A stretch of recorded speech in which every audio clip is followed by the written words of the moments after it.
He was with him. No weapon formed against me. Just asked him how I did it. I got out the limo, grabbed her hand, went upstairs and fucked her.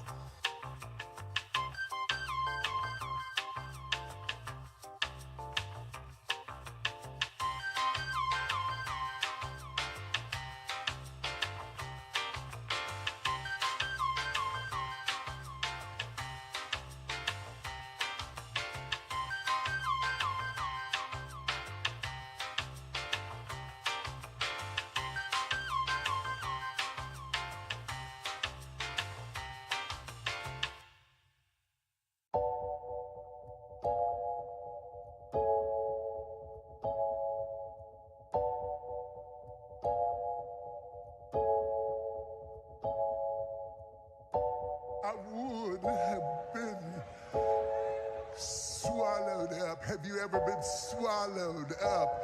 Have you gone through a time of swallowing?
I'm in Miami right now. I'm in Miami right now. I've been after your file. I'm on Ocean Drive. I'm in Miami. In Miami right now.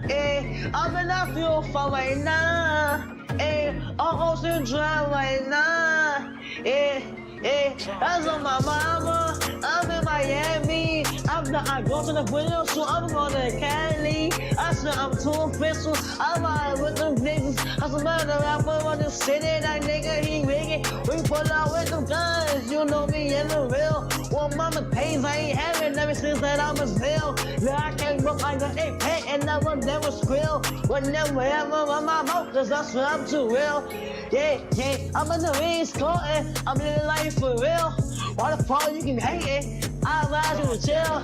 You gon' really piss me off, and I'ma pull up with a steel.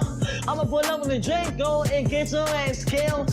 Man, stop capping, cause I'm fucking wicked. I pull up to your city, tell me your location, bitches. You know we fuck that shit. My youngest know you killing,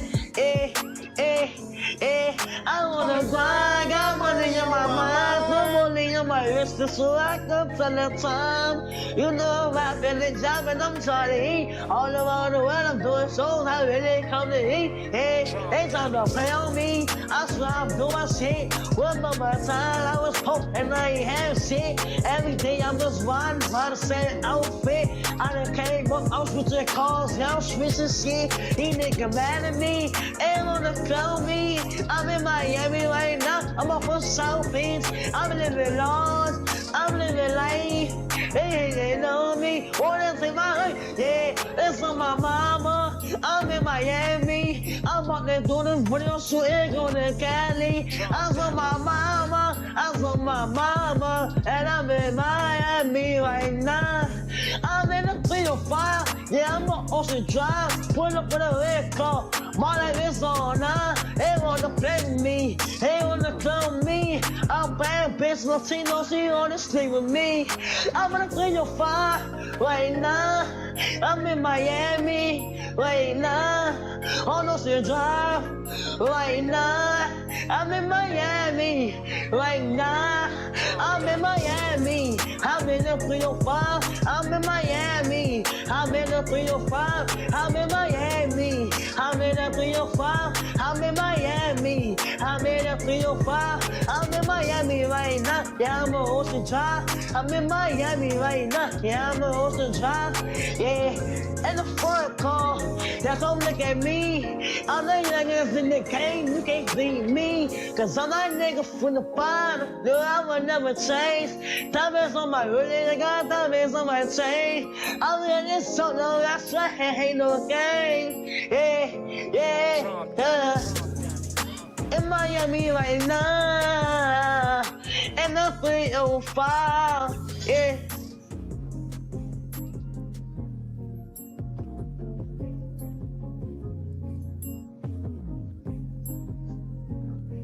From the streets. But yes, sir. Not Long Island. I keep getting y'all names mixed up. Real late night TV. I don't care what you be talking about in your lives, sir. I don't. I don't care. You can continue to watch me or have somebody watch me and do what you do. As I said to you on your community post, nigga, just stop talking about it and do it. You don't have to wait until Monday. You get 5, whatever the fuck you said. You have my permission to do whatever it is that you're going to do now. You don't have to come on your live every day and say what you gonna do, sir. We know you gonna do it. Just do it. God damn. You talk too goddamn much.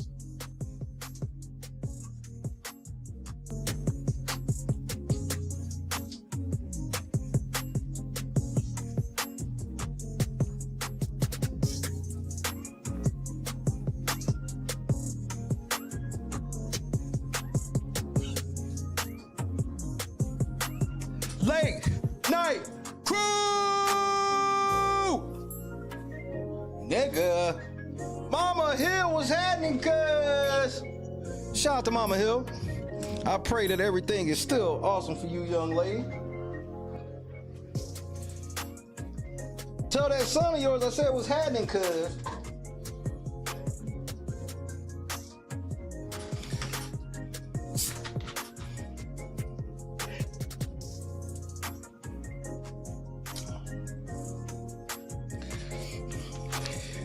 This will serve as legal notice to Troi Torain.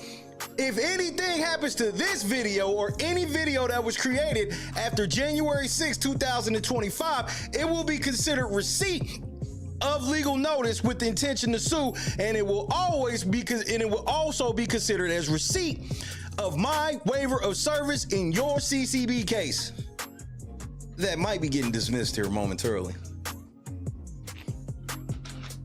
Your dumb ass don't know how to follow instructions. Say what's up to your boy. Choose compassion in the cut one time. Ladies, break out the Methuselahs. Janice, Bob, Kendrick, Jennifer, Josu, Rose from the concrete. Miss George was happening. Tracy, we out here. Fabulous troll that made changes. I love that. Scott Johnson. We out here. Linux, what up, cuz? KS Dub. Chadrick. I'm living large. I'm living life. They hating on me. Boys is in my hood. Yay. We got some things to talk about. We got to talk about Troi Torain for half a second. We got to talk about Jay-Z, who's just as dumb as Troi Torain. We got to talk about Joy Taylor, who's just as dumb as Jay-Z and Troi Torain, but she has a big ass set of cans in that peanut butter skin.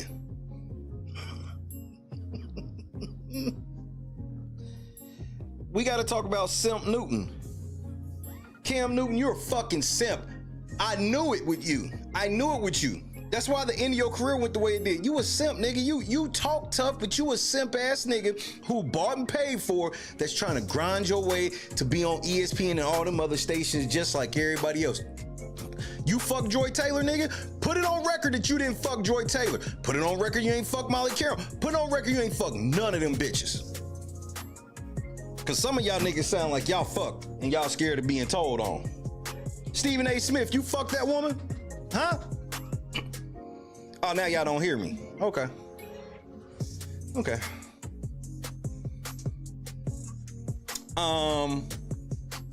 You know I gotta hear me a song before I get all the way started. Why is my hat like clipping tonight? What's that about? I don't like that.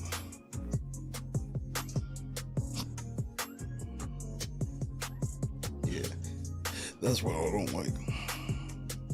Okay, that's better. Curious Observer. Happy Wednesday, if I haven't said it already, to everyone. Yes, we have to watch y'all girl. I'm about to start just calling her sexy just cause, bro, I've never had y'all hate on a motherfucker. Y'all ain't even say shit about that bitch that catfished us. At least she don't be catfish.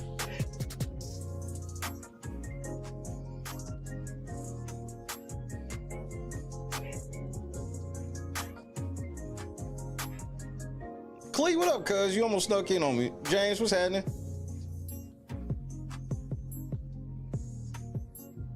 Let's get to work. So I got some fun things to go over.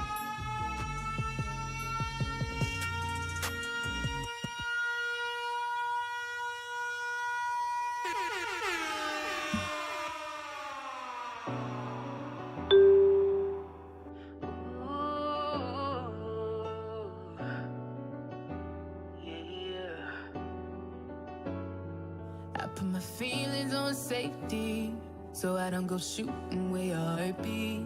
Cause you take the bullet trying to save me. Then I'm left to deal with making you bleed. And that's a whole lot of love, ain't trying to waste it. Like we be running them out and never make it. That's just too bitter for words, don't wanna taste it. That's just too bitter for words, don't wanna face it. But I think that I'm done tripping, I'm tripping. I've been sipping, that's how I control this feeling you keep giving, you keep on hitting it. Ooh, oh. Maybe it's your love, it's too good to be true. Baby boy, your love got me tripping on you. You know your love is big enough, made me trip up on you. Yeah, it's big enough, got me tripping on you. Tripping on you. My bad for tripping on you. Tripping on you. My bad for tripping on you. Tripping on you. Boy, you know you cool when I ain't waiting, but I act a fool when I don't get it. And I'm steady bruising just to save this, but I tripped on your love, now I'm addicted. And that's a whole lot of love, ain't trying to waste it. Like we be running them out and never make it. That's That's just too bitter for words, don't wanna taste it. That's just too bitter for words, don't wanna face it. But I think that I'm done tripping, I'm tripping. I've been sipping, that's how I control this feeling you keep giving, you keep on hitting it. Ooh, oh. Maybe it's your love, it's too good to be true. Baby boy, your love got me tripping on you. You know your love is big enough, make me trip on you. Yeah, it's big enough, got me tripping on you. Tripping on you. My bad for tripping on you. Tripping on you. My bad for tripping on you. Tripping on you. There's some kind of love, baby. Drip. There's the type of love, maybe. Tripping on you. It's big enough, maybe. Drip. It's big enough, got me tripping on you. I'm done tripping, I'm tripping. I've been sipping, that's how I control this feeling you keep giving, you keep on hitting it. Ooh, oh. Maybe it's your love, it's too good to be true. Baby boy, your love got me tripping on you. You know your love is big enough, make me trip on you. Yeah, it's big enough, got me tripping on you. Tripping on you. My bad for tripping on you. Tripping on you. Tripping on you. My bad for tripping. Said I admit I was wrong when I did it. My bad for tripping on you. Tripping on you.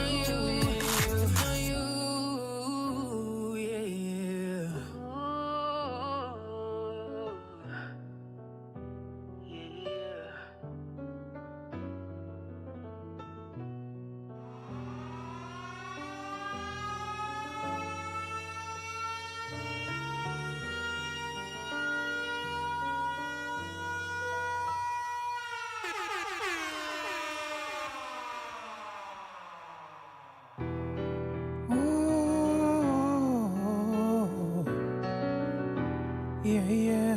Come on, Sharp, let's do this, motherfucker. Gotta ride with my gun on safety. So I don't go shooting where your heart beat. Church, you're dodging bullets trying to play me. And I'm left to deal with making you bleed. And it's a whole lot of love, ain't trying to waste it. You got me running around and I never chased it. Your face so pretty to me, makeup can't make it. That's just too bitter for words, I wanna face it. And I think that I'm done tripping, I'm tripping. I've been sipping, that's how I control this feeling you keep giving and I keep on hitting it, you know. Maybe it's your love, it's too good to be true. Baby boy, your love's got me tripping on you. You know my pimpin's good enough, got you tripping on me. You know my pimpin's good enough, got you tripping on me. Tripping on you. My bad for tripping on you. Tripping on you. My bad for tripping on you. Tripping on me. Church, it ain't cool how you be playing. And I don't dig how you keep me waiting. You're hoeing switch up too much, boy, it's confusing. Cause you tell me we're friends, and then the next day I'm your friend. And it's a whole lot of love, ain't trying to waste it. Like we be running them out and never make it. That's just too bitter for sperm, don't wanna taste it. That's just too bitter for words, don't wanna face it. And I think that I'm done tripping, I'm tripping. I've been sipping, that's how I control this feeling you keep giving and I keep on hitting it, you know. That's right, bitch. My bad for tripping on you. Tripping on you. My bad for tripping on you. Tripping on me. You dig? Hey man, shout out to motherfucking Poison Shoot, man. That is still my favorite shit in the world, bro. I'll never forget the first time I was watching that video and that shit popped up. I was in tears, bro.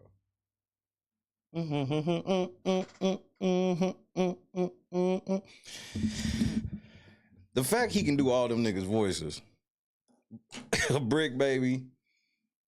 My favorite one is when he do what's your boy's name?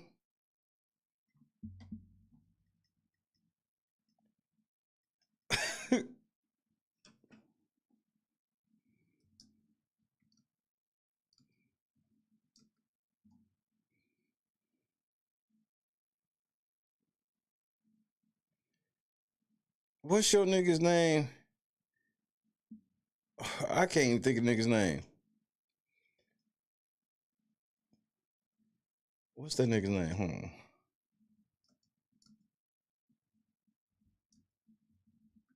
China Mac. That's who it is. China Mac, right? That sound right. China Mac, when motherfucking Point and Shoot does the China Mac voice, he sounds just like fucking China Mac. That should be funny to me. Ebony Queen, what's happening? Star, let's go ahead and get your bitch ass out of the way right quick. Cause I want to read something to you because I don't think you know how to read. And to some people that may be a diss, well, whatever you want it to be, nigga. I don't really give a shit. But I don't think the nigga knows how to read. This nigga's illiterate. That nigga, he can't read.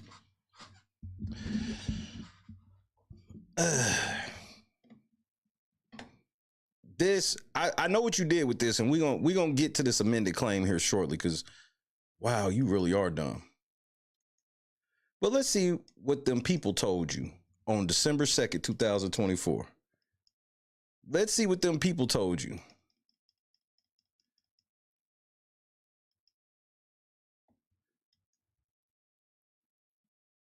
Let's see what these people told you.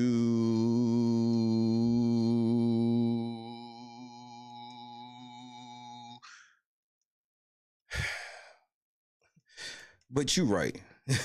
You right. You right. I should start off like this. You right. I'm not right. I'm not right every time. And I'm definitely wrong this time. You right.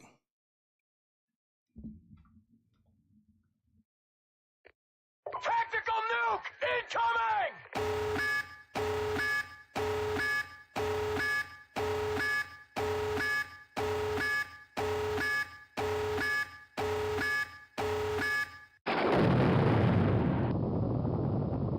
It's the Big Pig song! There was a hook on phonics.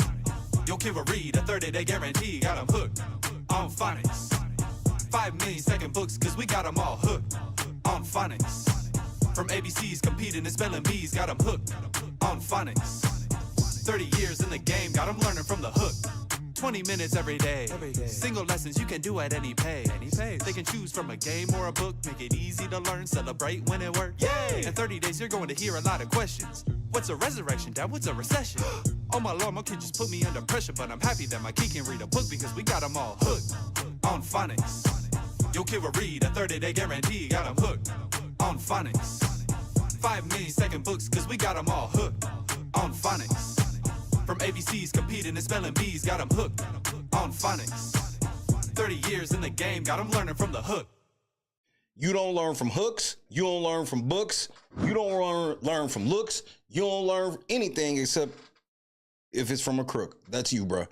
You are a fucking idiot. Hey, Star, come holler at me right quick, you stupid bitch. You ain't never had a nigga talk to you like this ever, nigga. You always felt like you had an upper hand on a nigga. No, I'm talking to you just like this because you are a bitch. And ain't shit you can do with a nigga like me. But hey, real shit though. Anything happen to this motherfucking video, that will be service waived.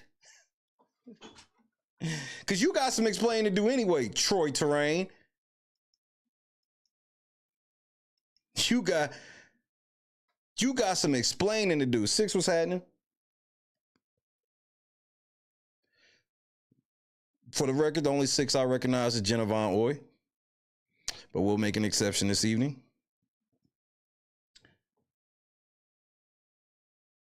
Claimant Troi Torain versus respondent Deshae Hall Sr. I'm a senior, nigga. It's 2 of us with your bitch ass. So which one of us you suing? It don't matter. You want to take on Junior? It might be a little easy for you. Now, I will be representing him, so there's that.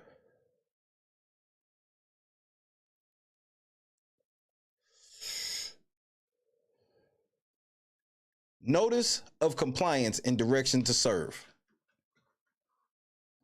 I want everybody in the chat to type the 3 words that are under that.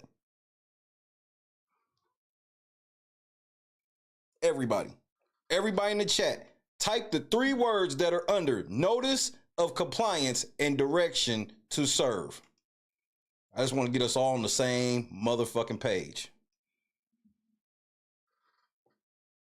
Mob, what's happening? Regina, what's happening?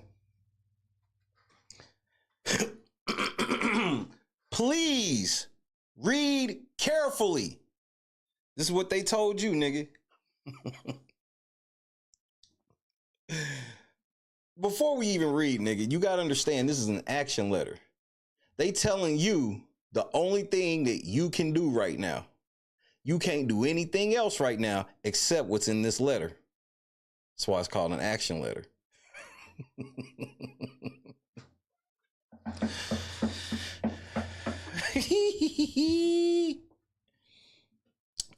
Dear Troi Torain, dated December 2nd, 2024, the Copyright Claims Board, CCB, finds that your claim is compliant with the statutory and regulatory requirements for bringing a claim, and that it does provide provides the respondent enough information to respond to your claim.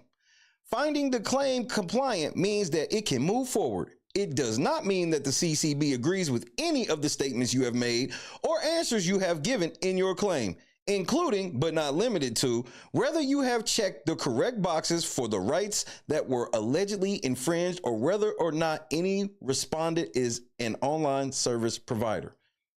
It also does not indicate how the CCB will rule on your claim, which you already know, or what damages, if any, the CCB has the power to award or will award if your claim succeeds. Claimants often request forms of relief that the CCB is not authorized to grant. For more information on the kinds of relief that may be available to you, you should read the initial notice that will be included in the service packet that is being sent to you separately. Gas. Gas. Gas. Please read carefully. You are directed to have each respondent serve with the following documents, the service packet, within 90 days of this notice, and to upload a proof of service on ECCB within the earlier of 90 days of this notice or 7 days from when each respondent is served. An initial notice, the approved claim along with any supplemental documents submitted with your claim, and opt-out notification form. That's what you're supposed to send to me. Where my shit at? Where's the nigga with my shit? They told you what you need to be doing. But you hard-headed. You like to do what you want to do. We got something for niggas like you. Service is a formal means of delivering documents to another party in a CCB proceeding. The CCB will provide the service packet to you separately in a single PDF file. Please look out for an email notifying you that the service packet has been filed in connection with your claim. Sign into ECCB to access the service packet. You should print the service packet, staple it, and arrange to have it served on each respondent. You must upload the proof of service attached to this letter on ECCB within 7 days after completing service. Do not alter, add anything to, or subtract anything from the service documents. Do not alter, add anything to, or subtract anything from the service documents.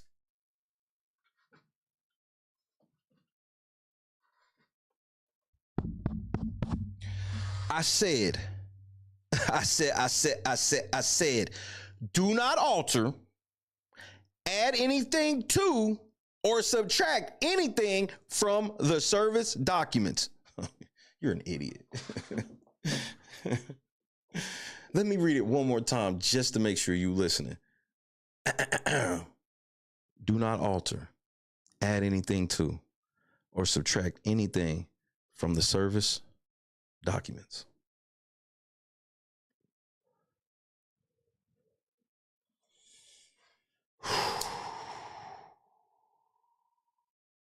This is how you choke niggas the fuck out. This is better than fighting. This is better than violence. Violence is for dummies. Violence is for niggas that don't know how to use their brain good enough. You may choose to ask a respondent to waive service by mailing them a completed request to waive service form and the waiver of service form with the service packet documents. If a respondent agrees to waive service by signing the form, you will not need to formally serve the documents, serve the service documents on that respondent. When a respondent agrees and returns the signed waiver form to you, you must upload it on ECCB within 7 days and within the 90 days of the date on this notice. If a respondent does not agree to waive service, you must arrange for valid service. You must arrange for valid service. This ain't optional. This ain't whatever you think you want to do. You must. You must. If you choose to ask the respondent to waive service, you should download the request to waive service form and waiver of service form by signing into ECCB and going to the docket for your claim. Click on waiver of service from list of documents. A pop-up window should appear. Click on waiver of service again, and a PDF form should open. Please print out the pages, staple them, and mail them along with the service packet to the respondent. For assistance regarding service or request for waiver of service, please refer to the service of the claim chapter of the CCB handbook. If you do not upload either a waiver of service form or proof of service form within 90 days of this notice, your claim will be dismissed without prejudice. If you have any questions about this order, contact Ask the Board at ccb.gov. Include your docket number in the subject line. Sincerely, Maya Burchett, copyright claims attorney. Now, here's where you fucked up, little nigga. You are not allowed to add anything to the service documents.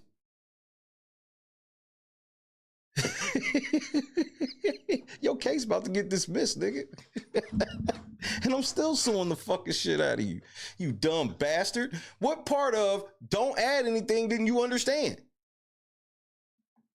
Do not alter, add anything to, or subtract anything from the service documents. It says that clear as fucking day, you dumb, I don't read, bitch. You don't read shit. Any of you niggas, remember when they told you, if you want to hide it from a nigga, hide it in a book? I opened the book, nigga.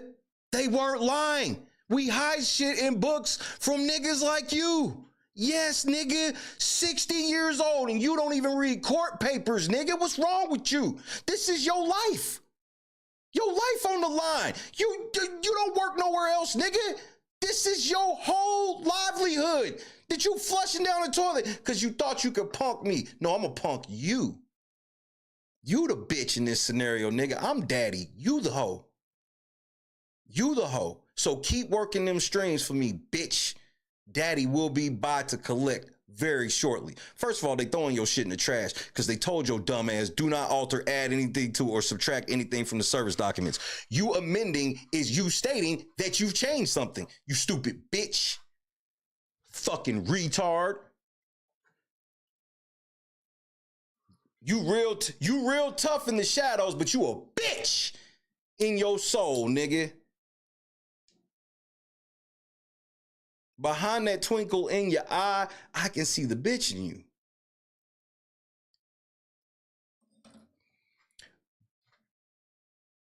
Let me say this without cussing so you can understand, bitch.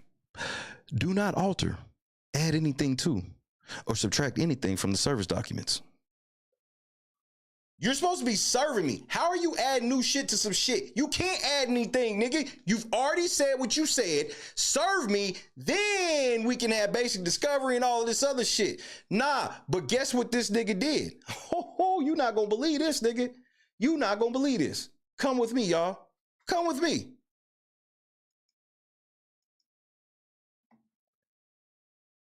Under final review, someone responded to your counter notification. YouTube will review the response before we take final action on your request. Hey, nigga, I know you did not file that amendment with the CCB yesterday, and you think that you're going to use that as evidence with, I know you didn't send YouTube that court paper. Because they getting ready to, you are fucking, you crashing out. You scared, nigga. You scared. I know you didn't file that amendment and try to send that to YouTube and pretend you opened another case up on me when you didn't. And you can't lie and tell them that you've added it, because you can't add or remove anything in this case right now because it's in stone and you're supposed to send me said stone.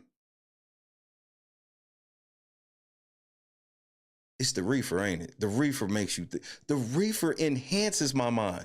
I don't know what it do to you.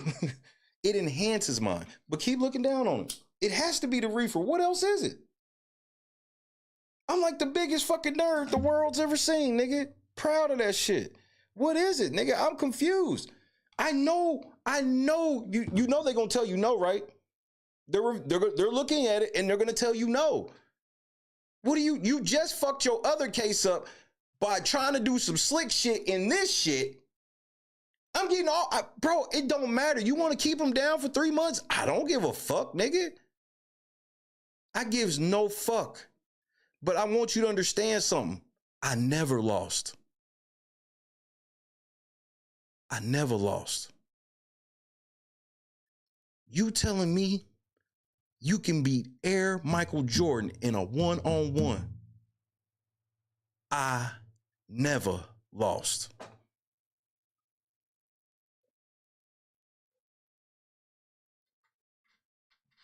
Bro, I'm like 50 steps ahead of you, bro. And unlike you, I come straight to the screen with all the evidence and everything.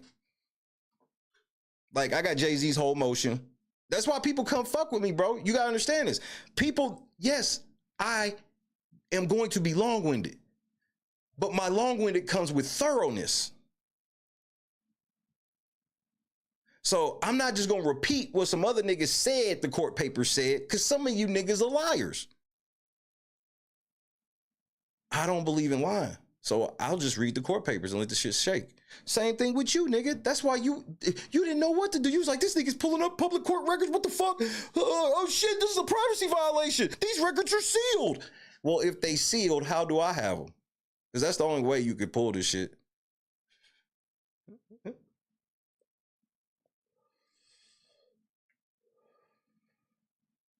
It sucks, bro.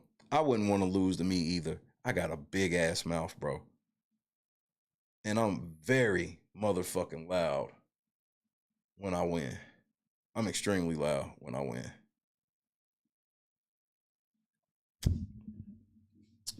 But the parts where I'm not loud,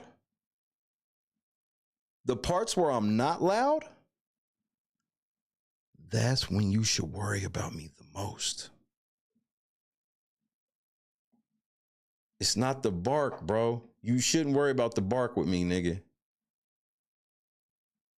Did you file a fake amendment with the CCB and try to submit that to YouTube? Because, Troy, let me show you how easy it is. Let me just show everybody how easy this is.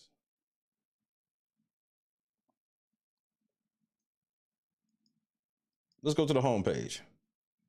This is the home page right here, okay? Anybody can go to this. You ain't got to log in or nothing. Search cases.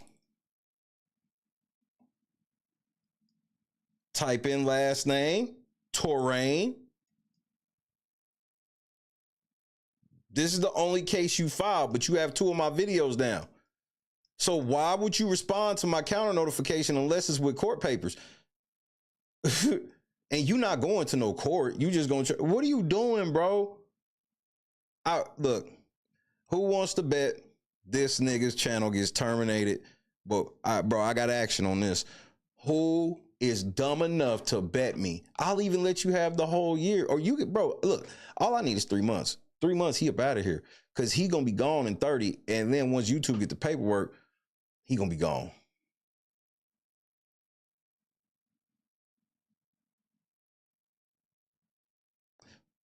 But here's the thing. Let's go back to case search. Or let's go back to the homepage.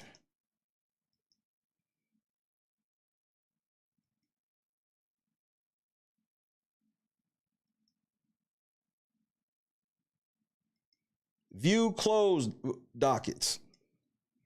Type in his name. Closed docket? What is this? Wait. The late night crew versus Troi Torain has been closed?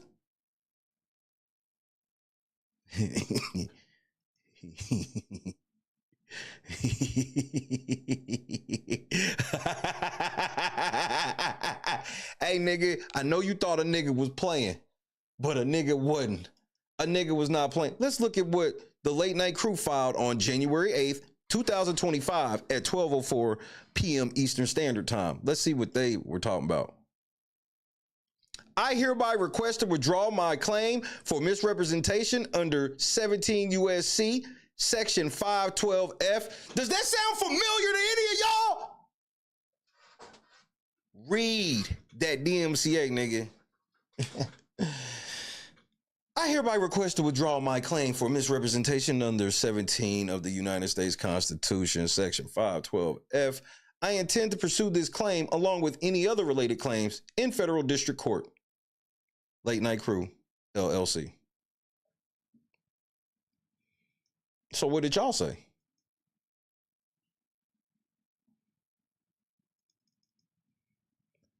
Order dismissing claim without prejudice. The Copyright Claims Board received a request from the claimant to withdraw this claim on January 8th, 2025.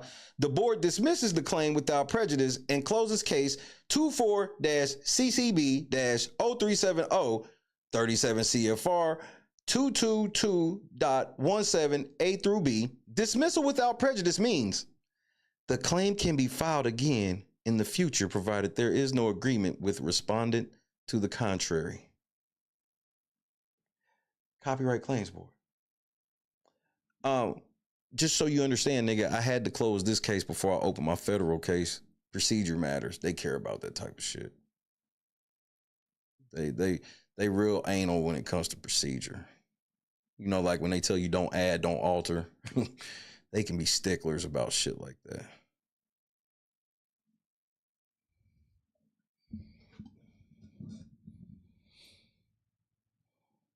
Troi, you done fucked up, nigga. You getting ready to get banned from using the CCB. You getting ready to get terminated from YouTube, and you're not going to be able to file any DMCA requests at all. So let me do you the solid that I told Moneyboy Trey that I bet he didn't listen to. Remember when I sat here and told Moneyboy Trey, hey, nigga, I'm just telling you now, you need to back up all your shit. Because when that shit go, it's going to be gone. You remember me saying that? you remember a nigga giving them warnings? Troi Torain, you might want to back your shit up, bro. Because you getting ready to go lay down, son. You play stupid games, you win stupid prizes. You play with me, you get the stick. That's all I got. The stick.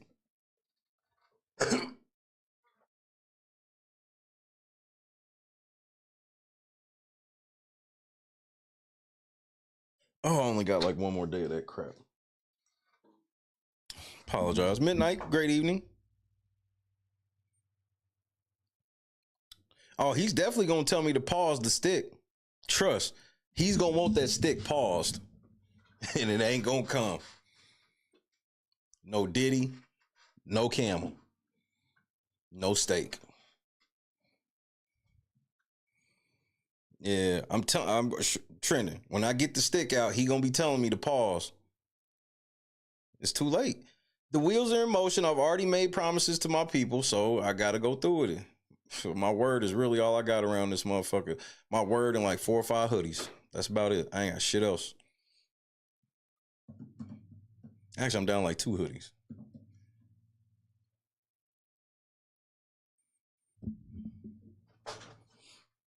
This nigga's the dumbest nigga I ever seen.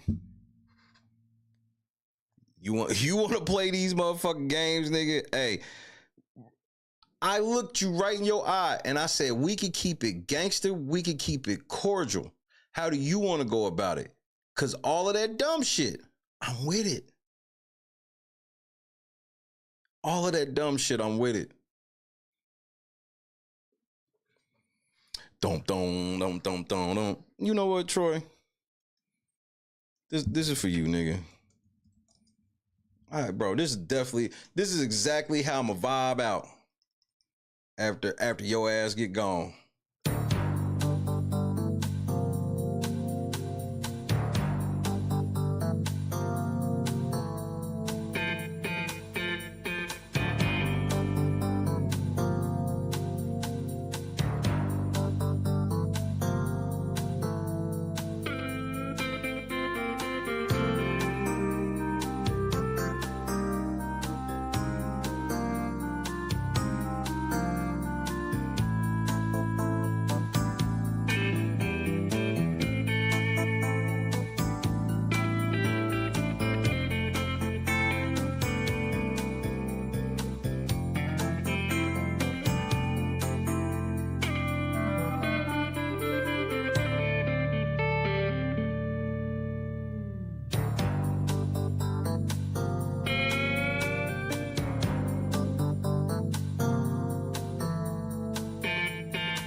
Oh, sir.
Most of y'all niggas don't even know the motherfucker whole song, nigga. It's still second. That's second. Law and Order, that one, I fucks with that one. That's second place for me. But still my number one is gonna be Perry Mason. The Perry Mason shit go crazy.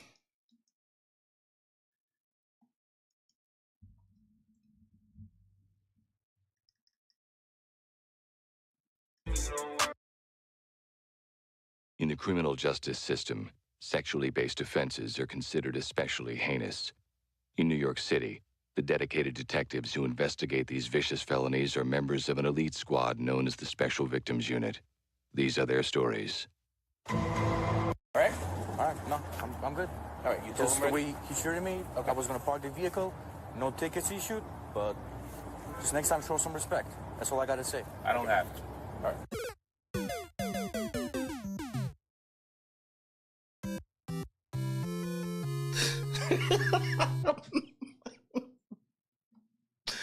Ice-T, became a legend that day for me, nigga. I ain't gonna lie to you, nigga. Ice-T became a whole ass legend for me. He was already full legend mode, but I'm like, bro, I always hold out. I'm like, man, ain't no way you be having that same energy off camera, nigga. No, Ice-T be having that same energy. First of all, Ice-T played the greatest villain ever, bro, in New York Undercover, and everybody act like they don't even remember.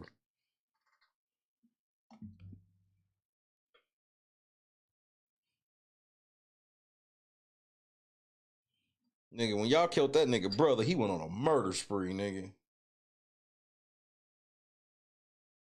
He had one of the most cold-blooded TV murders ever. When he killed motherfucker Malik Yoba, Detective Williams, when he killed his fiance, nigga, in his apartment with a fucking Draco, nigga. Well, nah, back then it was Mac 10.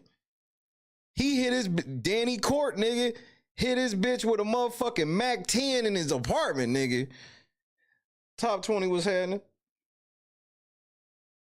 Man, that was some good TV. And then all of a sudden they killed motherfucker Torres and don't nobody remember nothing that happened after that.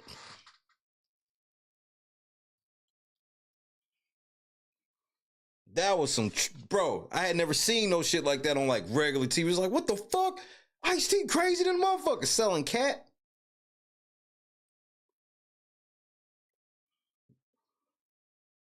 That nigga had JC losing his mind.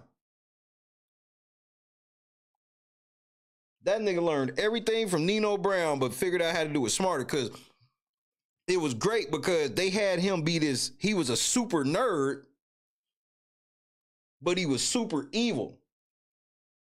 For those that ain't never seen Ice-T and motherfucking, when he was on New York Undercover, he was actually killing cops. He was cop killing fiancés, all types of shit, nigga. Next time you see my wife, don't hit her with the Mac 10. Show her some respect. I don't have to.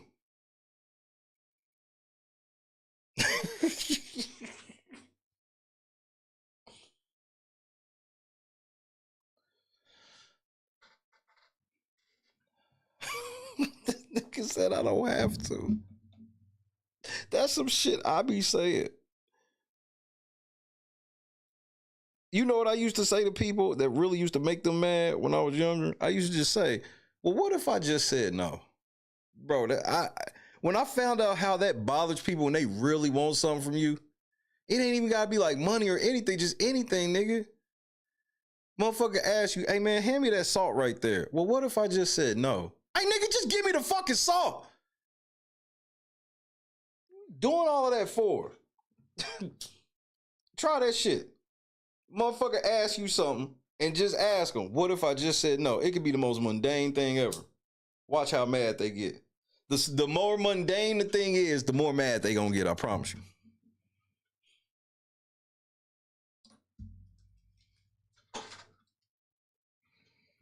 Show me some respect.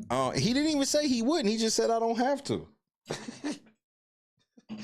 He didn't even do anything disrespectful to the niggas, which makes that much funny. He was utterly respectful. Exactly, Decipher. That motherfucker, he was a hoe ass nigga. He was like, he like Troi Torain. He want to try to do some shit on some slick shit. He act like he won't smoke, but he really don't. Yeah, Ice-T goated for telling 12 that he ain't gotta respect him, nigga. Yeah, I just drive right here. I mean, I could just leave it parked right here, officer. I got car shield, so I ain't worried about it. We can just leave it right here. If he'd have told the cop that he had car shield, nigga. Nah, I'm okay with leaving it here. I got car shield. It's more than one, bro. Clee, he was on the show. He did 2 arcs. He did the first one, which I think might have been a 2-parter, and then he went to jail. Then he came back super powerful, and that's when he ended up killing JC's wife in season 2. So you probably want to watch him for season 1 first. Because that's the end when he hit her with that Mac 10. Mark Wahlberg had one of the most diabolical endings to a movie ever, nigga. Nigga, I knew from the day I saw you, you wasn't shit. That's what that was. The way Marky Mark hit Matt Damon at the end is one of the most diabolical shits in movie history.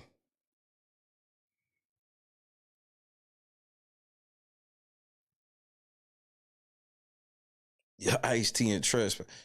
Nigga, it was something that popped up. It was some show. I'll show y'all after we read all this shit. Some show with Ice-T and this shit, and the shit was crazy than a motherfucker. Hey, Jay, let's see this bullshit you trying to pull because, nigga, let me tell you now, this shit ain't gonna work. First of all, hit the like button. We ain't at 100 likes. Get to 100 likes. We got enough people in here. Get to 100 likes. Hit the PayPal Cash App link in the description so we can hit the goal, the $20 goal.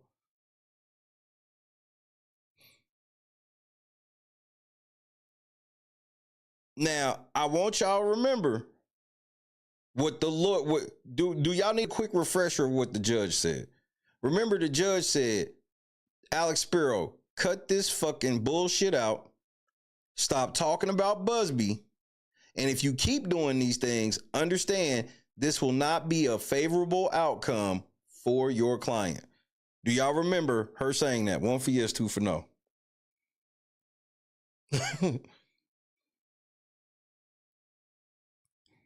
Defendant Sean Carter's memorandum of law in support of his motion for sanctions dismissing the complaint pursuant to Federal Rule of Civil Procedure 11.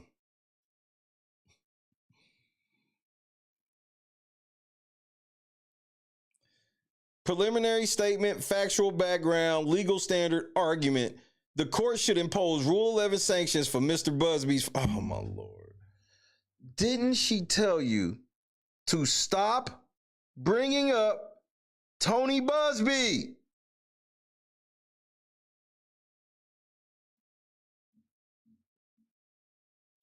Busby scary, y'all. Y'all want Busby out of here so bad. Just beat this nigga in court. It's just a fake rape charge.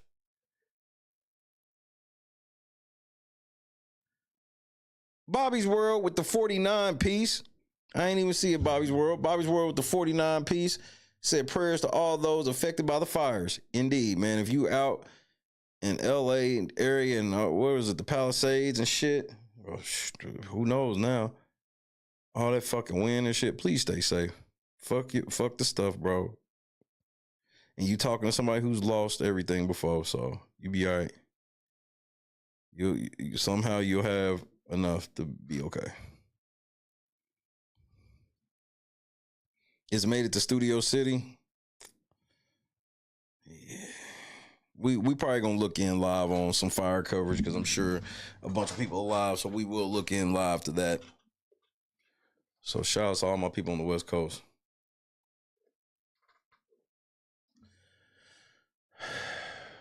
Look at all these cases. Oh my God. Look at this shit, bro.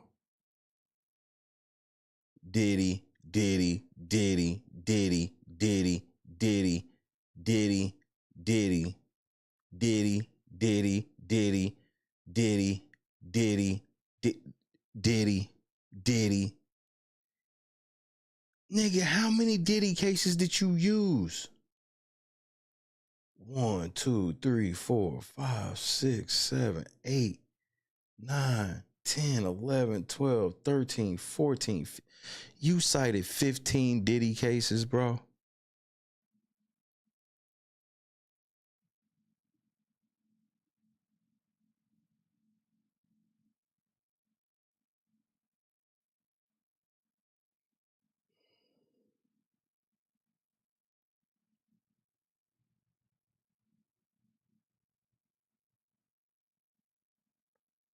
Jay-Z, your fucking lawyer is trying to get you locked up, nigga. He don't listen.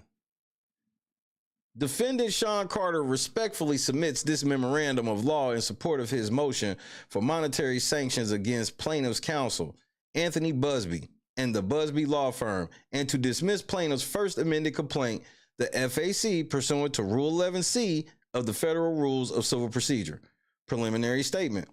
While the allegations stated in the complaint in this case are gravely serious and injurious to Mr. Carter's hard-won reputation of a crack dealer. See, that's where you lose me. He don't have no great reputation. He's a known crack dealer. Ask reformed crack dealers how hard it is for them to get out of that reputation. How come Jay-Z's the only one that just gets the... There's no proof he ever did it, but then we bypass it as well. He only gets the good effects of being a crack dealer. Make that make sense. Hard-won reputation from selling crack. Remember, he took crack money to become the rapper he is. What a great guy. Many of them on their face strain the outer bounds of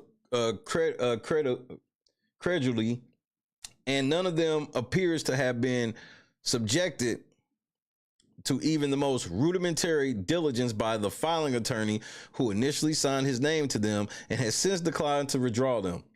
Because the federal rules of professional ethics require more of a filing attorney, Mr. Carter now respectfully seeks appropriate sanctions. Jay, are you really signing off on this shit, Jay? Are you really sitting in the room with Alex Spiro, and is he coming up with this and you co-signing, or are you coming up with it, or is he just doing this shit and you don't be knowing until we know?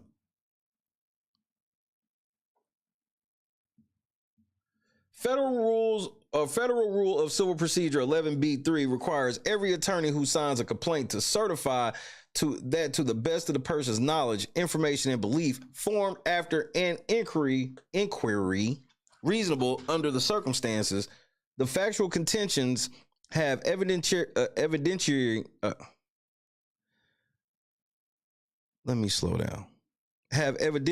support, or if specifically so identified, will likely have evidentiary support after a reasonable opportunity for further investigation or discovery. As judges in this district and elsewhere have long held, see, she didn't like when you were saying this shit last time. Stop bringing up what other... Oh, go ahead, nigga. Plaintiffs may not file a complaint in this court without having made a reasonable investigation of the facts. New All Party versus FBI.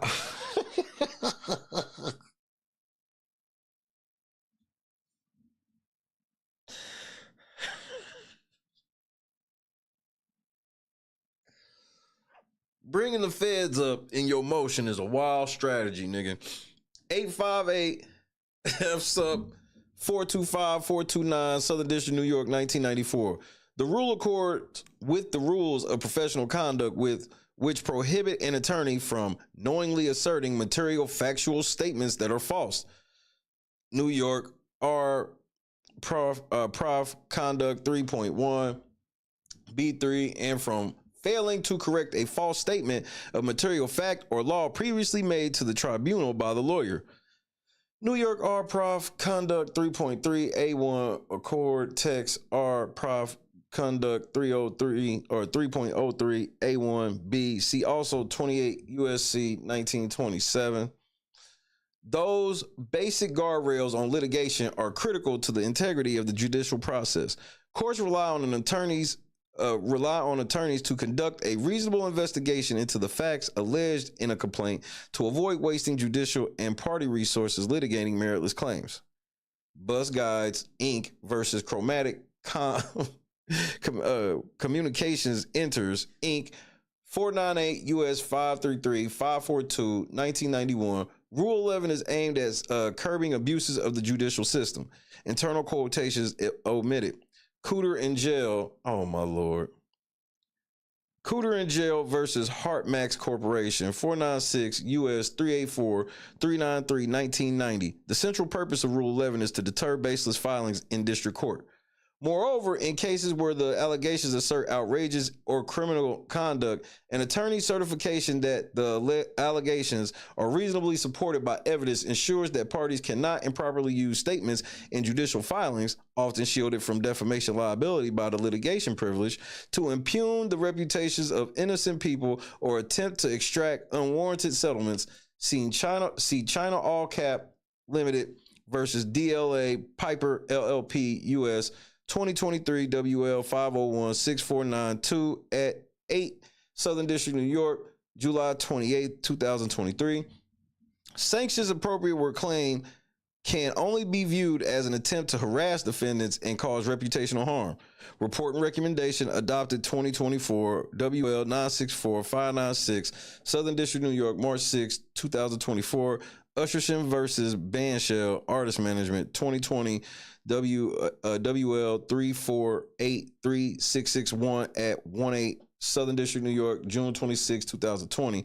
Sanctions warranted where counsel maintained the lawsuit without any investigation, indicating broad strategy to use the burdens of litigation to extract settlements, even in frivolous or unmerited suits.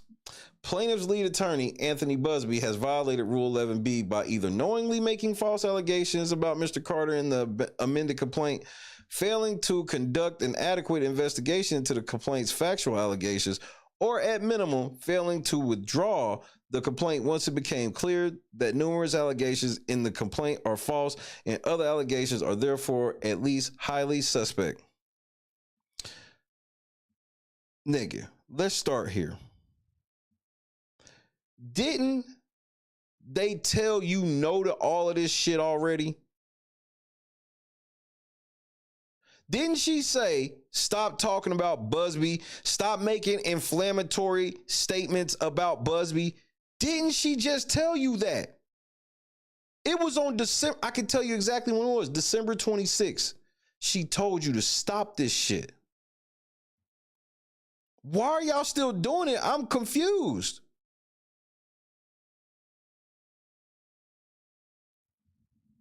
I'm so fucking confused.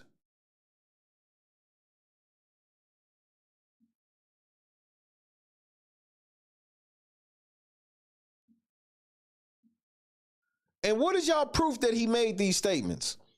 The First Amendment amended complaint, FAC, alleges that following the 2000 Video Music Awards, the VMAs, plaintiff was drugged and raped at a celebrity party. But almost immediately after the FAC was filed, NBC News. You know, Rick is so wild and has went so far off the meter. It's shit that I can't even tell you on TV. I mean, you know, for the sake of our friendship, you know what I'm saying? I'm not even gonna bring it up. But trust me, he's went there. He has went where it's like, yo, Rick, man, what the fuck is wrong with you, man? You done took this shit too far. And his response is like this: there's no such place. Darkness, let's go to the abyss, nigga. I'm not with it, man. I don't want to go to the abyss, man. You know what I'm saying? Rick wants to go to the abyss. In fact, he dwells in the abyss. Rick James dwells in the abyss. Okay, and he wants company sometimes, you know, and for some reason he likes to reach out for me whenever I'm around. When he wants to go there, he will reach out for me to try to take me to the abyss with him. And I'm not with it, man. I'm not with it, and that's when we end up, you know, tussling or whatever. You know what I'm saying? Man, I could have swore, Jay. I could have swore the judge told you to cut this shit out. Y'all bringing up NBC News again? We know the bitch did an interview, even though they can't confirm who she was or anything. The dude that said that was supposedly her dad, we have no clue who that is. I know that shit be working in the public and the news, and that's cool, Jay, but the courts don't really go for that shit. Jay-Z, are you really signing off on this strategy for real? NBC News journalists determined that a number of allegations were either false or highly doubtful. So when the fuck did NBC News journalists, but we know those are y'all homies. Now all of a sudden, these niggas are crack investigators. Nope. They just own crack. They not no crack investigators, nigga. Get the fuck, now these niggas trying to act like, yeah, well, NBC said most of the allegations are either false or highly doubtful. Who the fuck are they? And what is highly doubtful? Because when you say they were false or highly doubtful, that means they were false. And these other ones, we can't find they false, but we going to call them false anyway. Highly doubtful.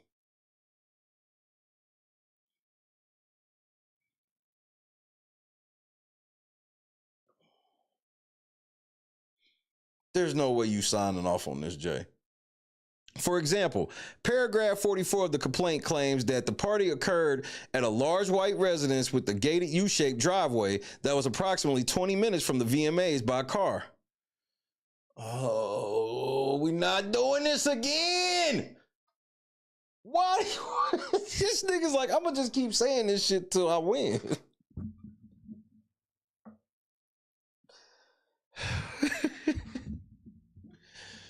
Nigga, by the time we get to trial, we gonna know all this shit word for word. By the time trial come, we gonna know all this shit word for fucking word. We gonna know everything Spiro gonna say word for motherfucking word, nigga. This is outrageous, bro. This is where I be like, I feel like Spiro trying to get Jay fucked up. She said if he wouldn't stop this shit, it would not be favorable for his client. That was a direct quote from the judge. She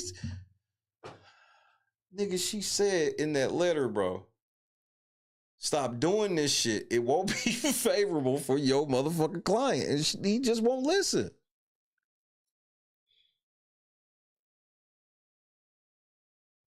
But photographs show that after the VMAs, Mr. Carter attended a party at Lotus, a nightclub in New York. What time did he get there? What time did he leave? You not getting ready to just tell me because you got one picture of this nigga. I've already explained what a walkthrough is to y'all shit. And anybody that know anything about the industry know that these niggas will go in a fucking club for all of 5 minutes. Somebody like Jay can take a lap in the club and make $100,000 if the situation is right.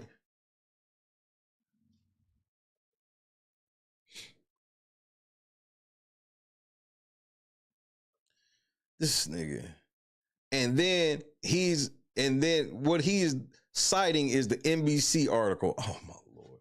Paragraph 60 states that after the alleged assault, plaintiff's father drove to pick her up, but her father has no recollection of doing so, despite the fact that it would have been a 10-hour drive round trip to retrieve his 13-year-old daughter from a random gas station. Well, let's just break that down. You've already said this. Number one, I'm not giving you that was her daddy. Y'all gotta prove it to me. I don't do the whole trust me bit. I don't, unless you prove that girl that was talking with, because Busby be arguing around the shit. Busby has never copped at that being his client. I've paid attention carefully every word Busby said since that interview. And he lets y'all allude to anything. But the one thing is, if that's really his client, that nigga didn't even blink an eye, right? Y'all been blinking the whole time. And all this money Jay-Z got, and they have yet to turn. How long ago was the NBC shit? Like 2 months ago now? So at least a month and some change. About a month, right? At least. So why haven't y'all uncovered anything else? Y'all haven't uncovered no new evidence. Y'all got the greatest private investigators. Y'all got, bro, $2.5 billion, nigga. You got access to your bank book, her bank book, the joint bank book. Remember, your daughter got 600 M's.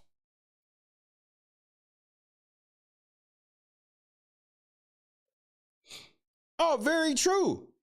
But my thing is, Midnight, we see how they playing dirty. It ain't even worried about necessarily getting it admissible. They worried about getting it to the streets more than anything right now.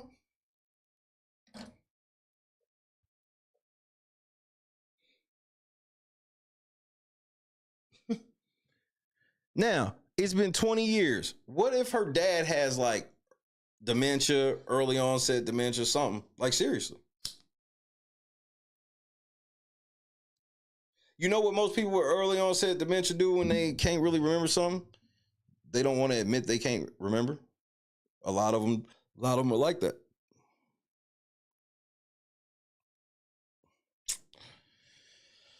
You gotta pay attention, bro. Paragraph 46 states that the plaintiff spoke to celebrities at the alleged party, but when journalists pressed her, Why would you say journalist when it was one bitch and we never even heard her ask the question? We only heard a part of what was supposed to be her answer. See, this is just like, I don't understand why he's doing this again.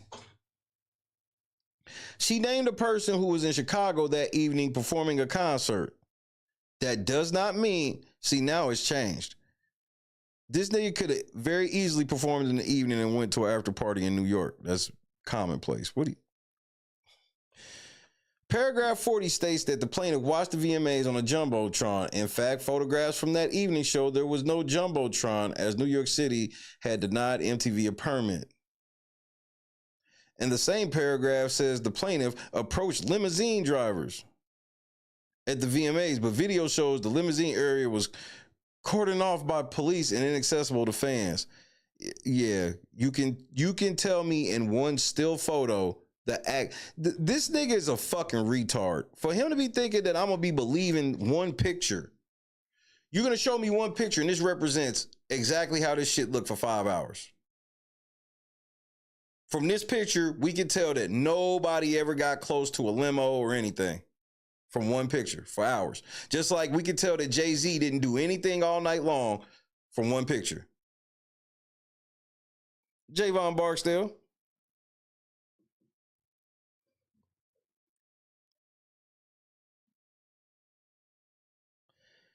Notation. New York Bar attorney Antone Curtis Antoni. One of them weird names. Curtis also signed the operative complaint, docket number 29 at 21. It appears Ms. Curtis was retained as local counsel and all filings have been submitted under her electronic filing credentials. Serving as local counsel, of course, does not relieve an attorney who signs a pleading of the duty to conduct a reasonable investigation before filing. Yeah, whatever, nigga. By any objective measure, the fact that nearly every step in plaintiff's narrative, from her arrival at the VMAs to her interactions with the limousine driver and celebrities to the ride with her father, turns out to be false or highly unlikely. Wait. No. For you to try to pull what you pulling, it has to be completely false. Because if it's just like highly unlikely, that's enough to go to trial, nigga. You trying to do all your trial arguing in emotion. You're really bad at this, or you're doing this on purpose.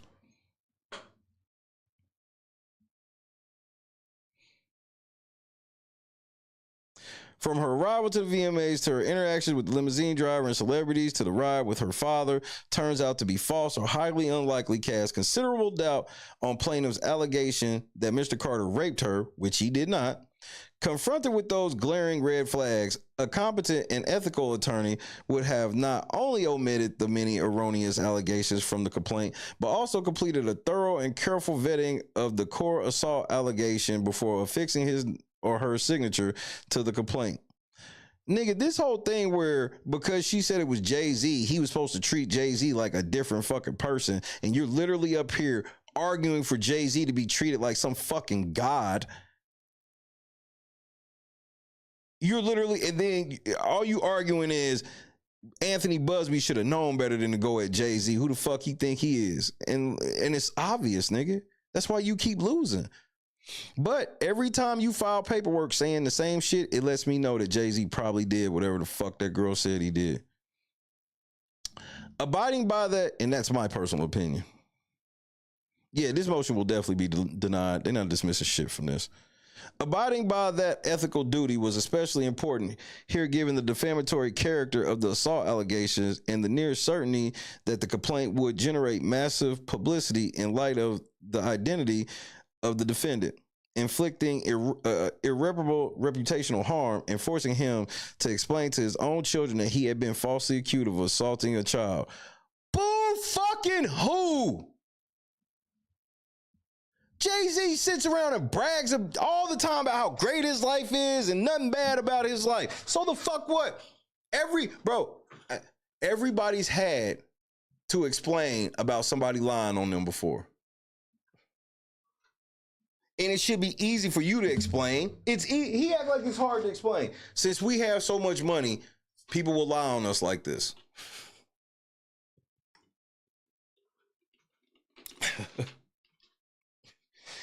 I gotta explain to my kids that I was falsely accused of being a rape. Nigga, you rich and famous, nigga. That's y'all life, remember? This nigga Jay, bro, are you really signing off to this? She already told you that she don't give a fuck about this nigga being Jay-Z, bro. And conducting just off the fact that you say he's got this stellar reputation as a former crack dealer, that's just wild. Like, if I was a judge, I'd be like, well, isn't he known for being a crack dealer? So his reputation, there ain't much more of a hit to it, in my opinion. And conducting a thorough inquiry is particularly critical, whereas here, the plaintiff has no corroborating witness for her account and claims that she did not tell a soul about the incident at any point in the last quarter century, including her father, who supposedly picked her up. So he picked her up? Like, I see what you're trying to do, but you all over the place, nigga. Salts v. City of New York, 129 F Sup 2D 642 646, Southern District, New York, 2001. Where counsel must rely on his client, he has an obligation to question him thoroughly, not accepting his version on faith alone. But that's what you want us to do here. We don't get to question Jay-Z thoroughly. We just got to accept y'all version on faith alone. It ain't like y'all proof is fucking NBC News. The shit that y'all set up. You interviewed with the same bitch. Nobody from Busby's side has talked to her, but you have on the other side. But it appears that Mr. Busby failed to conduct any such inquiry. That a reporter was able to undercut almost all of the events of plaintiff's narrative just 5 days after the FAC was filed only highlights the complete lack of investigation undertaken by her own attorneys. No, that would be us by listening to you. Since you sitting here bragging about this fucking shit, when are y'all gonna release the entire NBC News interview with that woman unedited? We've been waiting. Why won't y'all release? You want to cite that interview so bad, but anybody who watched it know that shit was so carefully, masterfully edited. Sometimes it was her talking. Sometimes it was a written statement. All this shit. They were all over the place on purpose.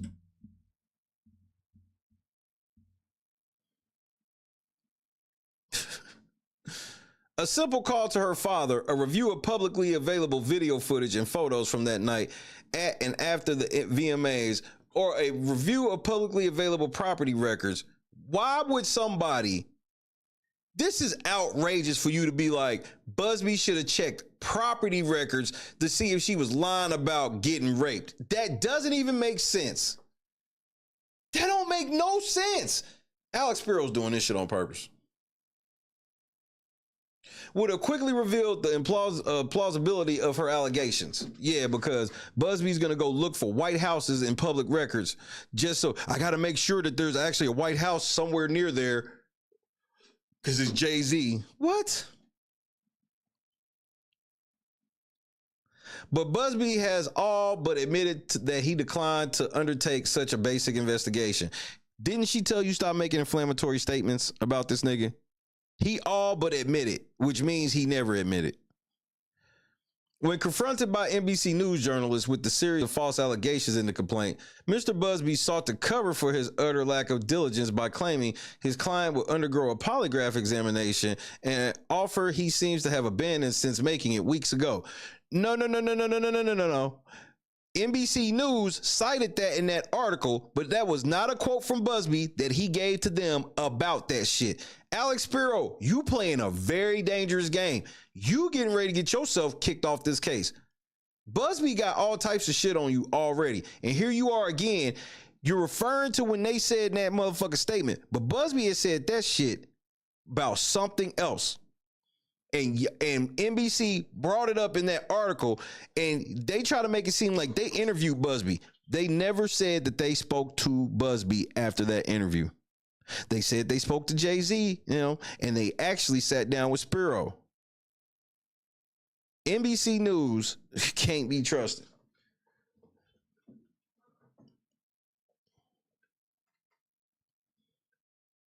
Just lying like a motherfucker. And he passed the buck, stating that another unnamed firm had vetted the allegations and that Busby Law Firm would continue to vet plaintiffs' claims and collect corroborating data to the extent it exists. But that wasn't a statement to them. That was, y'all, bro, why play this game? Like, Busby sitting here watching. This is why Busby ain't talking. He clocking right now. That is entirely improper. It was Mr. Busby's responsibility to conduct a factual investigation into the allegation before he signed the complaint, not afterward, and he cannot evade the core ethical responsibility by relying on the work of other attorneys who did not sign the pleadings and are not associated with this firm. Bus Guides 498 U.S. at 551. Rule 11 imposes on any party who signs a pleading motion or other paper, whether the party signature is required by the rule or is provided voluntarily, an affirmative duty to conduct a reasonable inquiry into the facts and the law before filing. Emphasis added. We know. We know. Moreover, although Mr. Busby claimed in his statement that to the journalists, there was no journalist. It was one lying ass bitch. We caught her ass lying multiple times. And I'm gonna show y'all some video. Man, shout out to that surprise witness. Oh, this bitch, she really a liar. Oh, she's really a liar. Oh, she really a liar.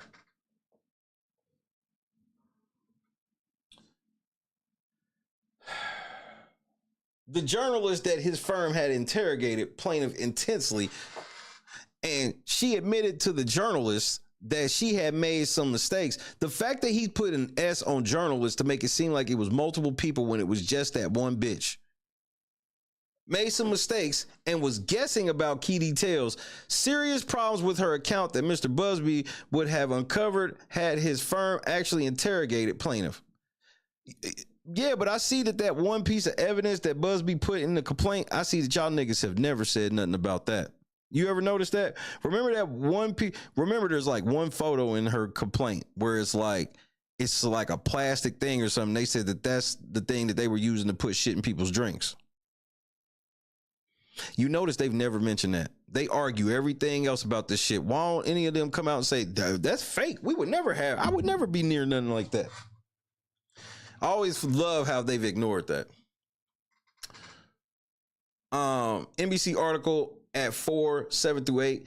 Instead of conducting a thorough investigation, Mr. Busby filed a complaint setting forth one of the most serious allegations of criminal conduct imaginable, with an accompanying publicity campaign on social media and elsewhere, based on an uncorroborated claim of assault that relied on an easily disprovable factual narrative.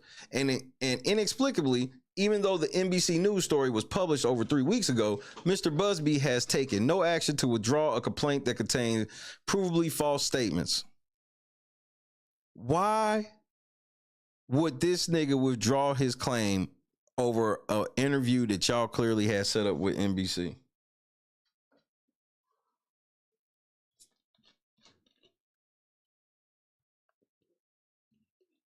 Okay. How did y'all get access to her without Busby? That's all I want to know. If y'all want to believe that's really her, explain that to me. But again, this ain't enough to get this shit thrown out. I don't know what you think you're doing. You stupid.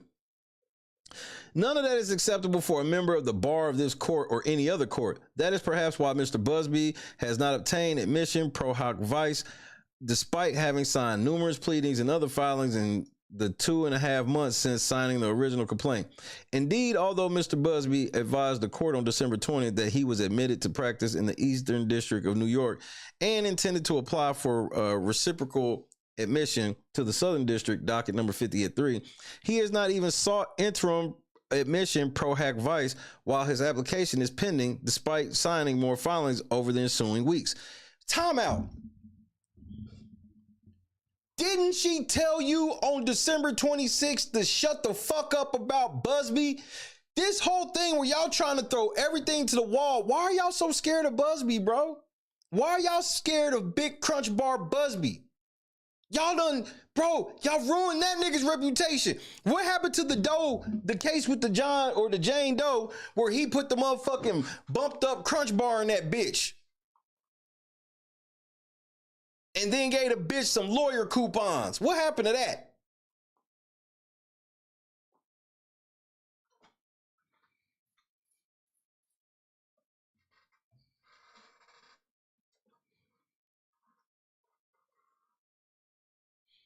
What happened? Now y'all like, man, but Crunch Bar Busby didn't motherfucking, he ain't even supposed to be over here. He said he was gonna do, but he ain't even do that. Nigga, what? She told y'all to stop this. And she said this, we gonna read her letter after this, bro. This nigga, I can't believe this filing today. This is unreal. Whether that reflects an improper effort to avoid the jurisdiction of this court or just a failure to act with anything approaching reasonable diligence, see New York R. Prof. Conduct 1.3a, it reinforces the propriety of imposing sanctions here. Jay-Z, shut up. Just shut up. You sound so stupid. Your ghostwriters need to help this nigga. Oh, you ain't got ghostwriters. You the great Hova. I forgot.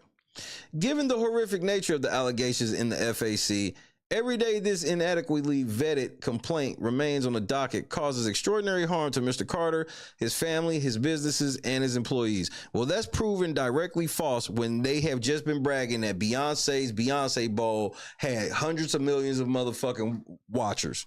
So you're lying. They have not lost a dime. They've actually made money. What are you talking about? You just making shit up. You're just assuming this shit. Ain't nobody lost no jobs. Jay-Z still work for the NFL. He's still doing the Kendrick shit next month. Beyonce just did the shit at the Texas game where them niggas only scored 2 points because of that bitch. When she ascended on high like she Jesus on the cross, you can't even make this shit up. Especially when a complaint alleges violent, felonious conduct that is defamatory per se, attorneys should not be permitted to destroy a person's reputation by alleging facts without a sufficient investigation or by failing to withdraw those allegations once it is clear that they are false or exceedingly unlikely to be true. But nigga, you're doing the same thing to him. Mr. Carter respectfully requests that the court vindicate Rule 11 by immediately dismissing the FAC against Mr. Carter and imposing an appropriate monetary sanction or fee award against Mr. Busby and the Busby law firm.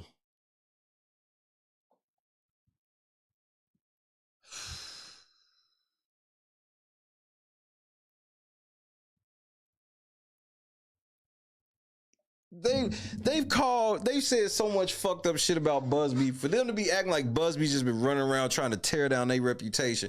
Jay-Z threatened Busby day one with that I'm going to ruin your reputation type shit.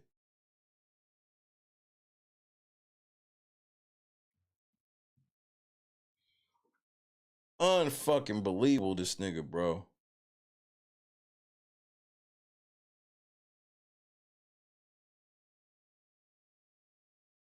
I don't understand why y'all doing this again when they told you don't do this.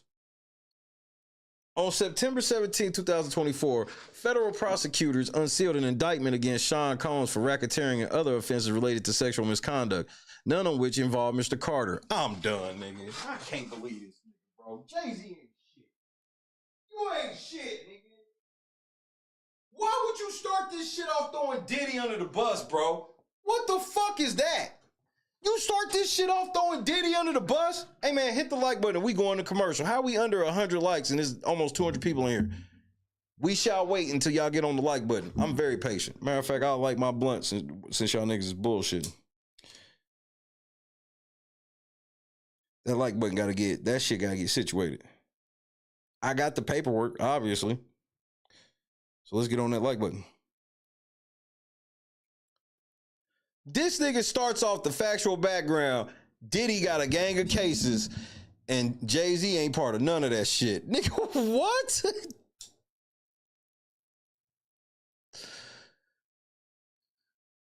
nigga, oh yeah, in September, all this shit with Diddy. But I mean, I ain't got nothing to do, we ain't got shit to do with Diddy. Nigga, wow. Officially, Javon Barksdale, top 20. Ebony, we in here. A-Dub, P-Love, shout out everybody. Shout out all my blue names.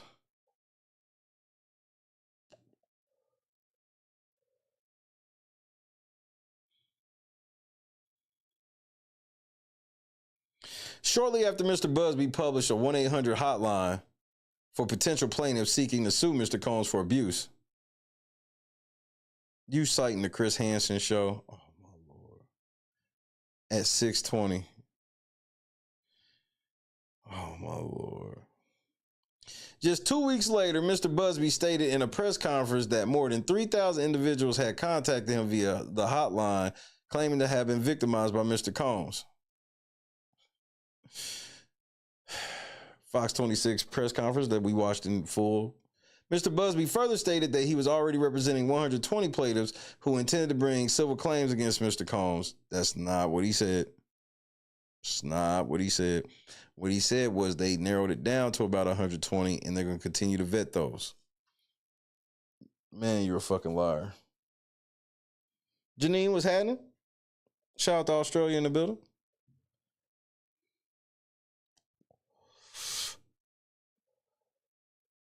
That sequence alone strongly suggests that Mr. Busby's vetting of claims was grossly deficient.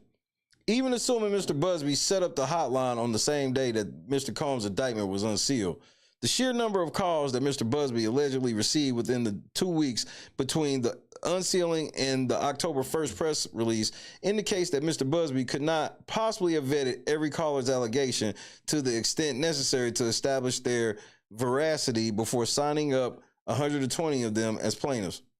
But within weeks of his press conference and in an apparent rush to be the first attorney to get claims on file against Mr. Combs. Wait, so are you with Diddy or not? You can't have it both ways, nigga. You can't try to defend Diddy in certain shit, but separate yourself from everything. Nah, nigga, no. I ain't going.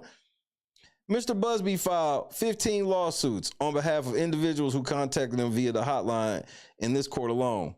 Okay, so let's start right there. You just said 2 sentences ago he had 120 people. Why ain't you naming 120 cases? Because there ain't 120. Because he didn't say he was representing 120 people like that. He didn't say that, bro. What he said was they had thousands of people called. They narrowed those down to like 120. And they're going to further vet and go from there.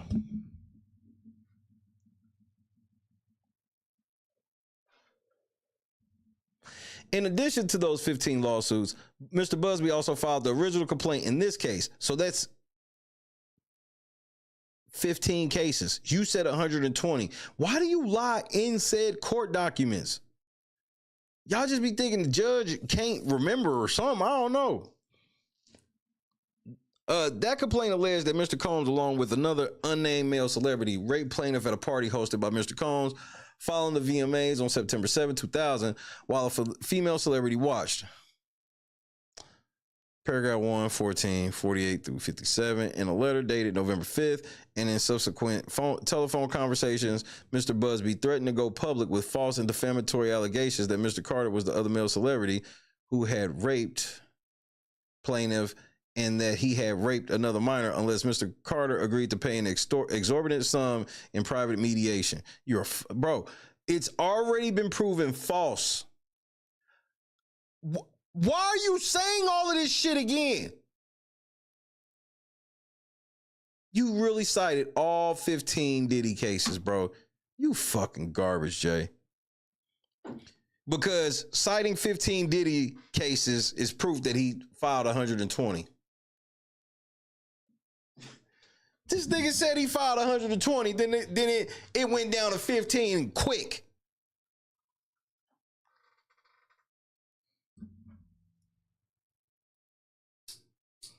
This nigga trying to litigate this trial through emotion. It's like he's trying to circumvent this chick's due process rights by claiming that Jay-Z's due process rights were violated because he's so rich and famous that you can't just say that he raped people. This is this nigga's argument. He has such a reputation and his family, all this shit. We can't just, bro, he's the perfect man. We can't just say he raped people like this, no matter what. Mr. Busby ominously threatened to take a different course if Mr. Carter did not commit to the mediation within a mere 2 weeks. Right, because they said they wanted a mediation. You are the one that keeps saying money. They never said what they wanted. Y'all could have went and found out what they wanted. And then you would be, if you could go, we went to the mediation and they asked us for money. Everybody would feel different about it, but you didn't go. And now you lied. The first thing Jay-Z said was, I got this extortion attempt called a demand letter. What do you mean, nigga? That's the technical term, nigga. What are you talking about? Unable to extract a payment from Mr. Carter for the false allegation, Mr. Busby then filed the FAC on December 8th, adding Mr. Carter as a defendant without as has now come to light, having undertaken even the most basic investigation of the allegation. Docket number 29, FAC 55 through 58 paragraphs. The FAC alleges that on and around September 7, 2000, a friend drove plaintiff from her home to Radio City Music Hall to attend the VMAs, where she remained outside and watched the event on a Jumbotron. Look, nigga, like, you don't get to read the case and be like, this shit's false, and then try to litigate it through emotion. No, you got to go to court to say all of this. This nigga's like, sanction Busby and throw this case out because we think everything in the complaint's a lie. During the VMAs, plaintiff, determined to get into the VMAs or an after party, allegedly spoke with numerous limousine drivers to talk her way in until she spoke with a driver who informed her that she fit what Diddy was looking for. Paragraphs 40 through 41. When the VMAs ended, the FAC claims that the same driver took plaintiff to a party hosted by Mr. Combs at a large white residence with a gated U-shaped driveway and a large living room or foyer. Paragraph 40 and 46. At the party, the FAC alleges plaintiff recognized many celebrities. Paragraph 46, which she told NBC News journalists included musicians Fred Durst and Benji Madden. Well, nowhere in that motherfucking interview did we hear Fred Durst get mentioned. See, this is why you trying to use that NBC interview is a fucking sham on its face. This shit where you like, well, the NBC News proves it all. Nigga, you bringing up shit that we didn't get to hear because you was probably in the room.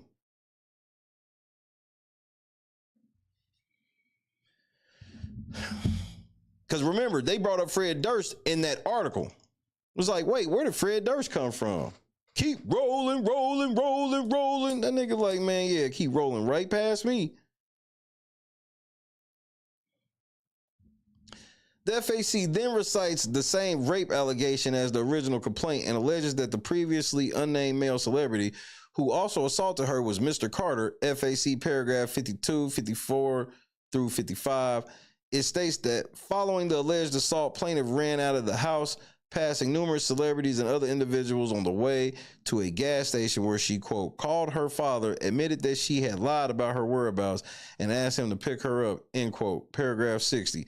Plaintiff's father then purportedly, quote, arrived to pick her up shortly before dawn, end quote. On December 13, 2024, plaintiff sat for an interview with NBC, allegedly. That interview exposed that plaintiff had not. Why are we doing this again, bro? You've already said this. That interview exposed that plaintiff had not, prior to that point, faced any meaningful scrutiny of her factual account in response to questioning from NBC. Plaintiff confirmed that many of the FAC's allegations did not correspond with basic, known, and readily ascertainable realities. We never heard anything like that. For example, NBC reported that photos of Mr. Carter from the night in question show him at Lotus, a nightclub, not a private residence. What? Oh, in the NBC article. You see how he keeps he's trying to confuse the judge.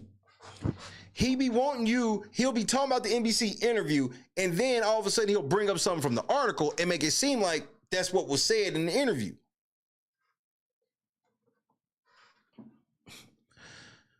I can't believe he's doing this after she told him, don't do this. Other photographs from that evening also show Mr. Combs with his then girlfriend and musician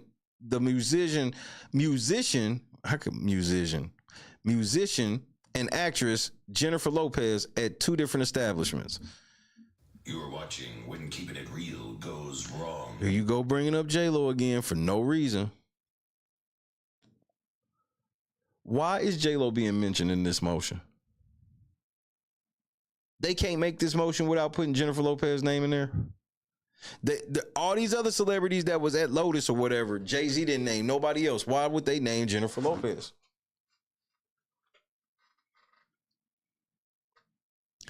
Because if it was Diddy, J-Lo, and Jay-Z all somewhere, there were more celebrities there.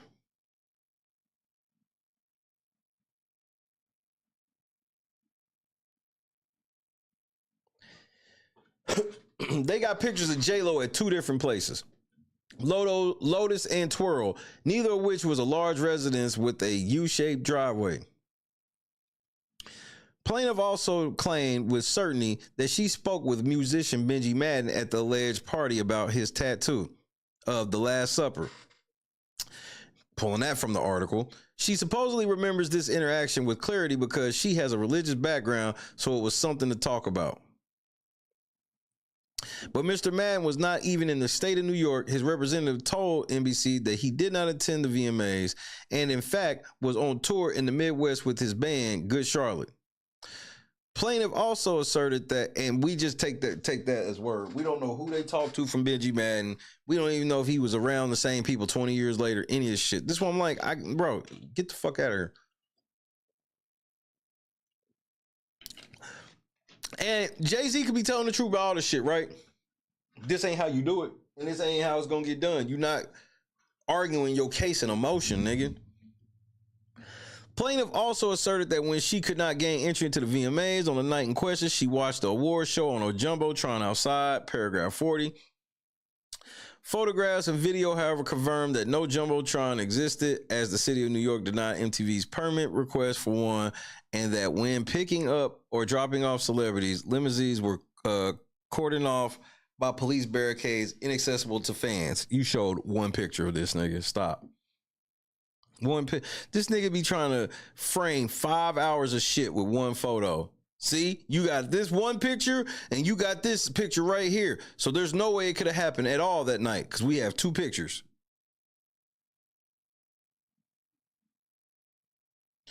Citations to docket 46 refer to the ECF pagination located at the top of the page. Though Ms. Lopez apparently changed her clothes after the VMAs, her jewelry and accessories remained unchanged. Excuse me?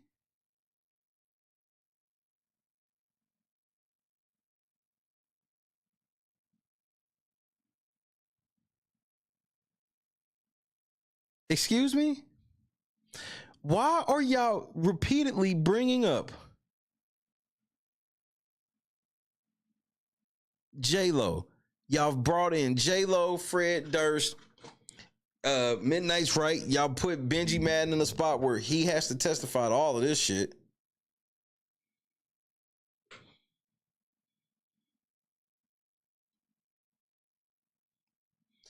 Thank you, Top 20. These allegations, Jay said these allegations are so heinous in nature that I implore you to file a criminal complaint, not a civil one. Now he wants them dismissed. He wants them dismissed. He wants Busby sanctioned. First, he tried to get off on a motherfucking loophole. Nah, if I did rape her, it was before this law went in effect, so you can't get me anyway. That was a wild. They let that go quick. They let that one go quick. Limousines were unavailable or unable to park in front of Radio City Music Hall because, as shown from publicly available video footage, recording artist Eminem's VMA performance took place outdoors, at which point limousines had vacated the area. So where were the limousines at? So remember, he wants us to believe there's one picture, but now he just let us know that the limousine section was moved for the Slim Shady. For the real Slim Shady shit. You see what I'm saying, bro?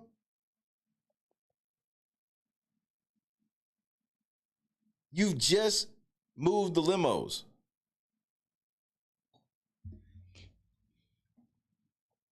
All of this would cause any reasonable attorney to put the brakes on filing an inflammatory complaint and to conduct a more thorough investigation into plaintiff's allegations. Why? Because of Jay-Z? Because attorneys file bullshit cases against people all the fucking time. So this is wild. Y'all want to know why this is some bullshit? If this was real and some real shit you could do, Diddy's attorney would be doing it too. You see Diddy and his attorney chilling. They not doing all of this because this looks stupid. I have to give Diddy that much.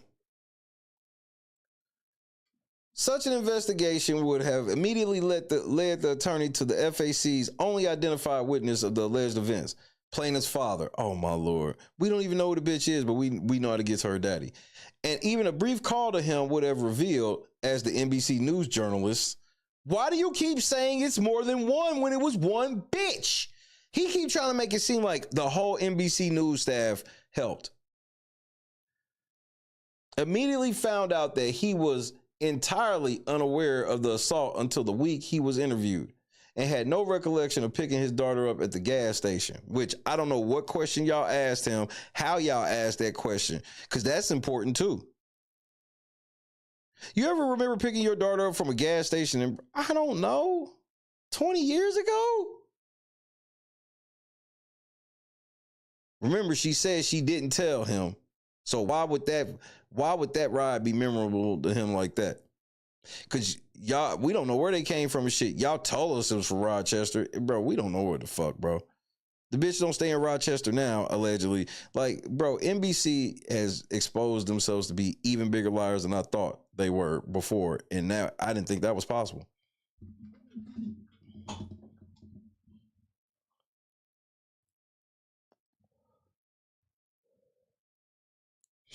Given that plaintiff and her father were living in Rochester at the time, a 5-hour drive to New York City, it is unlikely that he would have forgotten about the incident if it had actually occurred. He said to himself, I feel like I remember that and I don't.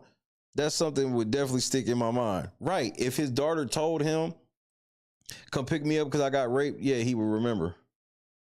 But you even stated that she said that's not what she told him.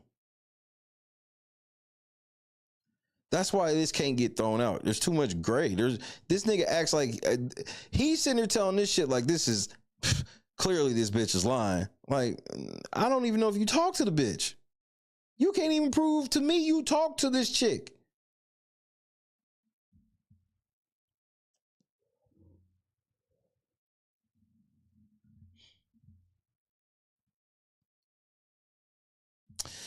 Though he recalled an instance where he picked her up in the middle of the night, he remembers it as a local drive. Wait a minute, where the fuck did that come from? Jay-Z, fire this nigga right now, nigga. What the fuck is that? They just copped that this alleged nigga that's supposed to be her father actually did cop to remembering a night where he picked her up in the middle of the night.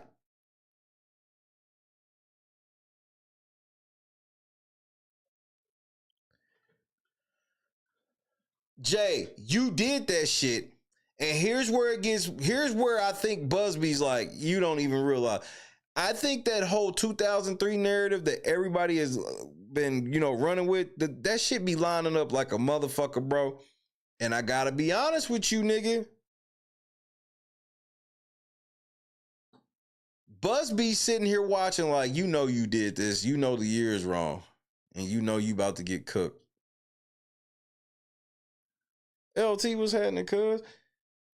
All of a sudden, Alex Spiro just puts in this document that, well, he did recall picking her up in the middle of the night.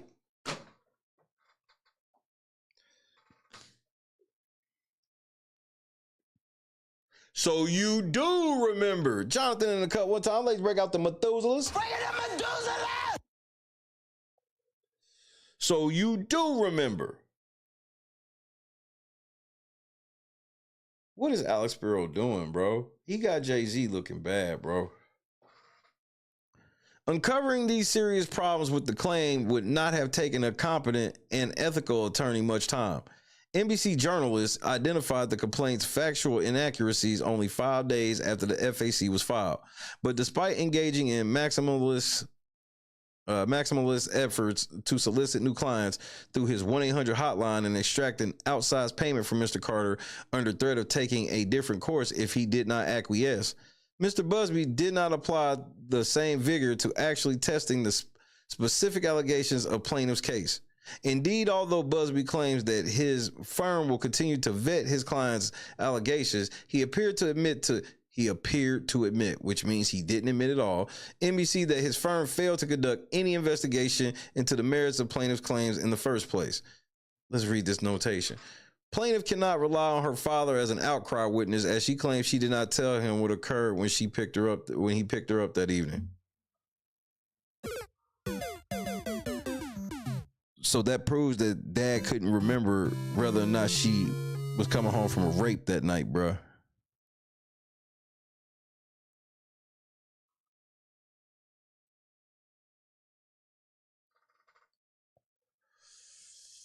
And you put it as a notation.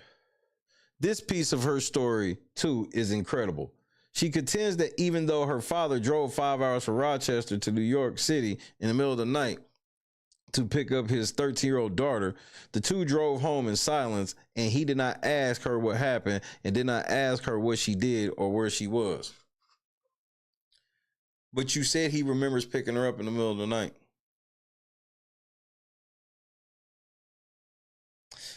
In a recent documentary entitled The Downfall of Diddy. Oh, I'm done. You know, Rick is so wild and has went so far off the meter.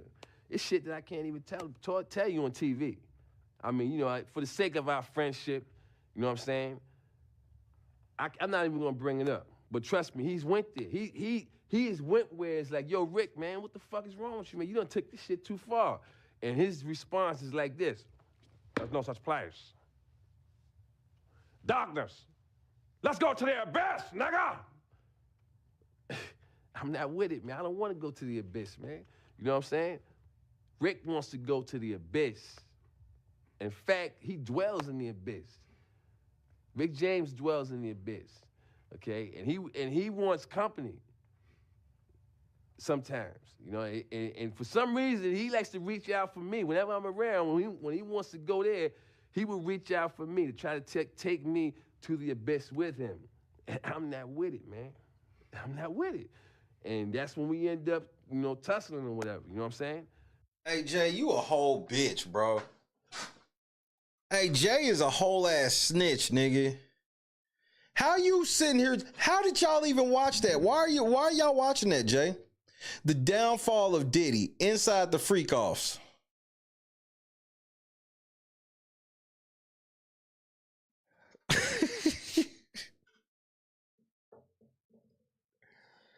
This ain't real, nigga. This is not real.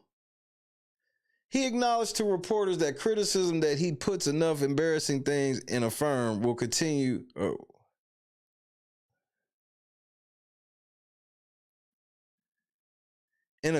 Bro, you had to put it all the way down here. I was like, where the fuck the rest? And a complaint to force a settlement was fair and said that because the legal system is a gulag, his firm always makes an attempt to resolve these cases without the filing of a lawsuit. And if they fail in that, they will file the case and pursue it with aggression. Ain't that what you want your lawyer to do? Isn't that what you want your lawyer to do? Ain't that what everybody would want their lawyer to do? Despite not undertaking even a rudimentary investigation into the allegations in this case, Mr. Busby saw fit to inform reporters that his client has not ruled out criminal charges. See, Jay-Z accuser doesn't rule out criminal complaint against mogul attorney. Busby says, TMZ. Nigga, you citing TMZ shit. Jay, you desperate.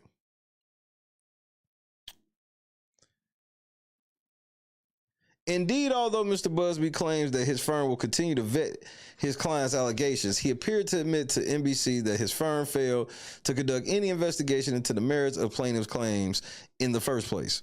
It would have been simple to call plaintiff's father, review publicly available property records, or use a search engine to find photographs and videos of the females from the night in question.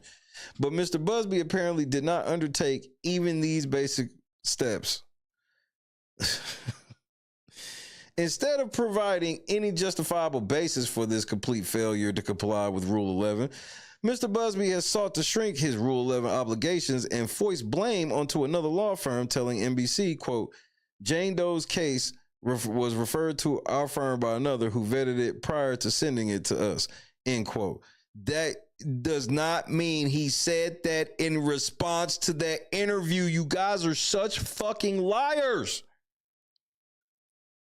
He also attempted to make up for his own lack of diligence by volunteering that his client will undergo a polygraph examination. But despite his routine social media updates about this case, he has been notably silent about whether plaintiff has set for the test or what the results were. And he don't have to. This shit where you sitting there like, that nigga ain't showed us all of his evidence. Like, nigga, we'll get to that part. It's called discovery, nigga. Why the fuck would he disclose the motherfucking lie detector test with you when y'all niggas is doing all this shit right now? Why would he even do that? Y'all niggas are so stupid. Y'all think we are too. Following the publication of NBC's article on December 13th, Mr. Carter filed a pre-motion letter, docket number 46, informing the court of his intention to immediately file for sanctions to dismiss plaintiff's FAC and requesting that the court shorten Rule 11's 21-day safe harbor period to 1 day in light of the extraordinary and ongoing reputational harm inflicted by the complaint's false allegations of sexual assault. 4 days later, Mr. Carter served a copy of his motion on Mr. Busby and all counsel of record via email. Though the court denied Mr. Carter's request to shorten the filing date, it permitted him to file this motion in compliance with the rule's safe harbor period, docket number 53 at 4. Since December 17, Mr. Busby has not sought to withdraw the FAC during the 21-day safe harbor period provided by Rule 11. Oh, my Lord, bro. Why are you doing this, Alex? Alex Spiro, bro. Why are you doing this? Are you really trying to get Jay-Z locked up? See, Jay, this is where you fucked up in life. You fucked up when you always was being too arrogant for everybody. What is the most famous moment of Jay-Z doing some shit with some fans ever? When have you seen Jay-Z in the crowd with some fans ever? When you could damn near name every other big famous rapper, and you could think of times they was with fans in the crowd, catch him at regular. Even when you see him at the game, he's going to be security the fuck up. You ain't never been a motherfucking personable celebrity. You've always like looked down to people. That's why you ain't got a fan base like that. Beyonce is more known for that shit. I've seen Taylor Swift fucking serve her fans cookies and shit. I'll give Taylor Swift that. I saw like her experience, like me, like I saw a couple times like her meet some like, bro, she ain't shit to me. She's a demon worshiper, but she at least know how to pretend for a second. Beyonce nicer to her fans than you. Like, you ain't never rewarded your fans in any way. You always just talk down to people. Now you could really use that public support and you just can't quite get it. If this was Beyonce, nigga, bro, my comments would be lit the fuck up with niggas telling me to shut the fuck up.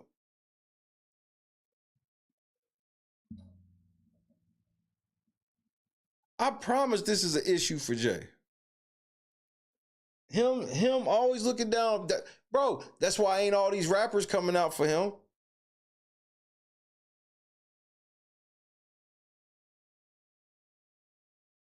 Niggas gave R. Kelly the benefit of the doubt in the beginning. Remember, niggas was not hitting R. Kelly like that. Niggas wasn't going after motherfucking Cosby like that. Niggas wasn't going after OJ like that. Remember, OJ was basically a race war. And that nigga, and he's not black. He's just OJ.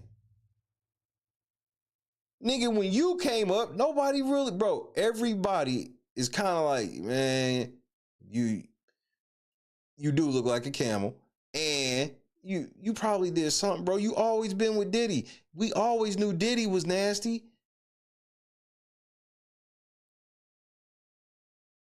And you was with that nigga lockstep. And then when you let the streets turn, the streets is mad at you for turning on Diddy, bro. Let's keep that a buck.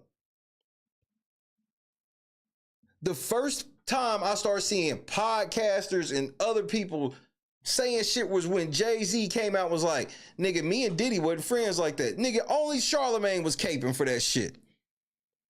Everybody else like, what the fuck you mean? It had been people not saying shit, but when Jay tried to say he don't know Diddy like that, when Jay let his lawyer say that shit, everybody took a step. People that wasn't saying shit about Jay took a step back like, come on, Jay.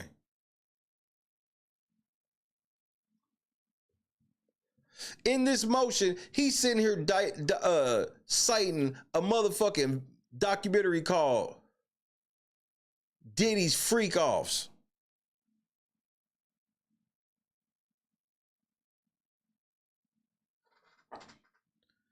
If all this shit was some shit that could really happen, why won't Diddy's lawyer file this same shit so he can get it dismissed and him too? How about this? Okay, just answer me this. For real, and I'm serious. Okay, did he get pinched? All right, Jay don't really want to say nothing because, you know, who knows what the fuck they might try to get him for. You know, remember, it's Jay-Z. He got bodies. He sold crack. So, you know, he got to worry about it. But then this rape case comes up. And you get a demand letter. Why didn't you get in front of it and come out in support of Diddy? You could have came out and said, I know for a fact they lying on Diddy because they getting ready to try to lie on me too. Why didn't you get in front of it?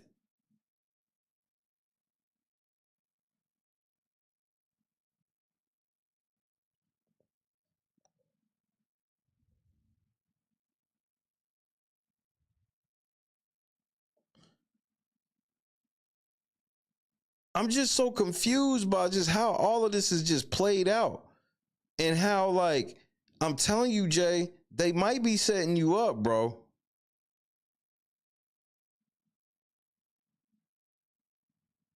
Remember, they just leaked the story yesterday. What's the story they leaked yesterday? Diddy's in jail jealous of Luigi Mangione. I'm losing my motherfucking mind, man. They said Diddy in jail mad that Luigi Mangione got more fans in that motherfucker than him. I'm not lying.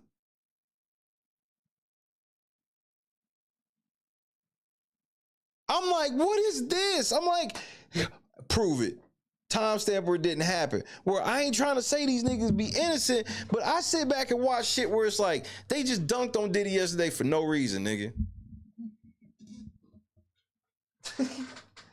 They said Diddy and they're jealous of Luigi, bro. I'm like, what?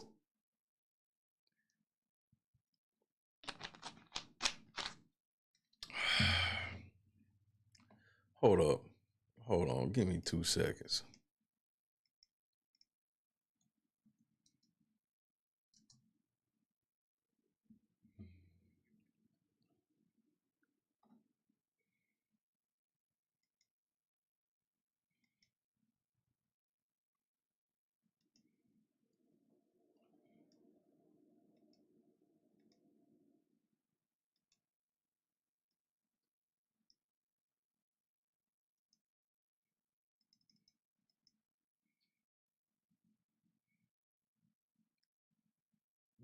Diddy had to respond today because the news yesterday, Sean Diddy Combs envies attention Luigi Mangione is receiving behind bars.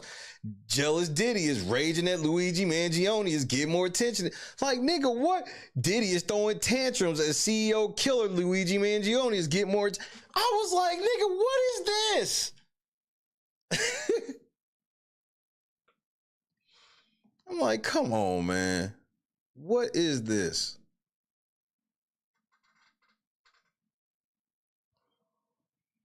Just a straight hit on Diddy from out of nowhere. I don't believe that. Y'all talking like he in there, like his Orange is the New Black in there or some shit, bro. Like, y'all gotta cut some of this shit out. Like, bro, I done thought I heard it all. Just when a nigga thought he heard it all, bro. Diddy in there jealous, Luigi ain't got no money. You want me to believe that Luigi just came in there, he running the shit, he ain't got no money. Diddy got money and a whole network on the outside that can make sure everybody in there is on. No, Luigi ain't got access to shit right now. Oh, he wasn't broke. He broke right now. Luigi can't move no money right now. This nigga in there on a murder. Oh, he in there on one of the craziest murders ever. So, okay, let me put it to you like this. Let me put it to you this way. Remember what I said right after I said he ain't got no money. What did I say? I said Diddy got a whole network of people on the outside. What the Luigi grandparents getting ready to put money on everybody's books, make sure run past they people's house, do some shit. Because Diddy got that type of reach. Diddy got the type of reach where he can get. Luigi got money. This type of money he need for what's going on in that jail, he do not have that type of money. Because he don't have that type of motherfucking manpower. He could, bro, why didn't he just have somebody hit that nigga then? For all of this. I'm trying to explain it to you from why there's no way Luigi Mangione's running that prison or that jail. There's a big possibility that Diddy is, though.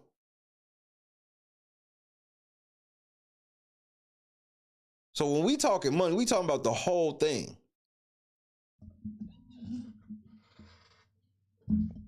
We talking about the whole thing. Diddy, we see Justin them on the ground. Justin them, the bodyguards. Bro, because where they got him, I guarantee it ain't a gang of people. Diddy got everybody books in there straight, nigga. What else he spending his money on? He might as well do that and just chill. And then everybody in there chilling. And then the one nigga that try to like fuck with the shit, they gonna beat the brakes off that nigga. Any nigga try some slick shit with Diddy, the whole unit gonna do it because the whole unit eating. The whole unit like, nigga, before this nigga got here, everybody was eating like this. Now the nigga here, everybody eating. Everybody canteen full. Ain't nobody grouchy, nothing. You got your soups. I got my soups. We all chilling. So if they see one nigga in that mix trying to fuck that shit up, they gonna fuck his world up.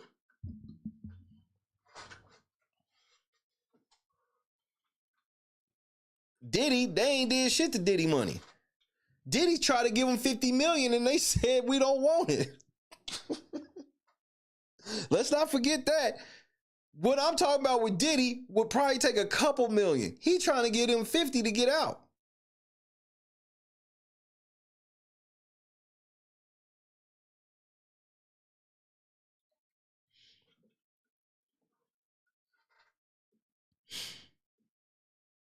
I mean, but okay, so like with Luigi, do I think he hurting on his books? Of course not. His books are fine.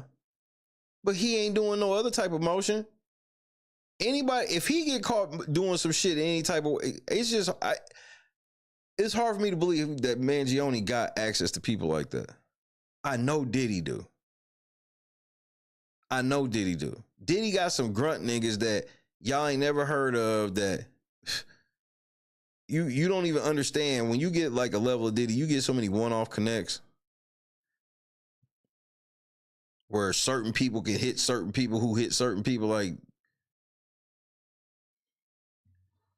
Diddy's got network. Diddy got, like, take all Diddy money away, he's still got a whole ass network of people that he can carry or pigeon across this fucking country.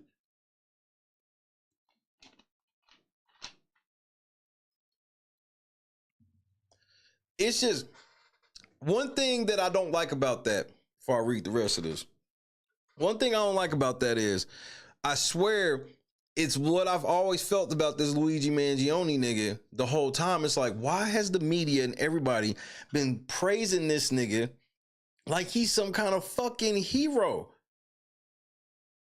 They want me to believe that the jail is more hyped about Luigi Mangione being in there than Diddy.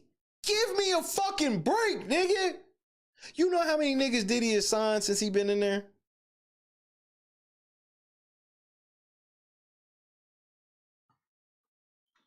Diddy's probably signed about 5 or 10 niggas to Bad Boy already. And then all the people in prison or in jail gonna be like, well, Diddy's cool, but this nigga, he shot a motherfucking insurance company CEO. That shit, bro, I hate that he did that shit, and I'm so sorry to the family. My point to you is, them niggas in jail don't care like that. Them niggas fuck with Diddy, bro. It is what it is. Overall, yes, it's probably a couple niggas that fuck with Luigi, but like this whole thing where enough niggas in jail are fucking with Luigi to the point where it's made Diddy be depressed is wild. But again, they trying to do that whole thing where they always trying to frame Diddy as this nigga that be raging out.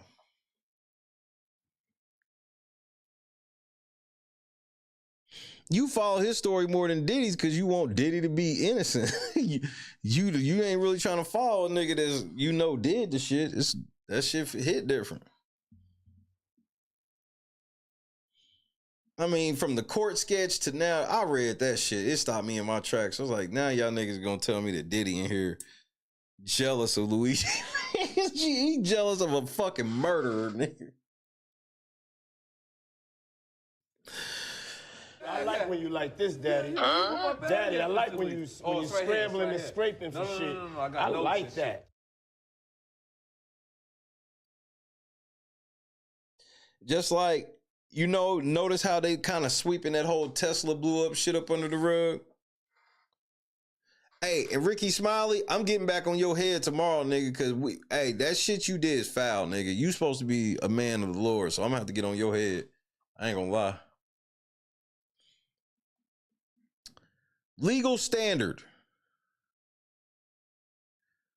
To ensure that lawyers do not file baseless and harassing complaints, Federal Rule of Civil Procedure 11 provides, by presenting to the court a pleading, an attorney certifies that to the best of the person's knowledge, information, and belief formed after an inquiry, reasonable under the circumstances, the factual contentions have evidentiary support, or if specifically so identified, will likely have evidentiary support after a reasonable opportunity for further investigation or discovery.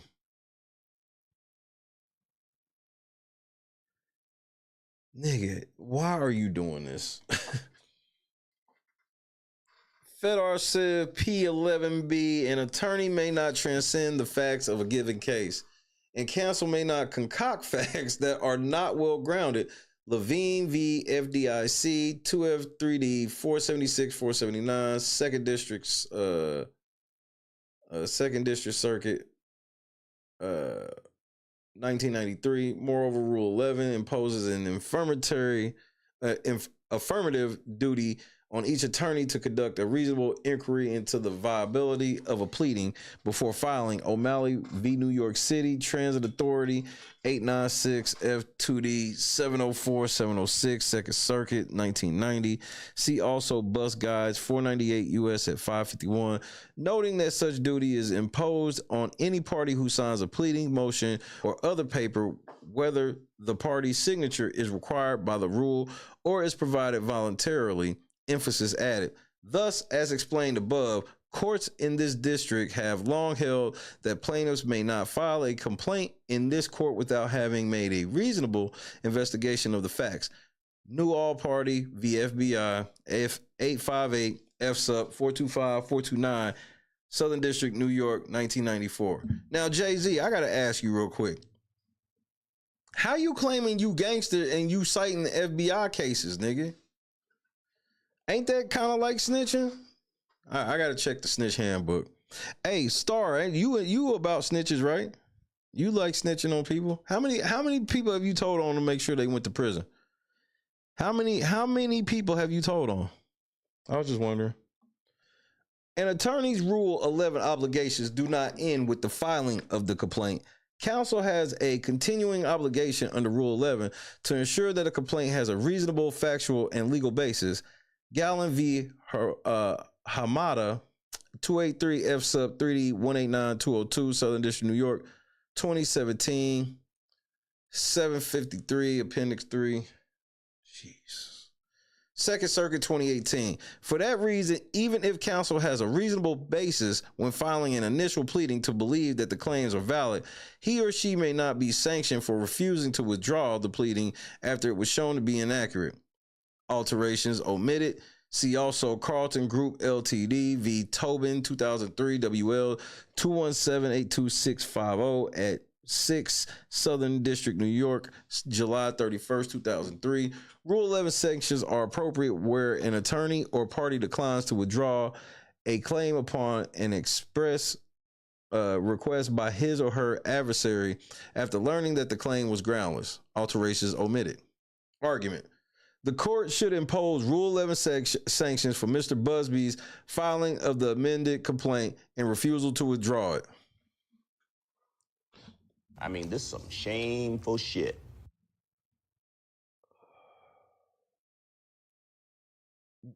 I don't think you realize what happened last time, Alex.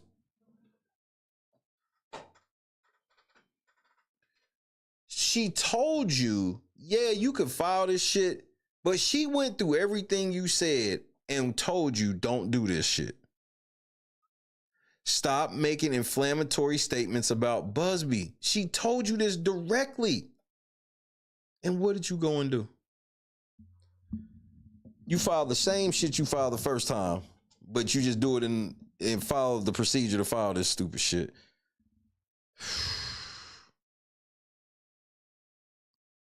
Mr. Busby violated Rule 11B by either filing a knowingly false complaint or failing to conduct a reasonable inquiry into the facts.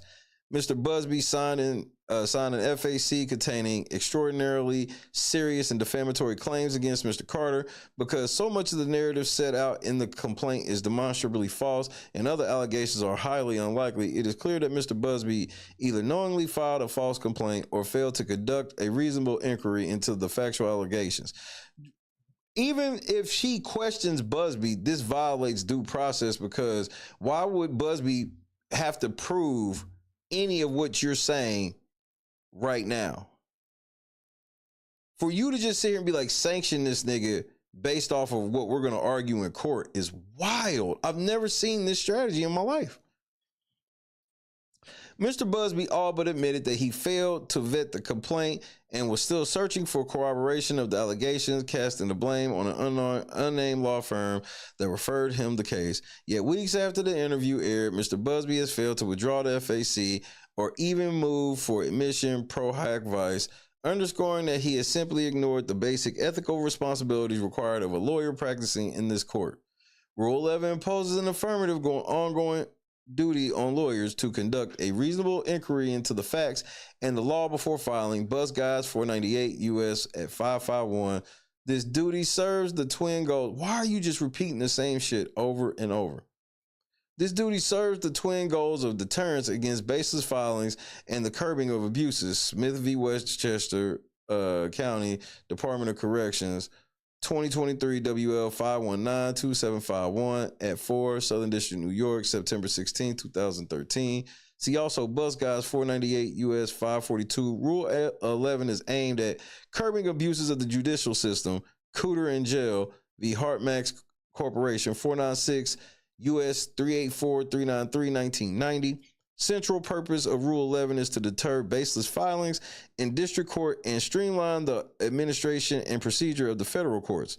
As such, an attorney's signature on a filing denotes merit and sends a message to the district court that this document is to be taken seriously. Buzz Guys 498 US at 546, where an attorney learns after filing a complaint that the factual assertions are false Rule 11, and the rules of professional conduct mandate withdrawal of the claims. See City of Yonkers v. Otis Elevator Company. Oh my Lord. You've even brought in Otis, bro. Leave the elevators out of this. 844 F2D 4249, Second Circuit, 1988. See also ABA model rules of professional conduct, rule 3.1. A lawyer shall not bring or defend a proceeding or assert or controvert an issue therein unless there is a basis in law and fact for doing so that is not frivolous. NYR Prof Conduct 3.1A, same. Texas R Prof Conduct 3.01, same. Here it is clear from easily ascertainable information that numerous allegations in the complaint are false or highly doubtful. By all indications, Mr. Busby did not conduct a reasonable investigation into the facts before signing the complaint, including the core allegation of sexual assault. First, photographs obtained by NBC. Oh my Jesus. From the evening in question make plaintiff's allegations implausible in the extreme. According to the FAC, the assault occurred at a party hosted by Mr. Combs in a private residence, but NBC reported that photos of Mr. Carter from the evening show him at a party at a completely different location, the now closed Lotus nightclub in New York City. Article 7, NBC article at 7. The FAC's description of the location where the party and purported assault occurred, a large white residence with a gated U-shaped driveway, which included a large living room or foyer and a hallway containing several rooms off of it, including a bedroom. FAC 44, 46, and 51. This little citation. This fact, in conjunction with the complete lack of evidence of Mr. Carter's presence at the purported private residence that plaintiff describes, casts serious doubt on plaintiff's allegations regarding his attendance, let alone conduct at any such location. Nigga, this is outrageous. Moreover, Mr. Busby made clear in a statement to NBC that plaintiff does not claim the assault occurred at Lotus nightclub. Are you for real? Second, the FAC's account of what happened at the party before the alleged assault crumpled under even surface level scrutiny. This nigga needs words, bro. The FAC alleges that upon arriving at the party, plaintiff encountered many celebrities in the large living room or foyer in the house, FAC at paragraph 46, but when asked about whom she spoke with, she named Benji Madden, a conversation that supposedly struck in her mind because of his readily identifiable tattoo of the Last Supper. NBC article at 5/7. The entire exchange, however, was pure fiction. Mr. Madden did not attend the VMAs, was not at any party that evening, and was not even in the state of New York. He was halfway across the country on tour with his good band, Good Charlotte, in the Midwest. Nigga, that's not halfway. Chicago is not halfway across the country. See, y'all can't tell the truth about small shit. Chicago is not halfway across the country from New York, nigga.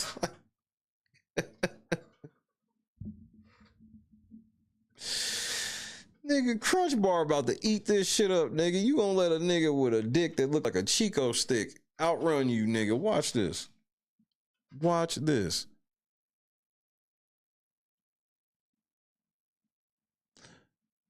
A fact that a Google search would have revealed a 45-minute jet ride, bro. This nigga's like he halfway across the country. A fact that a Google search would have revealed in less than a minute. NBC article at 7. A competent lawyer would have asked the question, whom did you speak with at the party? During the first substantive discussion with plaintiff about her claim, and then undertaking an effort to confirm that those individuals were indeed in New York that evening. But Mr. Busby apparently did not even bother to take the simple first step to investigate the claim before signing his name to a pleading accusing another person of a serious criminal offense. That is not how lawyers are supposed to conduct themselves.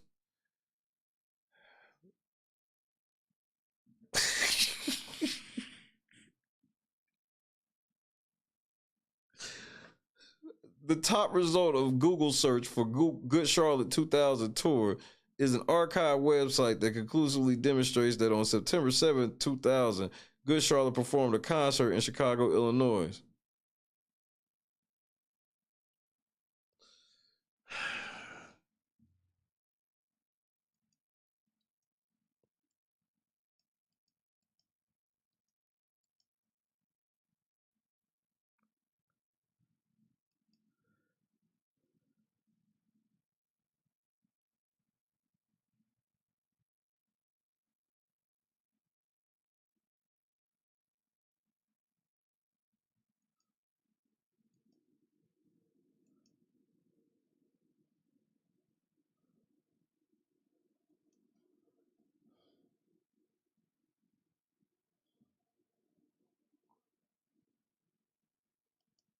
Let me find this motherfucker.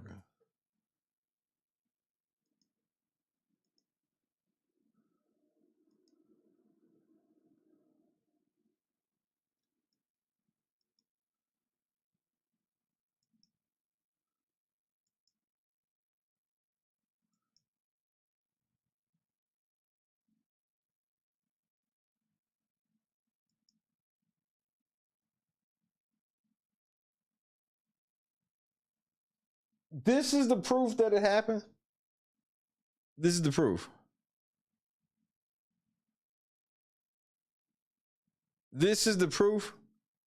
Come on, Jay, for real? Man, I gave y'all the benefit of the doubt. I knew it was gonna be some bullshit. I knew it would. I knew it would.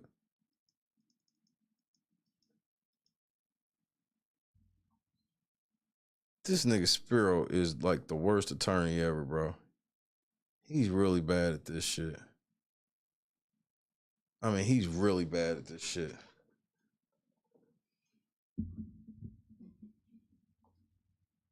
He can say he paying at least 7 bands. That's not a joke. He's charging like 7 bands. Awake, what's happening? Said don't ruin Chico sticks for me. You can blame old Crunch Bar Busby.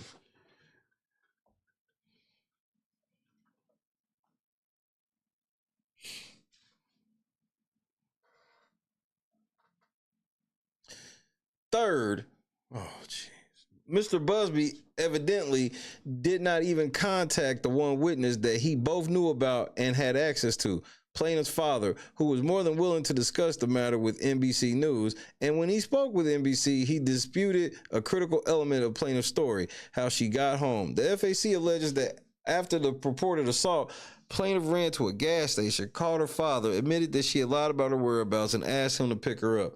After which he arrived to pick her up shortly before dawn, and the two drove home in silence. FAC paragraph 60, NBC article.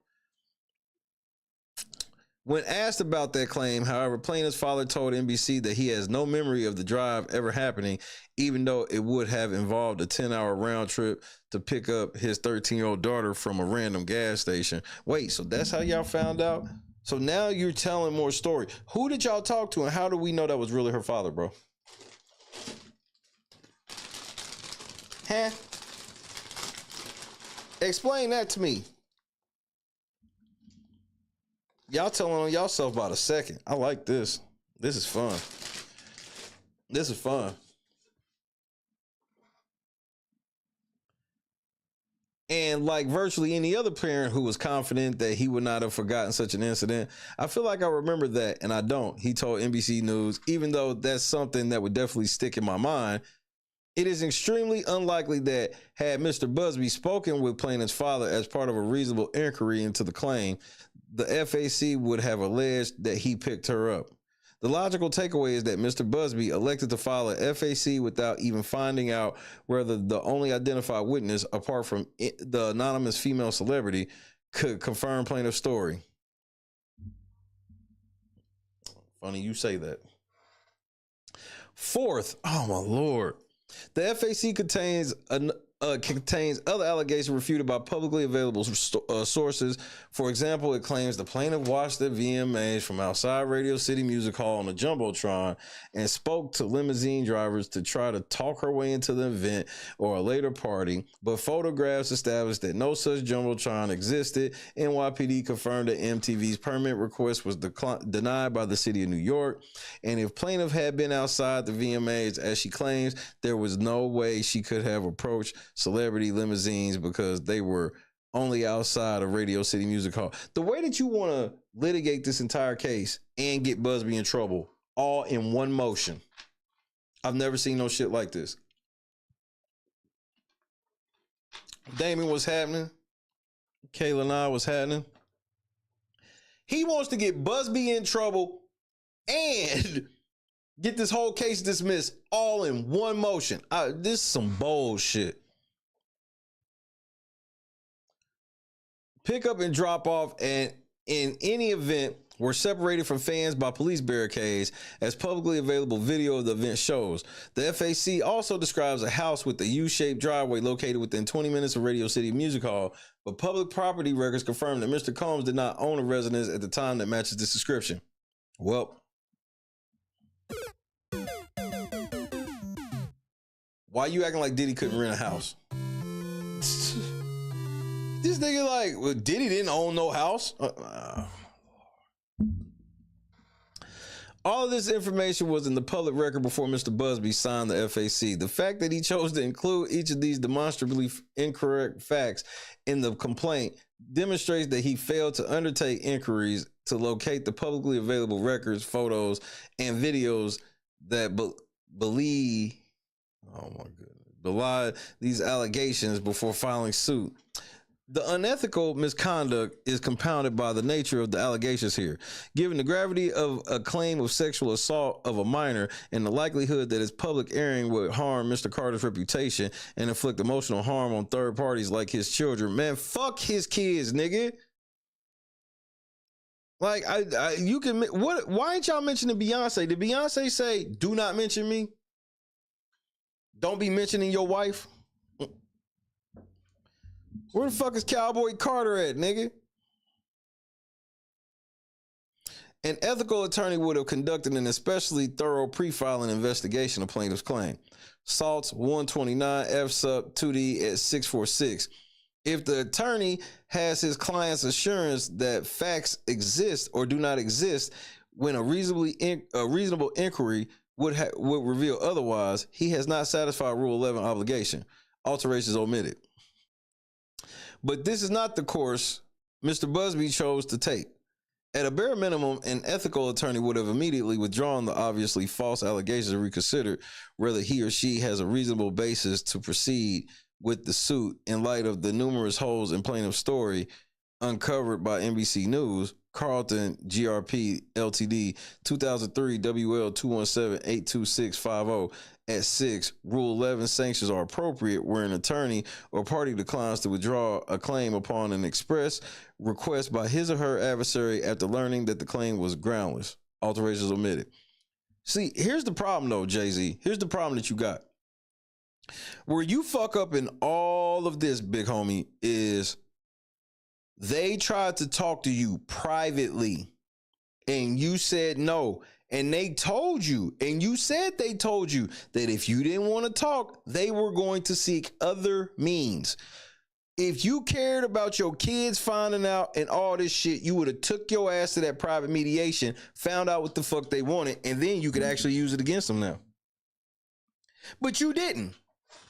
You called they bluff, and now you want me, oh man, but my kids. He had a chance for his kids to not know about this.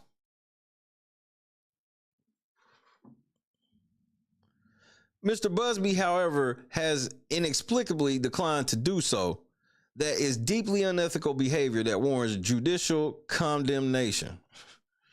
The court should dismiss the FAC and impose monetary sanctions against Mr. Busby. Oh, my Lord. Yeah, that's exactly what they're going to do.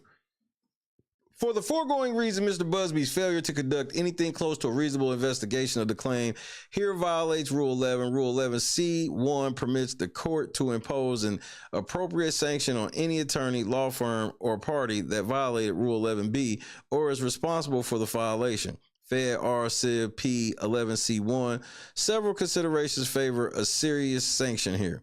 First, oh my goodness, bro. You talk too much. First, Mr. Busby's Rule 11 violations are extreme. He apparently did not conduct even a rudimentary inquiry, such as consulting publicly available sources and asking plaintiff and her father basic questions about her narrative. Not only does he concede that he failed to fully vet plaintiff's allegations before signing the complaint or amending it to name Mr. Carter, he has sought to place blame for his shortcomings on unnamed lawyers who allegedly referred him the case. But oh my God, you've already said this.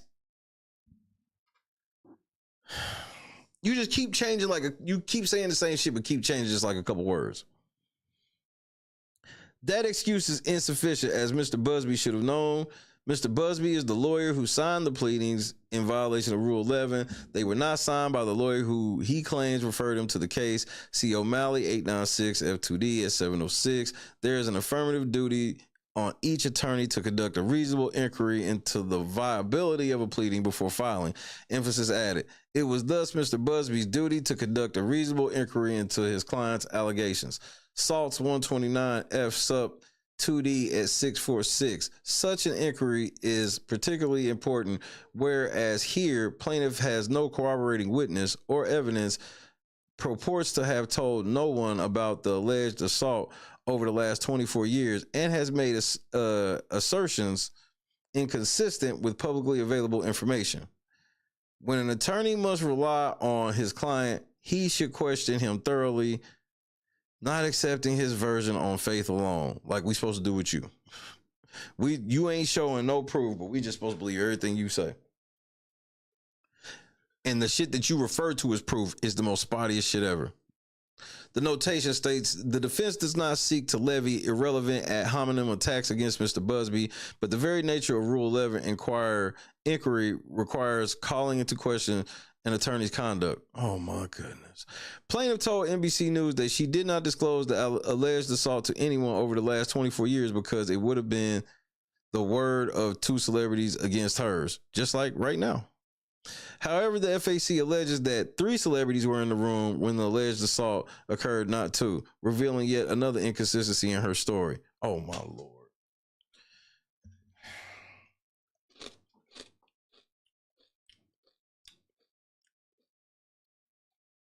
This nigga Alex Spiro's he's doing this on purpose. Jay, you need to fire this nigga. He doing this on purpose, bro.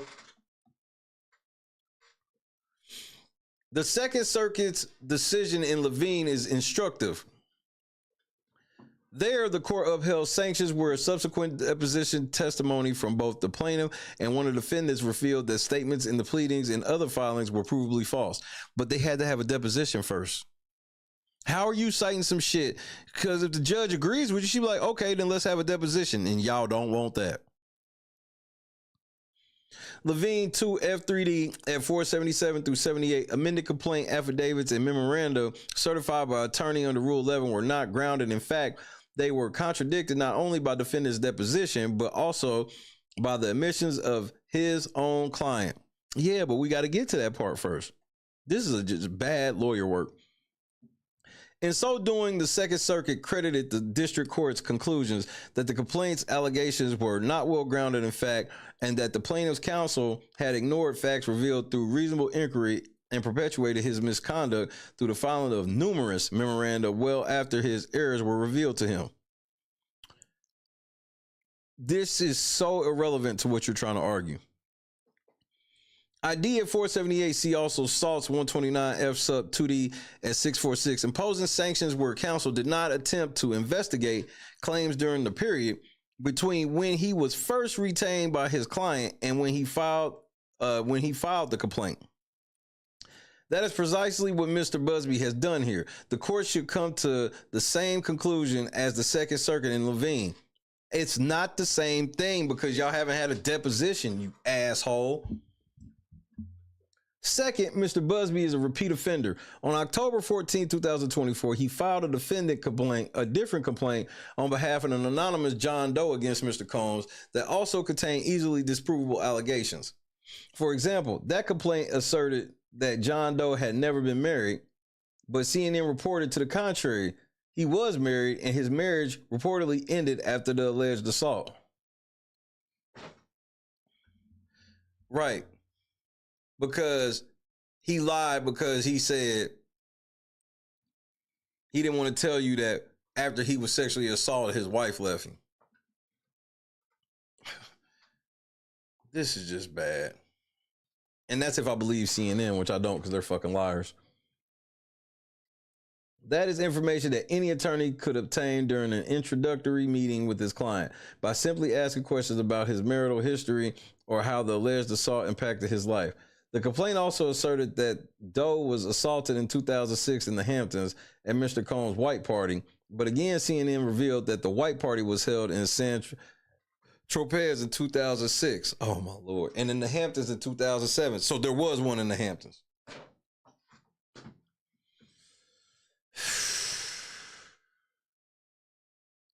Something Mr. Busby could have learned through a simple Google search. It was only after CNN's reporting of these errors that Mr. Busby filed an amended complaint changing the year of the purported assault to 2007. Well, okay, they missed 1 year in like a 18-year period. Bro, y'all niggas is off the chain. And the detail concerning Doe's prior marital status, Mr. Busby brushed away these glaring factual inaccuracies as mistakes that were made in the rush to file. But that is precisely what Rule 11 prescribes, rushing to get a complaint on file before conducting a reasonable investigation into his allegations. Nigga, if a nigga put 2007, if he put 2006 and he should have put 2007, bro, why are you acting like there's such a glaring error that you should be sanctioned over? It literally could be a typo, nigga. Like, what the fuck? Alex Sparrow's a fucking moron, nigga.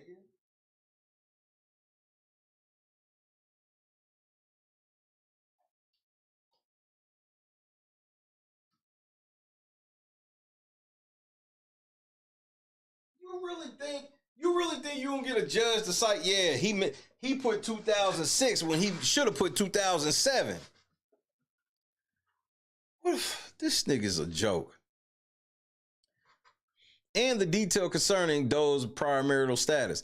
Mr. Busby brushed away these glaring factual inaccuracies as mistakes that he made in a rush to file, but that is precisely what Rule 11 prescribes, rushing to get a complaint on file before conducting a reasonable investigation into his allegations. And he appears poised to continue flouting Rule 11, given that he filed 15 cases in this court relating to Mr. Combs over the 2-month period. Do you know Diddy or not? Because you short clocking a lot of shit that this nigga you don't know is doing and got going on in his life. Over the 2-month period following the unsealing of his indictment and claims to represent over 100 other plaintiffs. Third, adding to his original failure to conduct a reasonable inquiry, Mr. Busby now refused to withdraw the FAC in light of the revelations by NBC News, instead stating only that he will search for corroborating data that to the extent it exists. Even if counsel has a reasonable basis when filing an initial pleading to believe that claims are valid, they may be sanctioned for refusing to withdraw the pleading after it was shown to be inaccurate. RC2 Pharma Connect LLC v. Mission Pharmaceutical or Pharmacal Company. That has to be, bro. He does a lot of weird ass abbreviations. Or y'all niggas just can't type. I think it's the latter. 2022 WL4234552 at 3-4.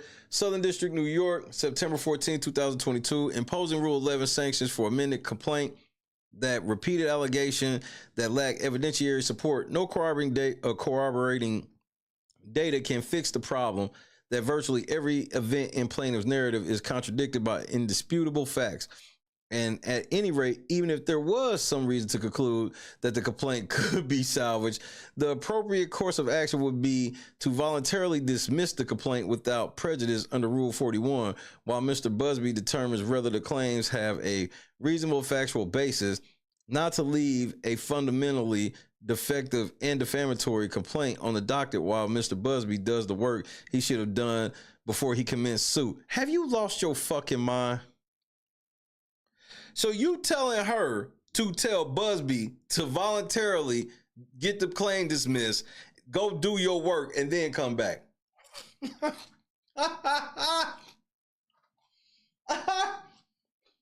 Alex Spiro, wow.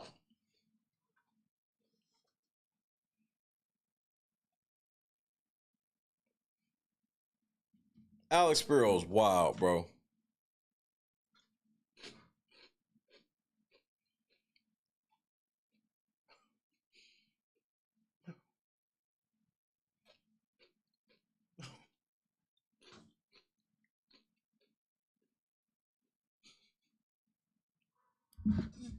C. Johnson v. Roadway, Inc., 2006, WL 120242 at 3, Western District, New York, January 17, 2006. Imposing sanctions where plaintiff has several warnings in addition to those provided by defendant that there was no chance plaintiff's claims would have succeeded.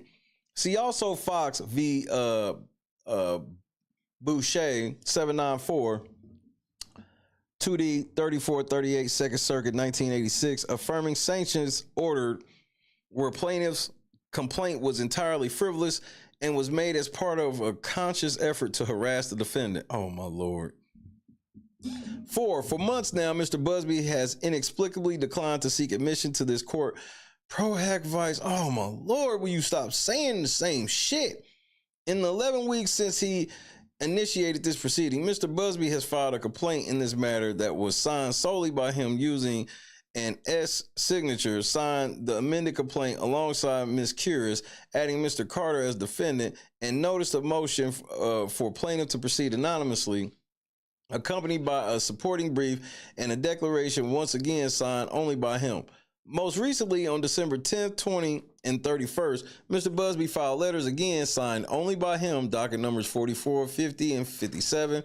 And though in his December 20 letter, Mr. Busby contended that he is admitted to practice in the Eastern District of New York and intends to apply for reciprocal admission to this court, he has yet to even seek interim admission pro hac vice.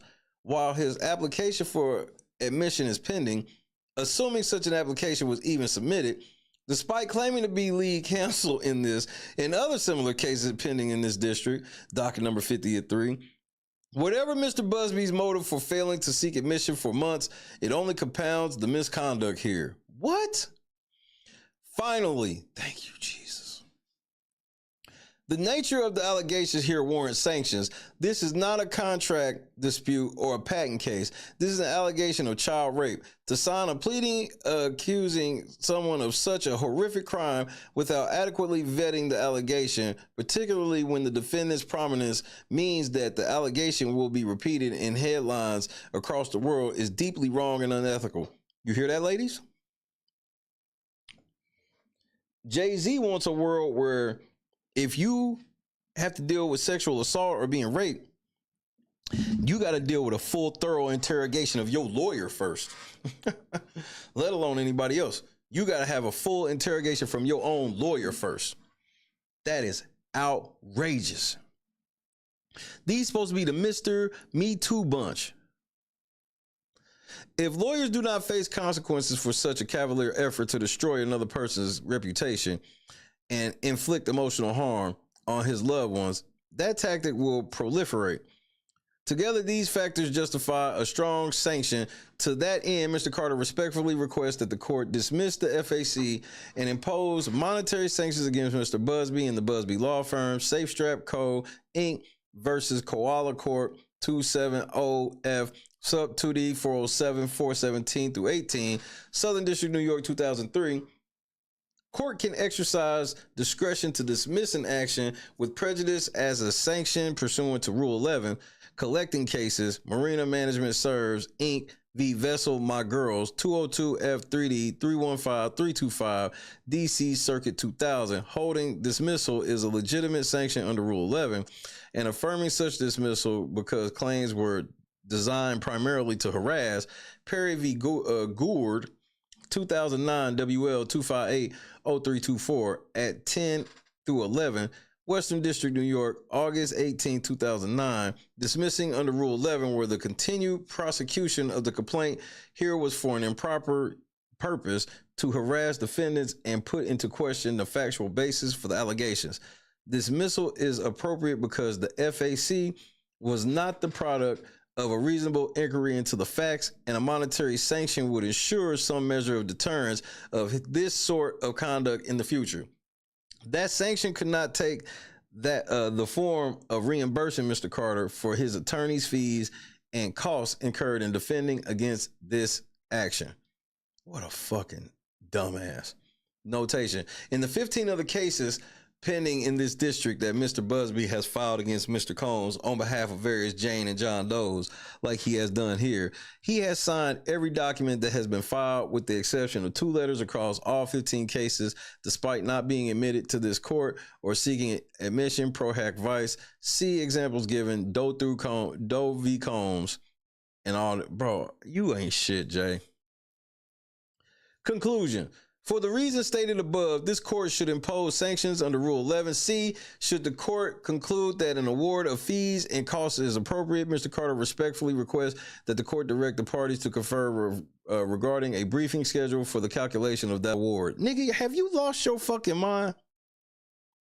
Hey, and Your Honor, make sure you set a date so I can get my money too.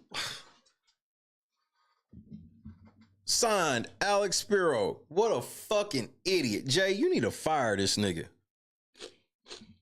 He about to get you locked up.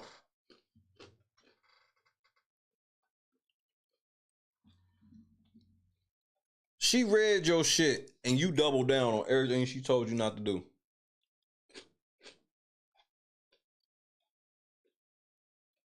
$30 pages of madness.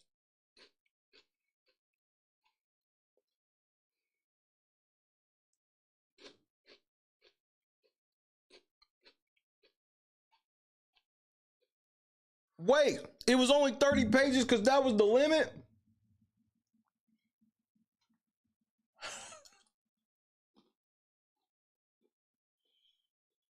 She gave this nigga a 30-page limit and he used all 30 fucking pages.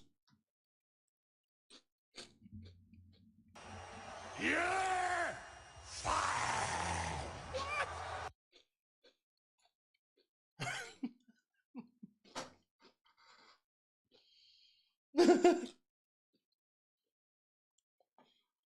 He actually used 29, but then he used the 30th page to tell her that he was in compliance of her 30-page rule. See, it's just getting smart shit for me. It's the getting smart shit. This was gonna get him fucked up. That's some asshole shit. It's 29 pages, but you use page 30 to tell her, I used 30 pages like you said.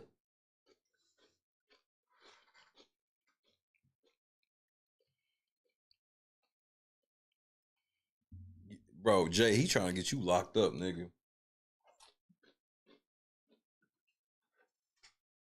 I don't know if you want to be playing on the judge like this, nigga.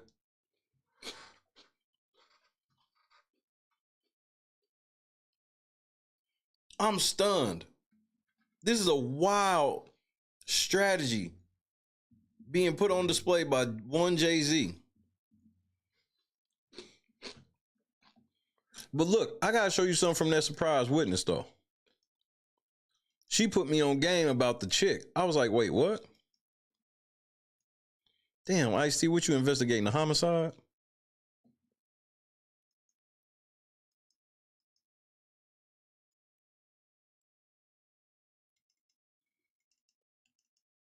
Hello, everybody. How are you doing on this fine Wednesday. I'm doing quite well. There have been some new filings in the Jane Doe versus Diddy and Jay-Z allegation, kind of the way I put it. Today is January 8th.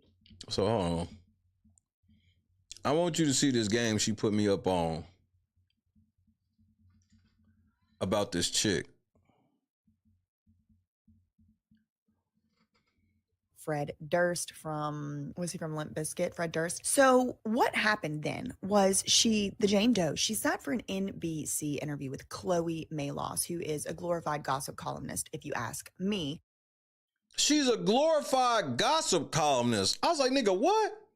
But this Jane Doe sits with an interview, and pretty much for the first time that I've ever seen Troi in her entire professional career, she all of a sudden decided that it was important to vet her sources. Now, she doesn't do that when she's vetting who Kylie Jenner and who Justin Bieber were sleeping with in 2014 in the tents at Coachella. She did not bother to vet those sources in the same way. Be some trust issues and some jealousy going on, and apparently maybe one aspect of it could be the fact that he went to Lion King with a Victoria's Secret model last week. All right, so What's he didn't. The story? All right, so Justin Bieber did go to see the Lion King on Broadway. Jerry, you're right, but it wasn't just with a Victoria's Secret model. A lot of people think that this is the first time that they've broken up, but that's Nigga, your credibility, once I found out this what this bitch be doing, credibility shot, and there's more to come. not true. We can tell you at HollywoodLife.com they've broken up a lot. Look, they're just teens in love trying to make it work. Hey guys, it's Chloe, and we've got so much Coachella craziness with Justin Bieber and Kendall Jenner, so let's get right into this. But let's talk about the odd couple of Kendall Jenner and Hailey Baldwin. Both have been romantically linked to Justin lately, and both are staying with him at a house that he rented for the festival. One big happy family. But oh, you ain't shit for real. now, get this, despite all the PDA that we've seen from Kendall and Justin this weekend, we are actually hearing from people close to this group that Hailey and Kendall have both shut Justin down this weekend, and that he actually reached out to Selena Gomez, And this is who they got to interview that chick. actually tried to get her to come join him at the festival. Maybe she remembers what happened last year because she was not having it. We are actually hearing from people close to this group that Hailey and Kendall have both shut Justin down this week. But all of a sudden now for Jay-Z, running PR for Jay-Z, she decided she wanted to vet a source. I don't know why that happened. Very interesting to me. She basically tries to pick apart this Jane Doe's story. And now look, listen, you're not going to get any sympathy from me on somebody lying, okay? If Jane Doe is lying on purpose, wow, she deserves to be admonished, and she probably should have to pay somebody's attorney fees. I mean, that is pretty serious if you're lying about something like that. So I'm not saying Jane Doe's telling the truth. The truth is, I don't know. I was not there. This was back in 2000. I was probably 10 years old or something. In that interview, and because Troi Melas all of a sudden decided that she was going to vet a source, it did, listen closely, cast doubt and call into question some of the allegations that this Jane Doe was making. For example, her dad doesn't remember driving her. She says that she called her dad to come pick her up. Her dad came pick her up. But the dad now, I mean, I don't know, who knows how old the man is. Now he doesn't have a memory of going and doing that. Now, that I will admit, I will agree with Alex Spiro to an extent. The fact that the dad doesn't remember, it does cast doubt on the allegations. And it would be a lot better for the allegations and the veracity of the allegations if the father did remember, or if he did claim to remember. But that being said, as we've discussed previously on this channel, there are many reasons why the father might not remember something that did happen. There are also additional reasons why the father might say he didn't remember something, but he really does. Maybe he doesn't want to get dragged into this. Maybe he got paid off. Maybe Exactly.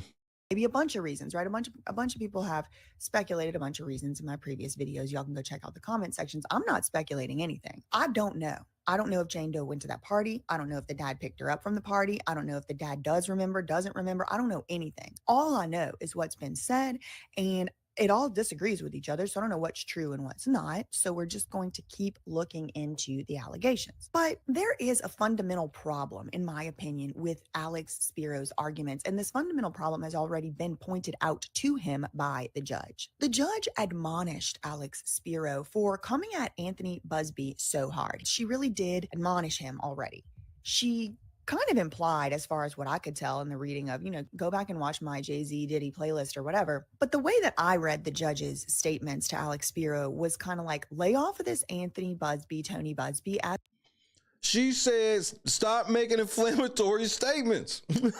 Aspect of it, and maybe let's focus on the facts. Again, that's just my reading of it. I really don't know. But it does seem to me like Alex Spiro is making that same mistake again. He is really throwing Tony Busby under the bus, and he's doing this whole thing through the lens of trying to get it dismissed on the back of Tony Busby's lack of diligence or Tony Busby's behaviors. And I don't know that that's going to be successful, because it does seem as though the judge has already made a statement about that. Like, can we stop talking about other attorneys? Can we stop talking about everything other attorneys did? And can we get to the freaking trial or whatever? And so I don't know if that's going to really get him very far. There's a few other things that he brings up in here that really do mirror kind of that first thing about the father and his memory. We'll get to those in turn. But yeah, Alex Spiro is kind of hanging his whole hat on this Rule 11 thing where Tony Busby is apparently just like done so much bad stuff that he should be sanctioned. He should have to pay money, and he should also have to pay Jay-Z's attorney's fees or something. And the reason is that Alex Spiro claims that Tony Busby either knowingly made false allegations about Jay-Z, or he failed to conduct an adequate investigation into the complaint's factual filings at a minimum,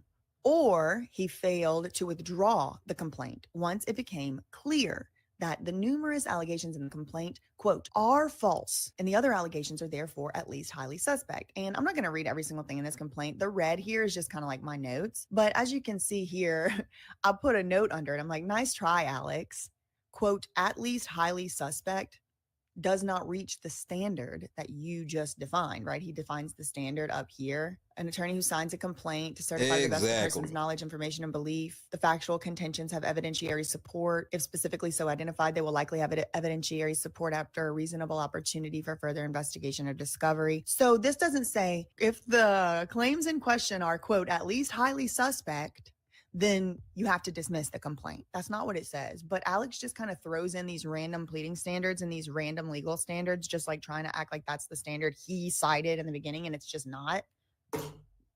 The First Amendment complaint alleges that following the 2000 Video Music Awards, Jane Doe was rugged and R-worded at a celebrity party, but almost immediately after the first amended complaint was filed, Chloe Melas, hardly a journalist, more of a gossip column shill for hire, quote, NBC News journalist, determined that a number of allegations were either... Man, bro, to put me on game about her not even being there, what could even pass as one of them. False or highly doubtful. Now, Alex goes down and tries to convince the judge about the falsity of these allegations. And in my opinion, he frankly just cannot get there. The only thing that really is compelling is this. Hit that like button, because I know y'all behind. Hit the like button, bro. Hit the damn like button. Year 2000. Now, there have been a lot of gossip and tea and drama channels out here talking about how perhaps the VMAs that this woman was talking about was the 2003 VMAs. Maybe it was. Maybe it was 2010. Maybe it was 2005. Maybe it was 2001. I do understand from Alex Spiro's perspective and from the perspective of someone who has been falsely accused in court filings that you really should try to have these type of details really sorted out. Okay, so I do agree with that. I'm sympathetic to that. However, let's say this woman, who was allegedly 13 years old at the time of the incident, did just get the year wrong. Maybe she thought it was 2000, but it was 2003. Again, that's a pretty serious transgression. And I could see how it would make you call into question all the other facts. But calling something into question is not the same thing as proving it is false. And Alex Spiro would know this better than anyone. Proving something is false, disproving something, making something obviously impossible to be true. That is not the same thing as casting doubt or creating ways that it could possibly not be true. Fact. Okay, and the reason that this is important is because it's going to make a difference whether or not the judge dismisses this case before it even gets really started, or if the judge says no. There is enough being alleged here, there's enough reasonably being alleged that we should get to the bottom of it. Now, with respect to the 2000 versus 2003 thing, some of y'all might be of the opinion that that is just egregious. You should know what year something happened, and if you don't, your complaint should be dismissed. You're allowed to have that opinion. Unfortunately for you and your opinion, judges in this district, courts in this district have already decided and determined that is not in and of itself enough. And Busby has already stated that in one of his motions, where it's like, it's already been decided that you can't try to pin her down on this 20-minute shit. You can't really pin her down on the date. None of that shit like that. Especially that far back. Enough to dismiss an entire complaint, especially whenever the person that is alleging to have been harmed was a minor at the time, a child, especially whenever there were allegations of rugging, which could affect memory, especially whenever there were allegations of PTSD, which according to courts in this district, not me, not a doctor, but according to courts in this district, PTSD also can affect someone's memory. And so for those reasons, it isn't necessarily the case that getting the year wrong is a lie or an intentional false statement. It's possible that getting the year wrong is excuse. Yeah, come on, man. We gotta get on this like button, or I'm gonna have to hit commercials. It's up to y'all. Don't matter to me. Y'all can hit the like button, or I can just hit the commercial. It don't matter. It's up to you.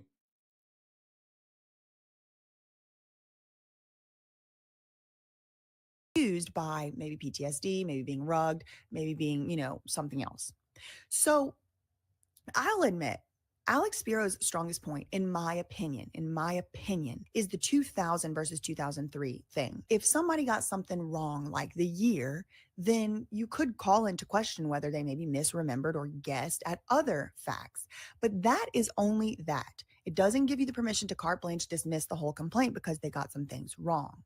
That is just what has been established in this court district. I'm not making these rules up, okay? So he also talks about a, quote, large white residence with a U-shaped driveway. And the Jane Doe says that she went there. She went to a large white residence with a U-shaped driveway. It took them 20 minutes to get there from the VMAs. And Alex Spiro says that was approximately 20 minutes from the VMAs by car, quote, but photographs show that after the VMAs, Jay-Z attended a party at Lotus nightclub in New York.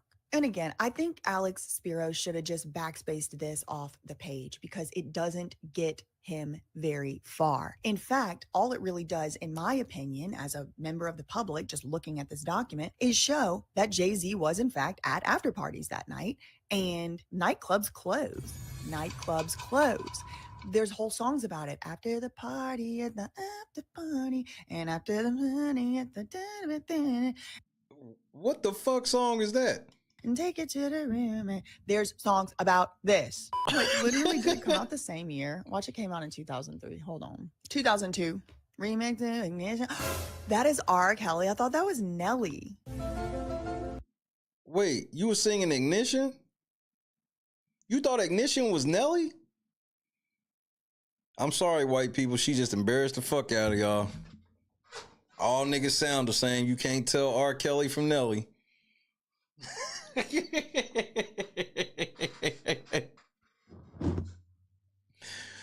WPS, nigga.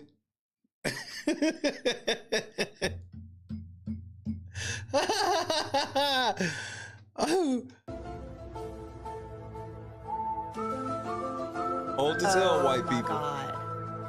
R. Kelly sings Ignition remix. I've been thinking that was Nelly since I was about 12 years old. Why they give R. Kelly such good songs that get stuck in your head? That's aggravating because he sucks. Anyway, okay. It's called compartmentalization. You can still like the songs while realizing that nigga ain't shit. It's not hard to do at all. So we know this. Everybody knows this. Alex Spiro knows this. Motherfucker said, I believe I can fly in my Air Force Ones.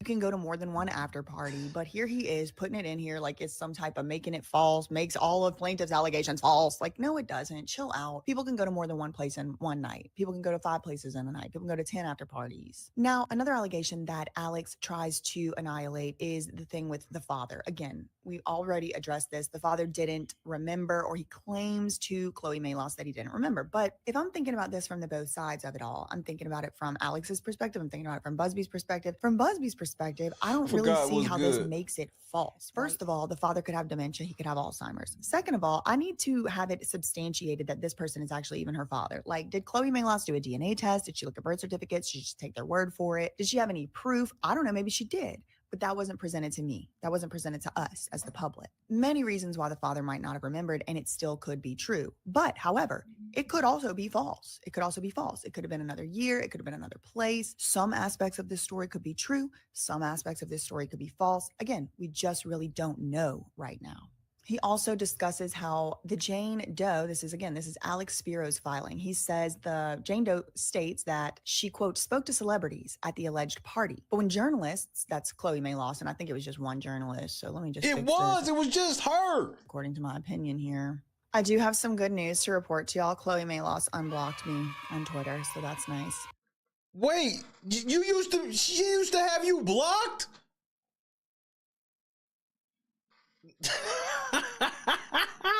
The plot thickens, nigga. The plot thickens. Oh, you a real truth teller. When you can get these motherfuckers to block you, that's when I know I can fuck with you. When you show me your block list, I'm like, oh, okay. I feel that. So when Chloe Melas pressed her as to which celebrities she spoke with, Jane Doe named a person who was in Chicago that evening performing a concert. And look, I put my little note here. This neglects the very real possibility of private jets for huge events like the VMAs. And this is also still just a he said, she said. And this is where I start to feel like Alex is being a little bit hypocritical. Alex Spiro, Jay-Z's lawyer, because he's using a lot of people's word for things. I guess it's not on this page, but he later... Thank you. This nigga sitting there like, we can't just take their word for shit, but we got to take your word for everything. And whoever word you got, we got to take their word, even if they not even in the courtroom. Says a representative of Benji Madden confirmed that he was actually in Chicago that night performing at a concert. Now, that could be true, but couldn't he have gotten on a plane from Chicago and flown easily to New York City? Like, yeah, Mr. White. Yes, science.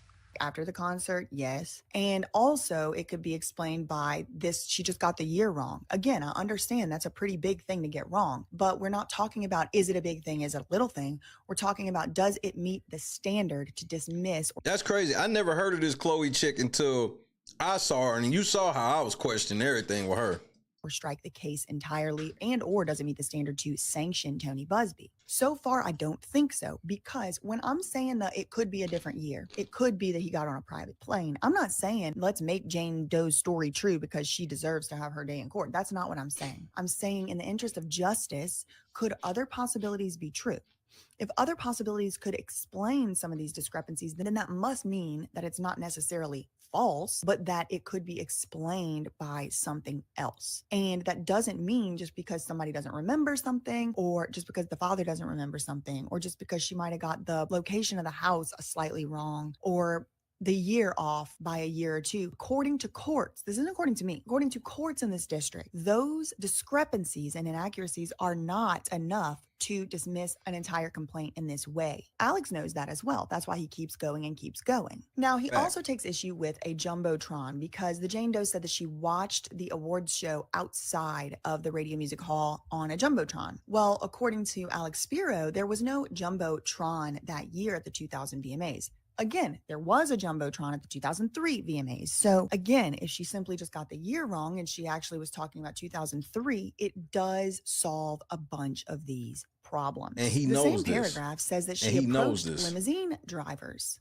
at the VMAs. But the video that he includes here in his lawsuit shows that the limousine area was cordoned off by police and inaccessible to fans. And as you see, I put it right here, ignores the possibility she got the year wrong. Courts have said this is not a reason to dismiss. And also, we also have heard allegations that Sean P. Diddy Puff Daddy Combs was in with the police. So it wouldn't surprise me if, for example, one possible explanation for this could be, yeah, it was cordoned off by police and police just let her walk on by. I mean, surely y'all have been to a parade in New York or something like that, and there's like a nice little police there at the end, and it's like, I just got to get to my right there. And they're like, okay, go. You know, people let people in. Police let people in New York. places for reasons. And again, Alex Spiro, I think he just misses the standard here. He says, by any objective measure, the fact that nearly every step of plaintiff's narrative turns out to be false or highly unlikely casts considerable doubt on her allegation that, everything else. I think Alex is getting a little carried away. I think he does need to calm down slightly. He won't. Look, listen, he's the best of the best. He's got that, big lawyer energy or whatever, but it's just not getting him all the way here. And I think that it's really casting doubt, unfortunately, on his credibility, because some of the stuff that he says is just too extreme. He's saying, quote, nearly every step of her narrative turns out to be false or highly unlikely. It's just, I feel like that's just taking it too far. That's just my opinion. Again, he takes issue with the fact that Jay-Z had to explain to his own children that he was falsely accused of assaulting a child. There's no corroborating witnesses. Alex says that a reporter was able to, quote, undercut almost all of the events of plaintiff's narrative just 5 days after the complaint was filed, the amended complaint, only highlights the complete lack of investigation undertaken by her own attorneys. And again, I had 2 questions on this one. And actually, this is a great point. I said, how did Chloe Melas learn how to vet a source all of a sudden? And why was she so invested in vetting this source? She wasn't invested in vetting the source that told her Britney Spears needed a conservatorship. She wasn't interested in vetting those claims. She wasn't interested in vetting claims that Kylie Cosmetics was definitely worth $1 billion. Chloe Melas is here with us in the Q&B salon. We're glad to invite the Q&B salon here. I want to ask you about the valuation, right? The sticker price. Is it worth it? What has she built here? 100% it's worth it. First of all, like you said, she is the youngest self-made billionaire. She wasn't interested in vetting those claims. She wasn't interested in vetting the claims that Selena Gomez and Justin Bieber and whoever else was in the tents at Coachella. She never vetted those claims. I could go on. She didn't vet Jeff Bezos' claims whenever she interviewed him with his square-headed boyfriend, girlfriend. And the way to get big problems done is you have to work together. We have too many examples in the world of conflict and people use. Nigga, you can't even get in the room with Jeff Bezos unless you one of the biggest liars on earth. We're done here. You sat down with Jeff Bezos?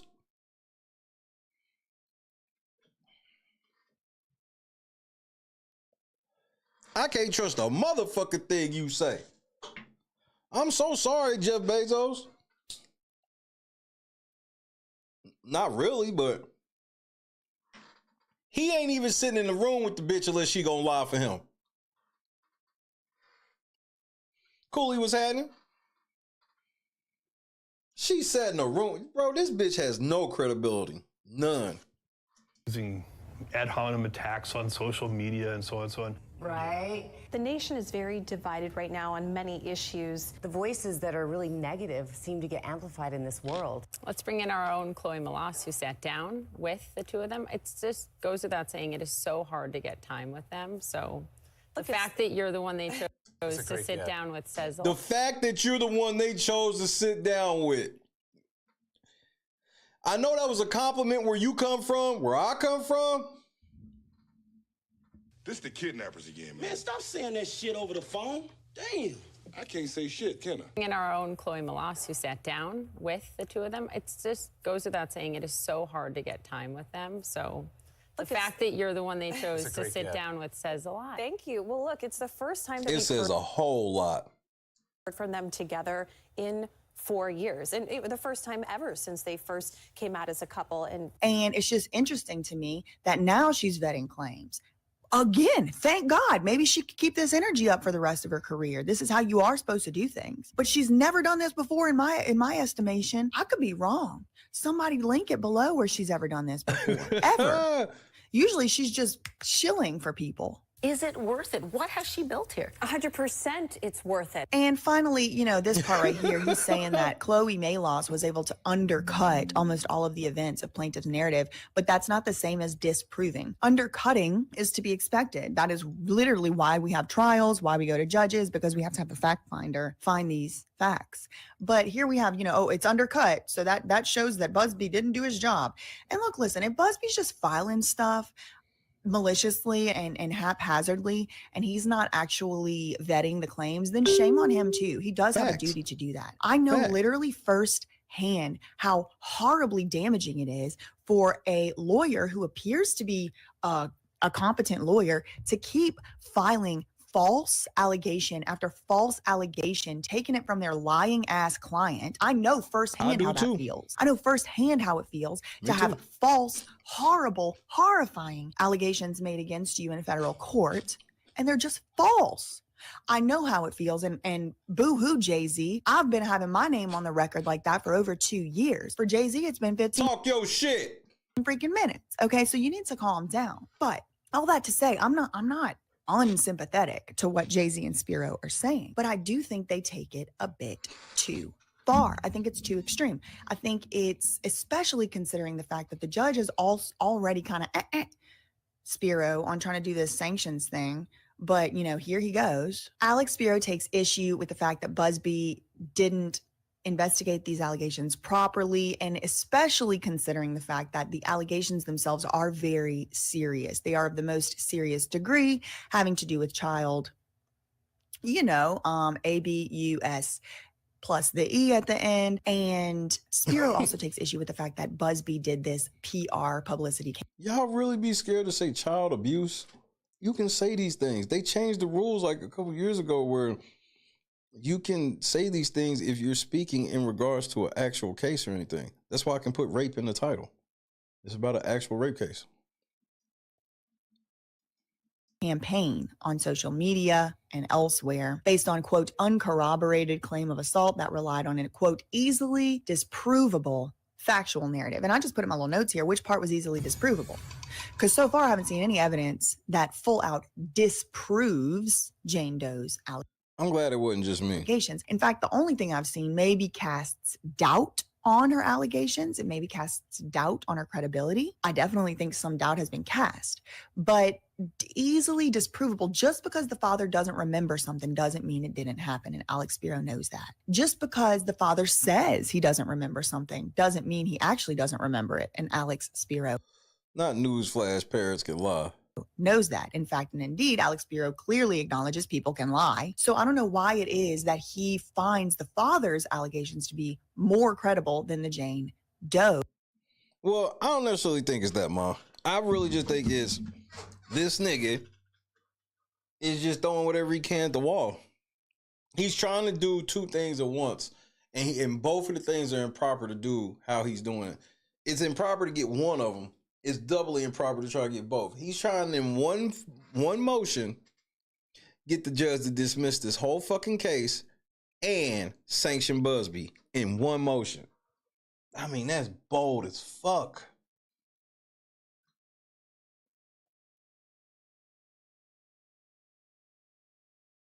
We don't even know if they really talked to the dad, because now, remember, I called all the shit in question. Now that I know on record that that bitch has been lying and she's a liar, everything I thought about that shadowy figure is amplified now.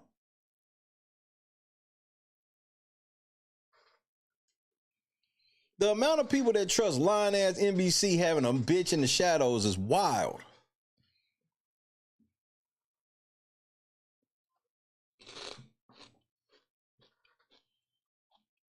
Or Jay-Z and them could have got to her daddy and paid him.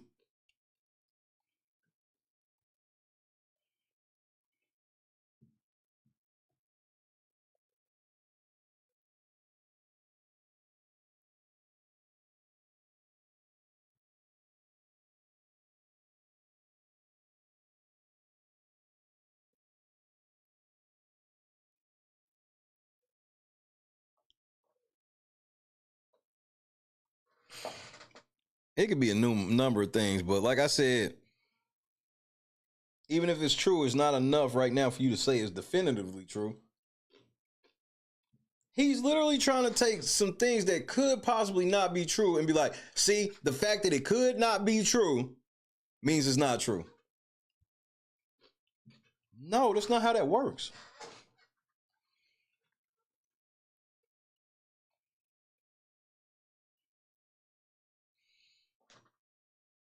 Jay-Z, how many girls has it been? Or is it zero? And I can ask, nigga, I can ask you whatever I want. You know, you always look down on a nigga like me anyway, so I don't give a fuck what you think. But hey, I saw that Beyonce name was, remember, we have been seeing wife and kids. What did we see this time around? Come on, Beyonce conspiracy theorists. I'm with y'all now. We have seen wife and kids. What did we see in that 30 pages? Kids.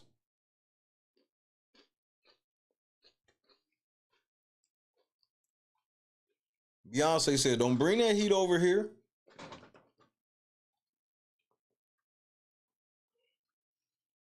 Yeah, that nigga ain't had to explain shit to me.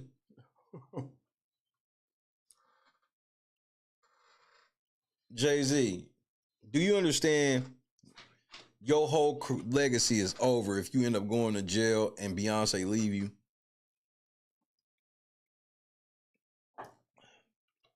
Even if Diddy got to do some time, Diddy will still win that exchange. You lose Beyonce in any way, bro, it's over for you. You better hope Beyonce ain't getting ready to turn on you now.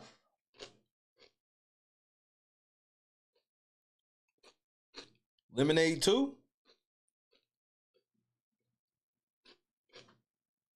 Beyonce, I ain't never fuck with you, but I'm ready for Lemonade 2. I ain't gonna lie. And we all know what Lemonade 2 got to be about, Beyonce, don't we?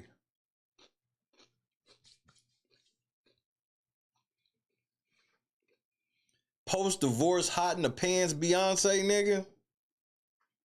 Lord have mercy. Jay, are you ready for that?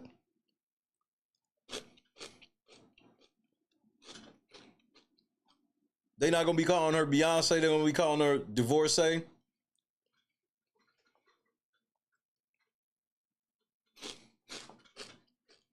Jolly, what's happening?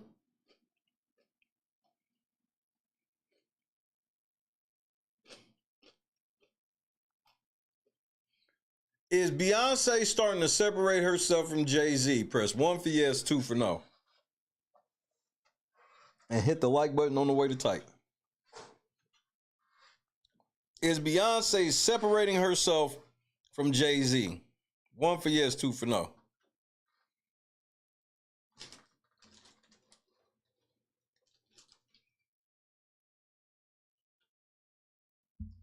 I didn't think so until tonight. He mentioned the kids more than once, but no Beyonce.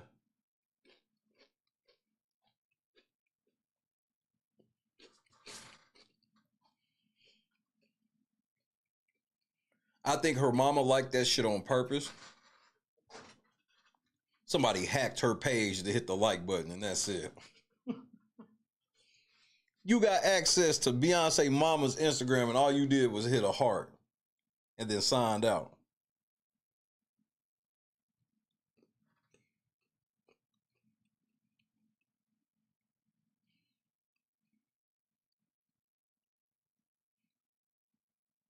Because here's the savage shit I could be on, Jay. What if you ain't lying about explaining it to the kids? What if Beyonce and her mama said, nah, you better explain to them kids what you did? That'll get you to not mention them in the motherfucker shit.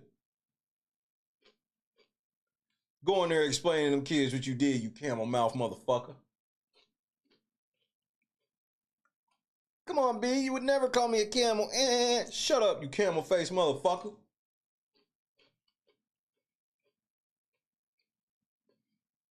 And I cheated on you ever since you got your hair like that. Yep. Shabuzi been over here and everything.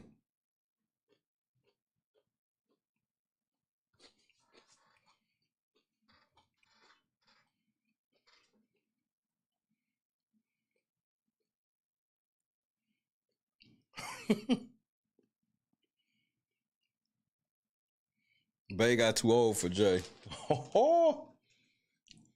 Poetic, stop it now. Aged out of the system.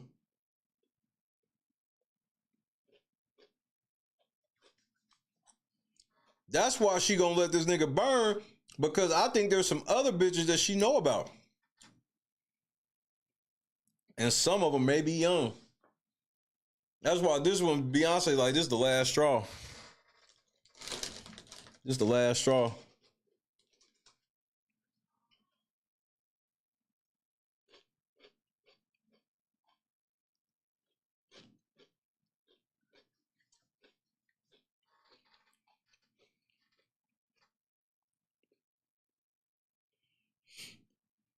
So here's the thing, Kendrick.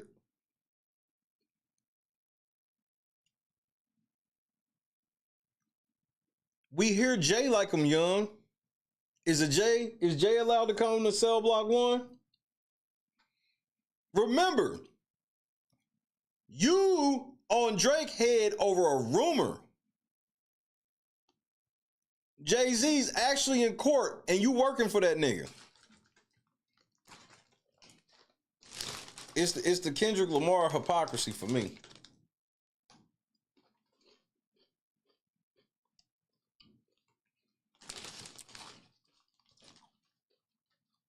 It's the Kendrick Lamar hypocrisy for me.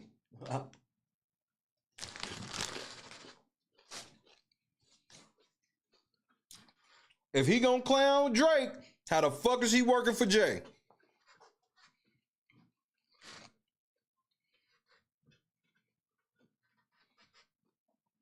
Jay in court right now over it.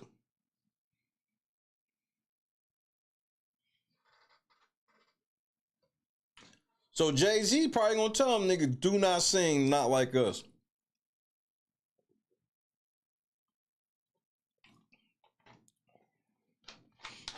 Which Kendrick got a decision to make. The whole world gonna be let down if Kendrick Lamar do the Super Bowl and don't do Not Like Us. It's gonna feel like he bitched up a little bit. I can't be the only person that feel that, right? Well, Drake is notorious for biting off too much. He's lost, to me, Drake has lost every battle. He lost that Meek Mill battle. Everybody just didn't care what was said in them raps.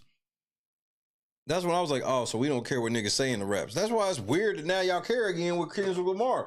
When it was motherfucking Meek Mill said some devastating shit to this nigga, proved that nigga had ghostwriters and everything. But, and he was fucking Nicki Minaj, like Meek won.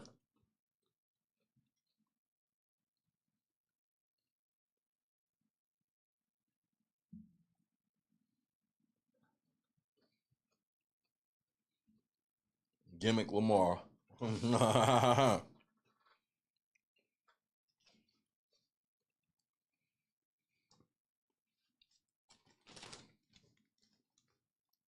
Kung Fu Kenny. This is y'all hero, nigga. Then y'all be acting like he's supposed to be a nigga to be... This thing where like he's supposed to be a nigga to be scared of is wild. I don't believe... Bro, the thing with J. Cole be swearing he's like this good guy. J. Cole, you helped set Drake up. You was always gonna bow out like that. Remember, Kendrick Lamar told us that Not Like Us was recorded months prior.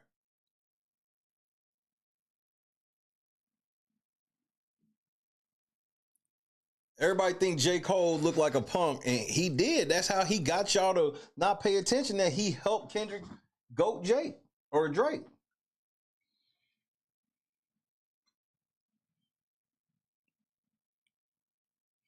Bullshit. I call bullshit on that, Poetic. Kendrick Lamar the same nigga that said, I'm the king of New York. When he got on the Big Sean and said he was king of New York, and that was like a decade ago, nigga. That was literally him poking the bear. That was him poking the bear. That is not him staying to himself. That's some wild ass shit to say.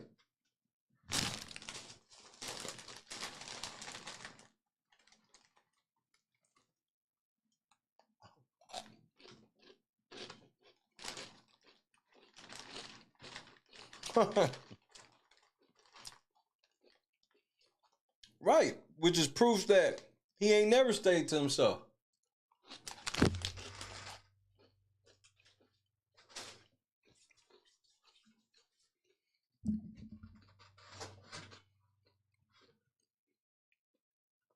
But I know, but here's the thing, it's the same problem with Drake that I got with Kendrick. I know what certain niggas you scared of. Drake wasn't really scared of Kendrick because he know Kendrick's scared of people. That's how Drake got done up, to be honest with you. That's why he didn't look at Kendrick like that, because he know that Kendrick's scared of niggas.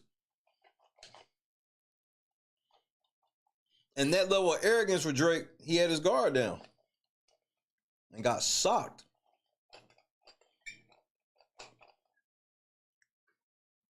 Drake underestimated him, never took that nigga. You could tell Drake never took this nigga seriously at all.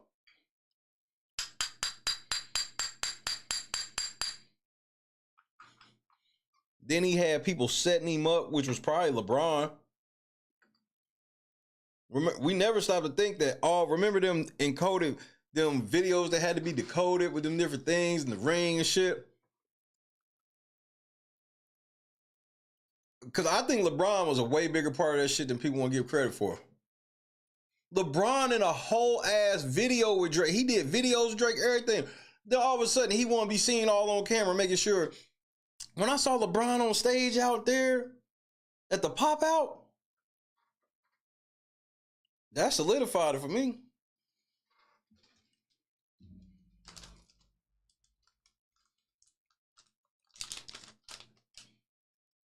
It's almost like the powers that be turned their back on Drake.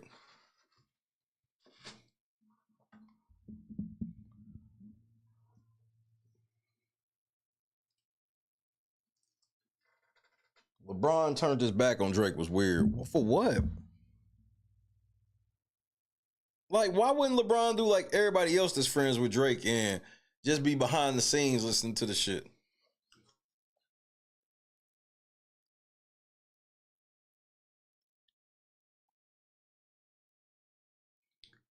Oh, it's highly likely that Drake fucked LeBron's wife, Savannah. I'm not saying that, yeah, but like, because I ain't disrespecting like that. I'm just saying that Drake is known to be a man whore, nigga. Drake will fuck your bitch. This is what I've always heard. Drake will fuck your bitch, bro.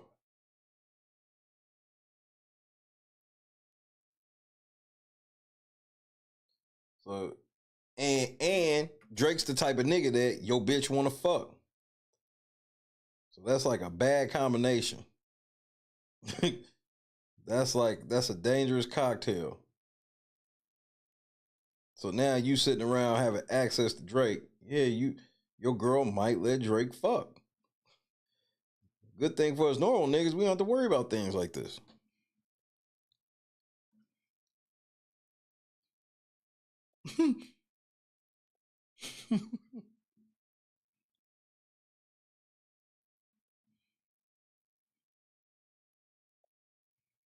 Savannah hates Drake. That's a bold statement. Objection, Your Honor. Goes the state of mind. Sustained.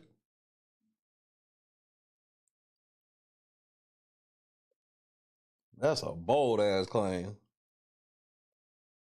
I don't even give a fuck if you her sister, you can't say that.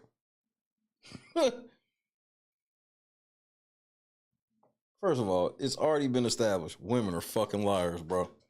That's been established. Yeah, men are liars too. But so are y'all.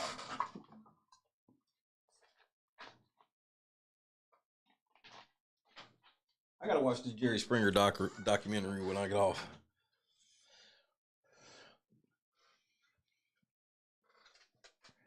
Yeah, but that's still just innuendo though, right? Like, to be honest, right? I can look at Drake sending text messages to them girls and be like, I don't really look right. But I can't assume that he was fucking them though either. I just can't. I can't make that assumption. It's pretty much illegal too. But that's my thing is, so if we gonna look at that and go, all right, Drake was texting these girls when they was 14 and shit. Cool. So where does Jay-Z fit if he's in court over the shit? Where does Jay-Z fit?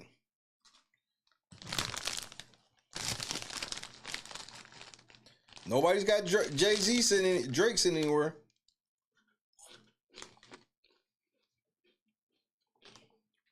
Alex Sparrow ain't out here acting a fool for Drake.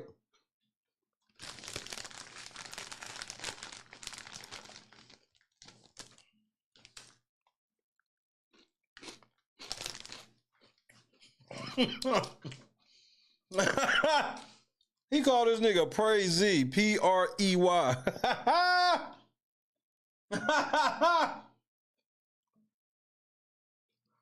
That upsets me.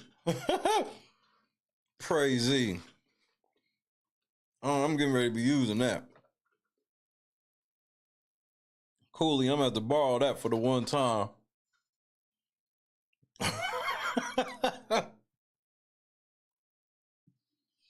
He do got the lips of a predator, in my opinion. Crazy.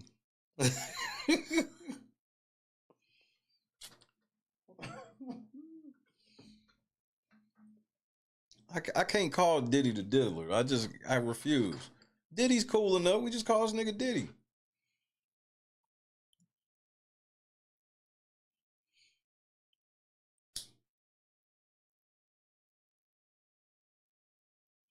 Diddy in jail, jealous of motherfucking Luigi Mangione.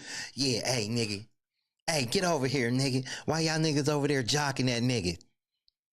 I done had multiple motherfuckers killed. I had Heavy D killed. I had Kim Porter killed. But y'all niggas want to sit over there because he done shot that fucking insurance nigga in the head. I want him dead tonight.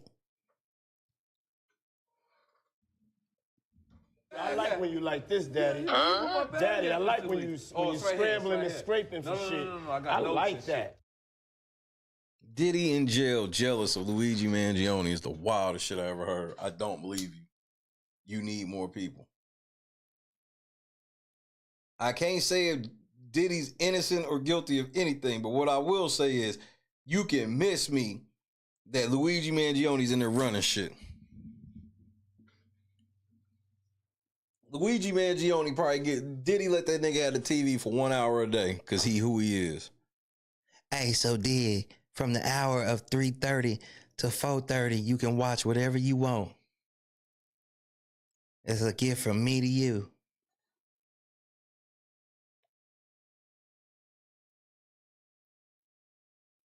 And then, Luigi Mangione, the only nigga I've ever seen in my life to shoot a motherfucker in the head on camera and get positive media coverage.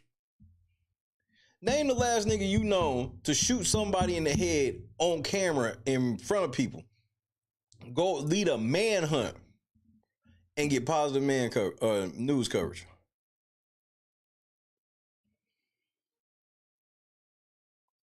Yes, bitch was out front of the motherfucking jail interviewing people about Mangione. I'm like, bro, what is this?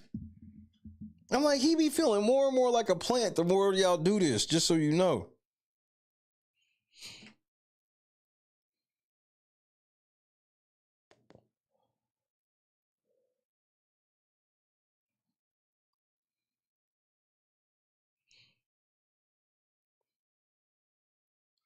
Why would they advertise it? That's my thing. You telling me that other CEOs ain't got enough money to get this nigga knocked off in jail? They not thinking about it? No CEO from another insurance company. None of them niggas thinking about wiping that nigga down. Okay.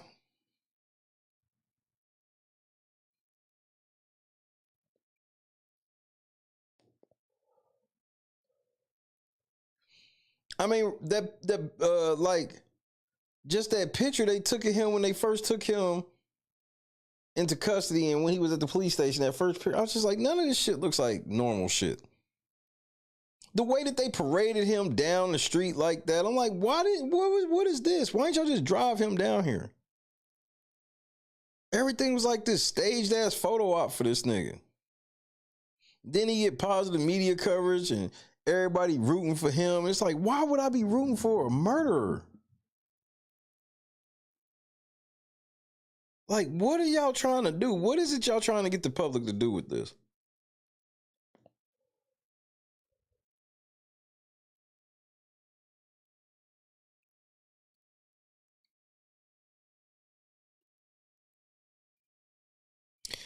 The majority of average women will give Drake some pussy. We got to cut this out.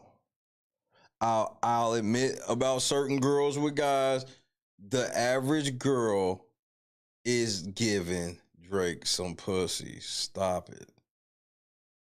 We not doing that. Point and shoot, cousin.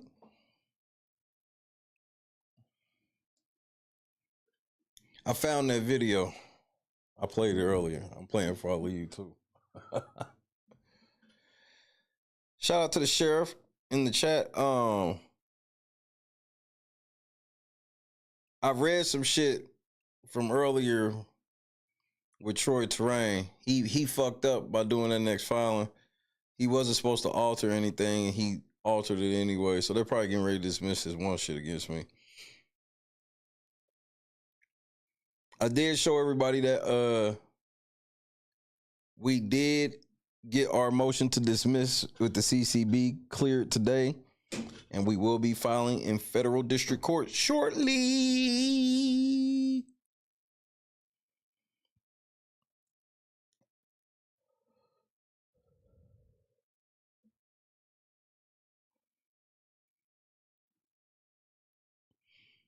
It's gonna be amazing.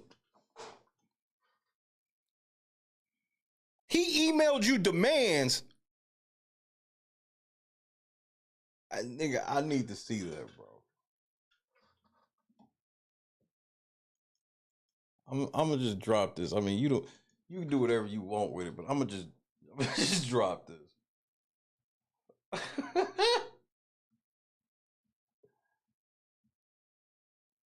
You know why he making demands? I'm gonna tell you why he making demands, Sheriff. He's making demands because he can't file shit in the CCB right now. They won't let him. They won't let him, and he's got to do right by me with this shit. He just fucked up. The only thing he was supposed to file with them was the service shit. He would not file the service shit.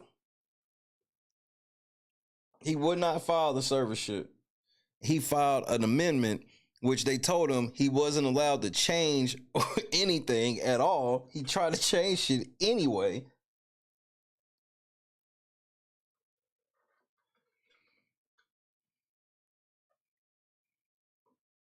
No, he's not. That's a full-on bluff. No, he's not.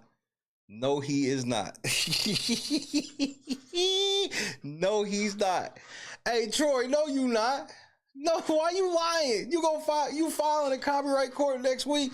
No, you not. You can't do shit. I already showed everybody you can't do nada. You just lied to YouTube. You sent YouTube some fake court papers today, nigga. The crash out is you, bro. You about to make me something like a hood legend, bro. I'm so needing you to chill. It's too late though.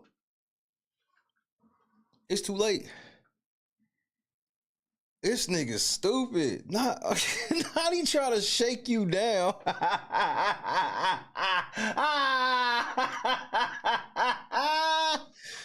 Hey, and Troi Torain, just as a reminder, if anything happens to this video, that will be proof that you've seen this video and received legal notice and my acceptance of waiver of service. Or acceptance of your service and therefore waiving my right for service. Idiot. You about dumb as a motherfucker, bro. That is Star's name, Troi Torain.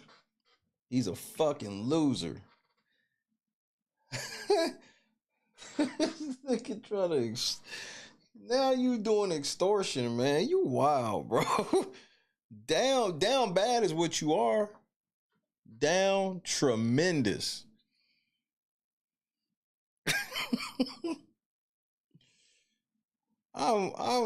He trying to do too much at all at the same time. He trying to fuck with me. He trying to fuck with point and shoot. Ain't no telling who else he trying to fuck with on the, like, he trying to juggle too much. And this is about to be the easiest shit you've ever seen for something of this magnitude. It's not even gonna look real.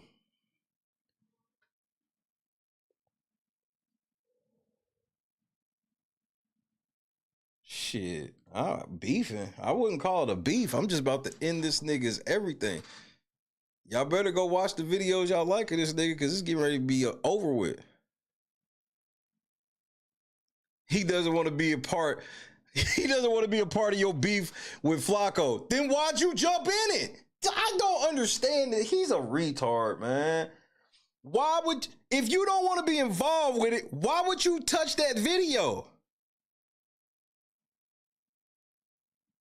And then you gonna try to extort me. But then you gonna try to tell me that, so when you get back, you still don't say nothing about me, because I don't want to be a part of no beef. And why you talking to point and shoot and not talking to me? Why? Because he got more subscribers than me? Well, I'm gonna show you what that level of disrespect is gonna get you. This pussy ass nigga don't want to talk to me. All he do is read my emails. He read my emails. He go file shit in court and CCB and all this other shit and lie to YouTube and write privacy complaints. He do all this shit. He can't say nothing to me because he in here right now. That's the type of bitch he is. That's why he be sitting there, man, I gotta do something. I can't let somebody talk to me like this. Then be a man and stand up then, nigga. Let's have the one-on-one on screen. Oh, but you be doing me a favor. Nah, nigga, you be doing yourself a favor, nigga, because your channel gone, nigga. You've already fucked up. I promise you. Look me in my eyes. I'm not playing. If you want to bet against me, go ahead, crash out. I promise you, the Star Report is going bye-bye before the spring. That shit gone. It's over. The DMCA is very clear on niggas like you. And they told you do not alter or change anything, and you amended it, which means you altered it. Case dismissed. Trying to get cute. You was trying to get cute. You was trying to get you some extra time, try to lie to YouTube and some shit, and you fucked up. You fucked up. Now that case gotta get dismissed. I'm smarter than you, bro. I am.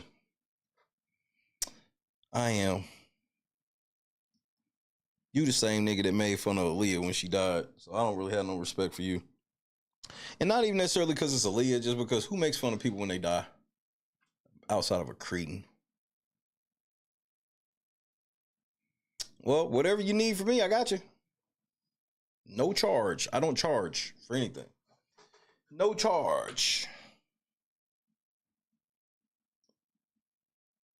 This motherfucker trying to extort you when he knows the shit's fair use. Like, why would I agree?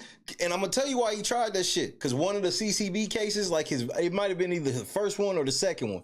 Whoever he filed that case against was so scared that whatever he asked them to do, they did it. Because then he wrote to the judge, yeah, we reached a settlement. I'm like, man, you extorted somebody. That's when I knew. I was like, nigga, if you think you ever gonna extort me. So now I got proof that you ducking me for real. Because you've already taken somebody else's video down and you contacted them before filing with the CCB. Why didn't you contact me? Why did you give a contact address that you don't answer? You stupid. This helps my case. Why didn't you contact him? I did. He doesn't respond at the address that he gave. Even though I have proof that he reads all my emails. Like, you don't realize how easy this goes. Summary judgment, 30 days. 30 days from the time I filed, day 31, summary judgment. You go bye-bye.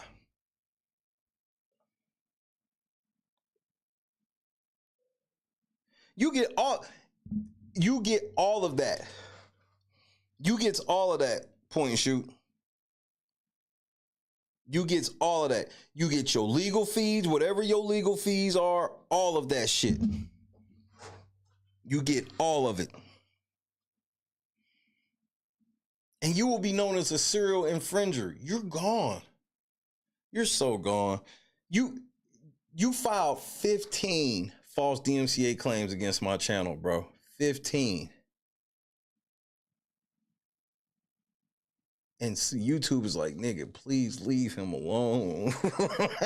I saw the emails. I saw them tell you several times, like, bro, you can't really do this. We see you would know. You just kept writing the same shit, and it was like, all right, bro, go get it.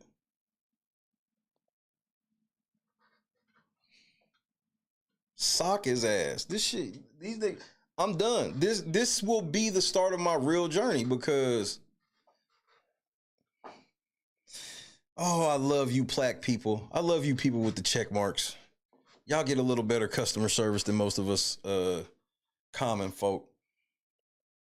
I'm glad to hear that. Because once they investigate and see that he be fucking with me too, they not. I saw what they was telling him in the emails. I'd never seen them talk to anybody about my channel like that. I've had several times people did false copyright takedowns. This is the first time where I got the shit and them motherfuckers was like, look, we don't think you should do this, bro. And he kept telling them, do it, do it. He did play 2 hours of my video in 18 minutes.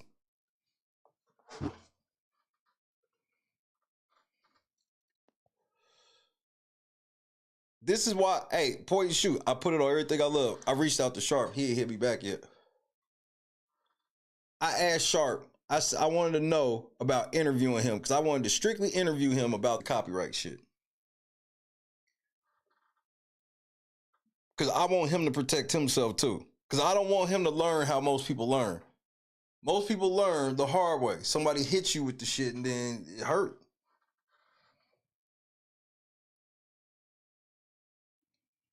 We gonna see if Sharp Rob hit me back. I won't hold my breath.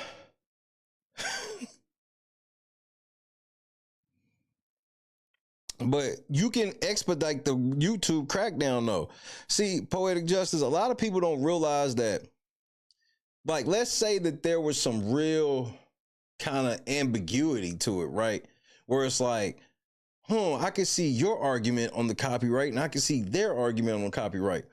Now we talking about this shit may take 7-8 months.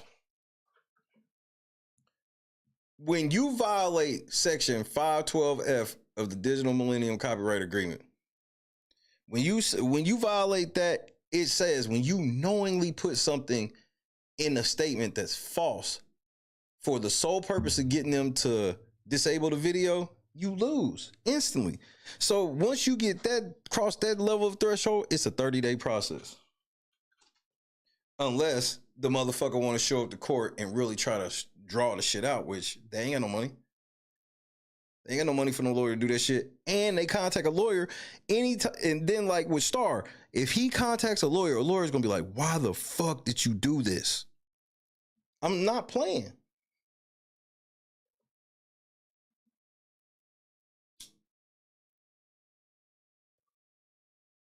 He tried his normal bully tactics and he finally found somebody that wasn't going for it. Remember, this nigga been fucking with my channel since November. Like every other day he's trying to file some shit, trying to get a video of mine, take it down. Since I'm bullshit you not, I got the whole paper trail since November. He go learn.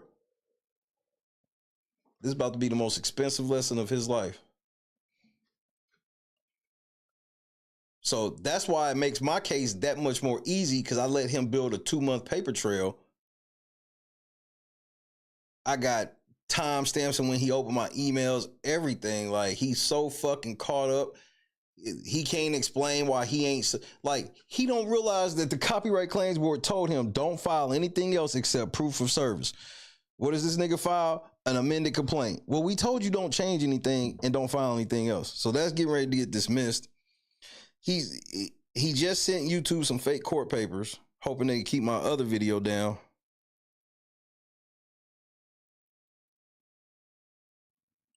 That sounds perfect. That sounds perfect.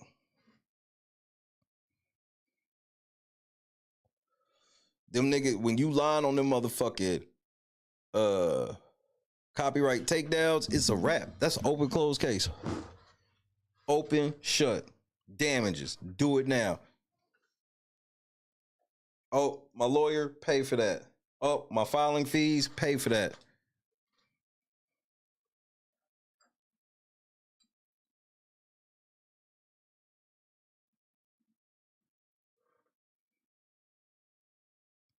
Star ain't ready for this, but he about to find out. Shout out to the sheriff, man. That's why I'm like, man, sock these motherfuckers, bro. Fuck that.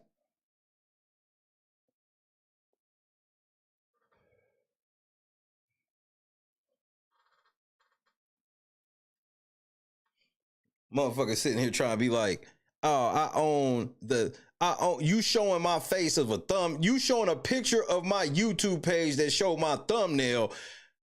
I'm like, he didn't even play a single frame of you, bro. This motherfucker went to your YouTube page and zoomed in on one thumbnail. And this motherfucker tried to be like, he owns that. I'm like, just the wildest shit ever, bro. You can't have shit on public websites pretending that it's actually private. It's just such an open and shut case. And that's something that they know it. You knew that. You knew that. You knew you didn't own that. You knew that was fair use. And we know, because we done watched it and we seen why you really took it down, because you were shown in a negative light. That's the common denominator with everything. Every timestamp is, bro, you can go on my shit. The timestamps is every time I'm cussing him out. I'll be like, well, let's see what it said this timestamp. Man, fuck you, you big head bitch, blah, blah, blah, blah, blah.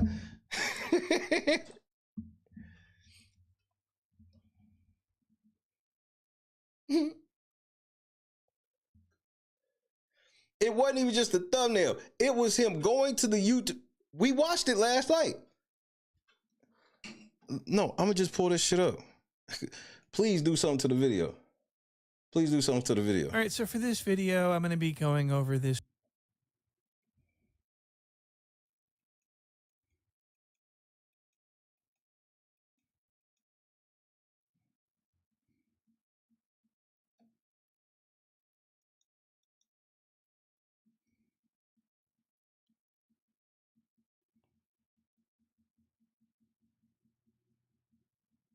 Cause the shit is out. The shit was outrageous. I was like, nigga, are you for real, bro?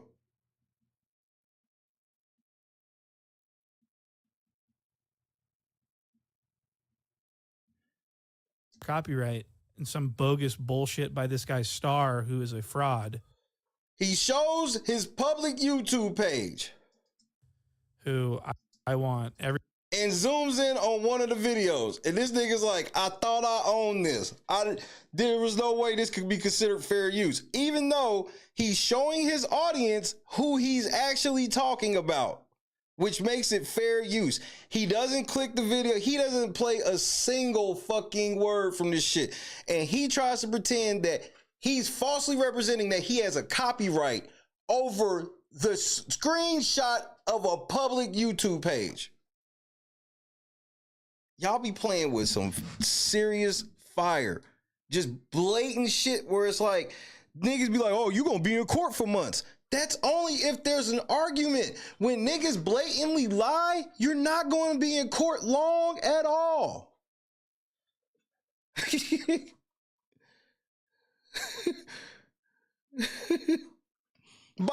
Thank you, point and shoot. Look at point and shoot. He, by law, he has to consider this. And I have in writing that they've told him this at least 10 times over the last month. I've shown everybody where I have proof that I'll give you. I have proof that YouTube has directly told him this, and he don't care.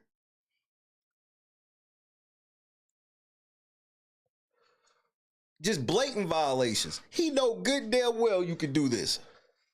He know.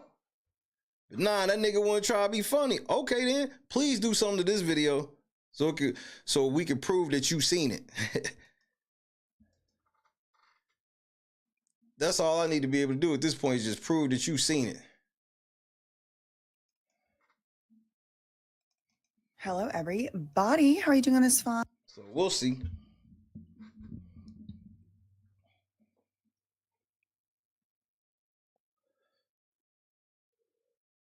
Anything happens in this video that is proof of receipt of your legal notice with my intent to sue, and it is also you accepting my waiver of service in the CCB claim that you erroneously have filed.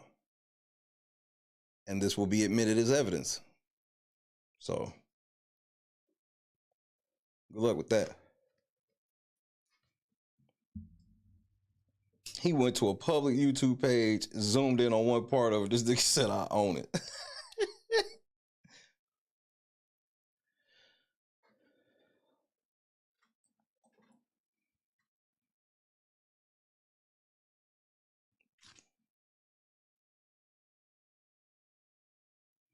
He ain't suing shit. I promise he ain't filing shit next week. Because, okay, I can prove point and shoot. The reason why I'm confident in it, because obviously everything can go left or go different, right? Because I'm saying it out loud, whatever. But here's what I know. He's not gonna file with the CCB because he would have already done it. His MO is to take the video down, file immediately with the CCB so he can give the CCB, or so he can get his shit to YouTube, so your video gonna be down for 3 months. But he can't. He's taking one of my videos down that's getting ready to come back. He filed something fake with the court to try to bluff YouTube to keep my video down, and this is about to backfire in his face. I'm so serious. I'm not even joking. He can't file nothing with the CCB because they're not gonna let him. The CCB has told him he can't file shit else with them right now other than service. He has to prove that he served me before he can do anything else. I read the entire thing earlier in the stream from the court case. He can't. The only way he can file something on you and the CCB is to serve me, and he's not going to do that. He's not going to do that. That's why he contacted you and tried to bluff you. He ain't had one conversation with me, but he talked to you talking about what he gonna do. He ain't gonna do shit because he can't. Because if he could, he would have. When he took your video down, he didn't think it was gonna play like it did, but it did.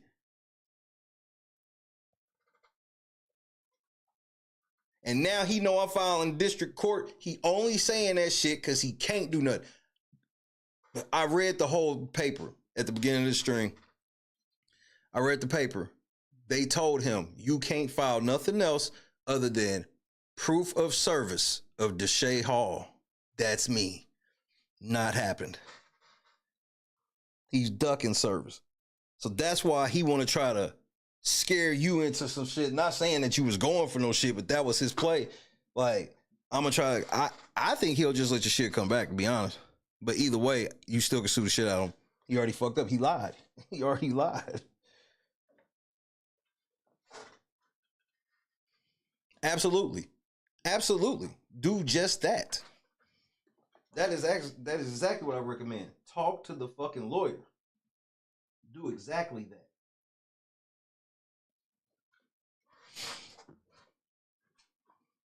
Do exactly that. The shit is such a... They don't realize that they wrote a whole... That section 512F is literally just about you can't be lying to get people's shit taken down because you mad. And you can't, and we not going for you pretending that you thought it wasn't against fair use. Like the shit Frederick Jalla tried to pull. Flacco go sit here try to be like, well, it's a gray area. No, it's not, thick thighs, nigga. Like, they don't play that shit.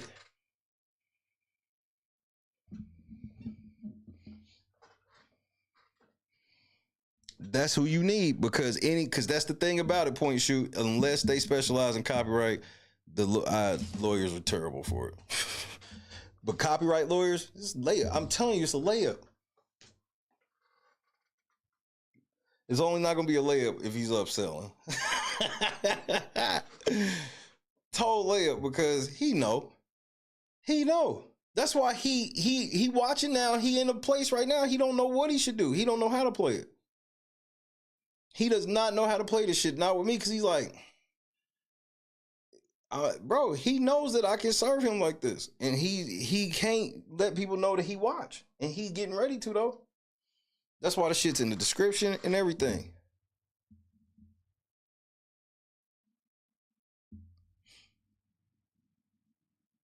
But trust, regardless of anything, this is on everything I love. He will be in district court against me on the 21st.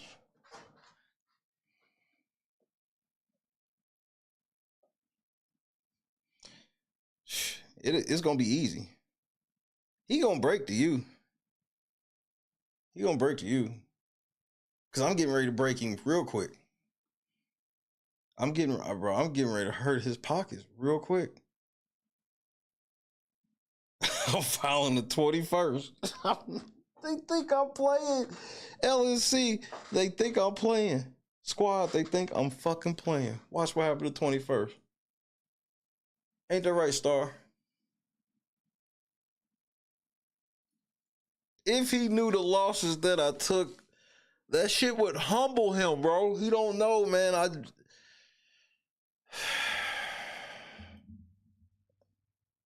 Looking for smoke, nigga. Free smoke.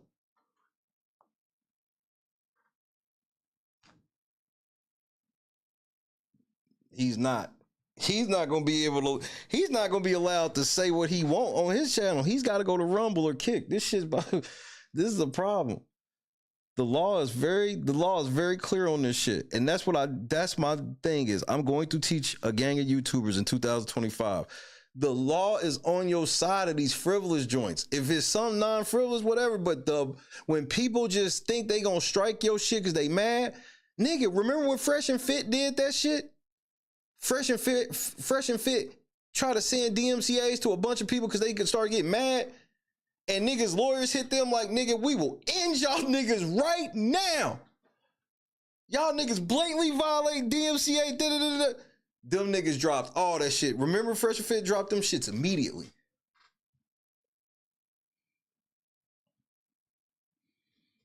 Immediately. Hey, that's why I can fuck. That's why I've been fucking with you for a while, point and shoot. Because we be on the same type of shit. Just hey, I gotta do it for the one time, man. This was my shit. I ain't gonna lie. Where's it at, nigga?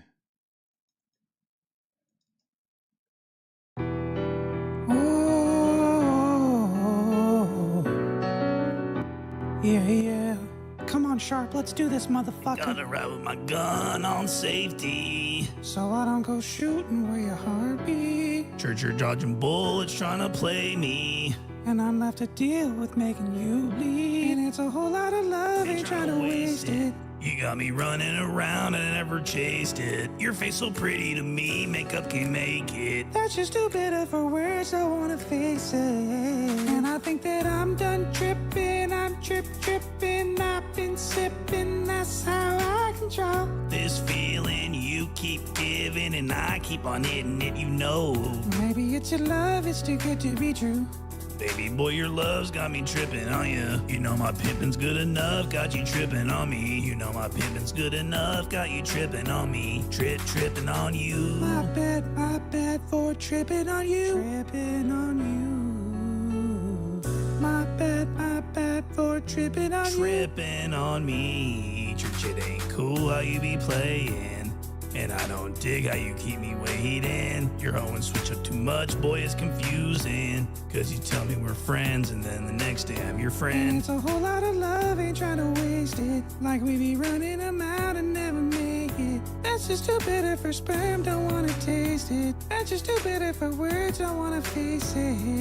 And I think that I'm done tripping, I'm tripping, I've been sipping, that's how I control this feeling you keep giving, and I keep on hitting it, you know. That's right, bitch. My bad for tripping on you. Tripping on you. My bad for tripping on you. Tripping on me. You did. Nah, man. See, Flacco, this is why I got respect for Sharp. For Sharp to have to deal with that, you don't even have to deal with that type of shit.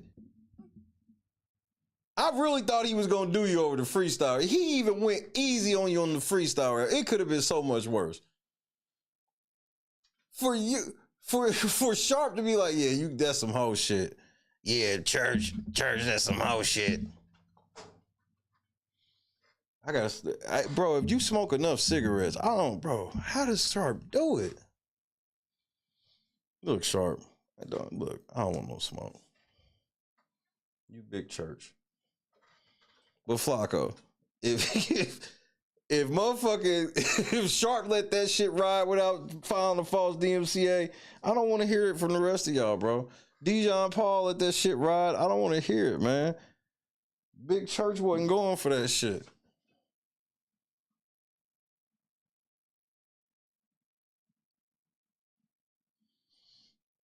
Look, how much would it take, Sharp, for me to ask you about the torso? And I'm not going to press you on it. I just want to ask. Can you explain here's the question. I'll put it on record. Can you explain the torso? Is that like some type of, is that some pimp thing? I don't be knowing, bro. Cause I mean, I've heard of the pocket pussy, but then they said you had she was just hating, right? I knew she was trouble too, Sharp. I was trying to put you on game. I knew she was trouble. She looked like she was gonna tell. You try to open up to the bitch a little bit and look how she do. Torso gay. Yeah, word on the street that was like Sharp had a torso. Now, I'm giving Sharp a chance to clear his name because that's some hater shit. Like, you know what I mean? You trying to ruin the church reputation. So we gotta let Big Church answer.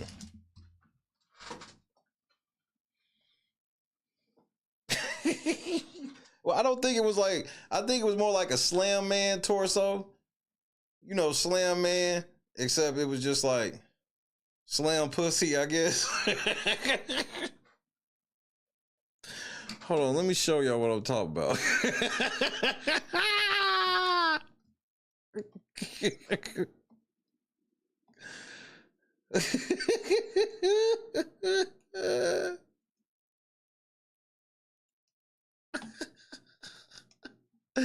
Wait, hold on, nigga. Wait. Hold on, wait a second. So, yeah. So, Slam Man. So, instead of that, so this part, instead of the top, we're not going to have the top. You see how it's the top with the bottom missing? Well, word on the street that Sharp has the bottom. Josh in the cut one time. Ladies break out the Bethune. So that's word on the street. Word on the street is the torso that's missing from Slam Man is over Sharp's house. Allegedly. This is alleged.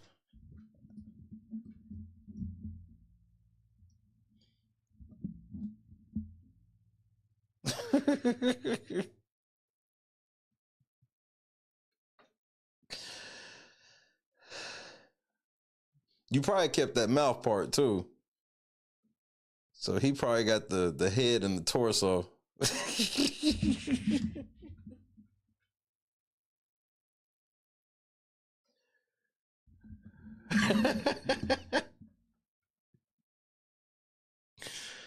Big Church, nigga. Let me stop, man. What time is it? I need to get the fuck. I've been here for 4.5 hours. Man, I could have been playing Call of Duty. Hey, Sharp, you know, or not Sharp, but yeah, this ain't for you, Sharp Rob. No disrespect. Excuse me, sir. Troi Torain, I have to draw up this complaint, nigga. I'm so mad about it. I'm mad. I'm gonna show you what that means. You hit, point, and shoot, but you can't hit me. I'm hurt. So now I gotta hurt your pockets, G. Say goodnight to you, boy. I'm getting the fuck up out of here. Sharp, do you really have slam pussy at the house? Slam box. That probably has to be what it's saying, Sears. Slam box. For the player at the home.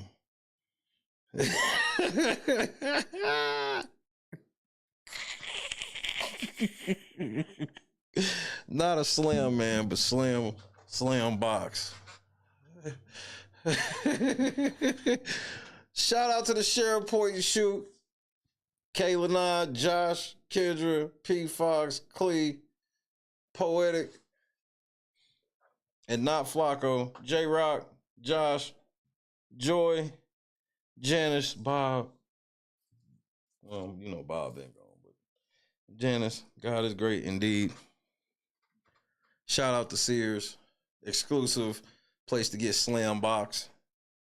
Pick up your slam box today. Jay-Z, slam box will keep you out of the trouble that you in.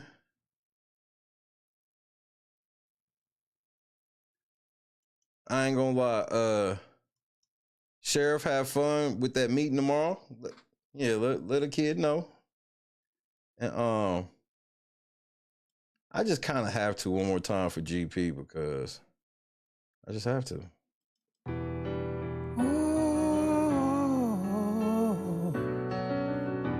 Yeah. Come on, Sharp, let's do this, motherfucker. Gotta ride with my gun on safety. So I don't go shooting where your heart beat. Church, you're dodging bullets trying to play me. And I'm left to deal with making you bleed. And it's a whole lot of love, ain't trying to waste it. You got me running around and I never chased it. Your face so pretty to me, makeup can't make it. That's just too bitter for words, I wanna face it. And I think that I'm done tripping, I'm tripping, I've been sipping, that's how I control this feeling you keep giving and I keep on hitting it, you know. Maybe it's your love, it's too good to be true. Baby boy, your love's got me tripping on you. You know my pimpin's good enough, got you tripping on me. You know my pimpin's good enough, got you tripping on me. Tripping on you. My bad for tripping on you. Tripping on you. My bad for tripping on you. Tripping on me. Church, it ain't cool how you be playing. And I don't dig how you keep me waiting. You're hoeing switch up too much, boy, it's confusing. Cause you tell me we're friends, and then the next day I'm your friend. And it's a whole lot of love, ain't trying to waste it. Like we be running them out and never make it. That's just too bitter for sperm, don't wanna taste it. That's just too bitter for words, don't wanna face it.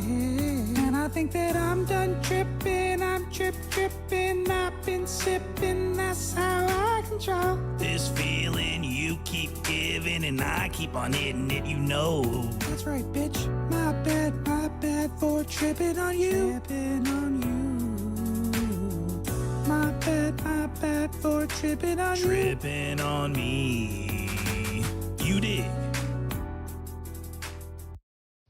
Big church. I sat there and watched your ass eat a whole meal for $5.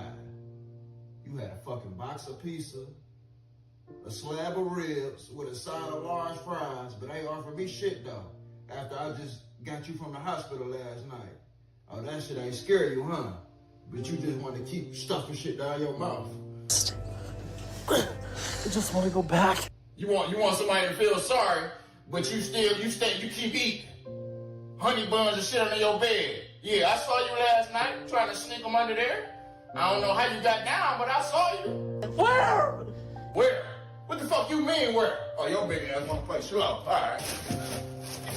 Tell me what the fuck this is, then, right here. Honey buns and shit. Oatmeal cream pie. What else you got on this motherfucker? Twinkies and shit. Stop yelling at me. Stop yelling at you. Your kids in there, we in this bitch hungry. Ain't eating shit. And you say, all right, no extra shit up, man. I ain't feeding your big ass no more, dog. Hey, baby. Me and the kids about to go to Burger King. You want something? Y'all see it. Yep. That's what it is. Best hands in the world. Y'all be playing with me. Come taste it yourself. See all that butter? Deliciousness. Y'all want to know the secret so bad about the cookbook. A little bit more. A little bit more. And this is why big backing is an epidemic. This is why big backing is an epidemic. I had to take a shot of insulin. Get some insulin from somebody else to finish watching this video. Y'all swear y'all be cooking. You got a whole 40-pound bag of sugar on 3 pans of yams. Talking about you see it. We see it. We see diabetes. We see gout, cavities in all teeth, hypertension, headaches, limb amputations, the big arm disease. I don't know what they call it, but just big arms. And if you can spread sugar like that, it's too much. Talking about it in a little bit more. That's enough. Jesus said that was enough. It's more than enough. It's abundant. You cooking up disease at this point. I wouldn't eat them yams with somebody else's mouth. We gotta do better. We gotta stop this mess.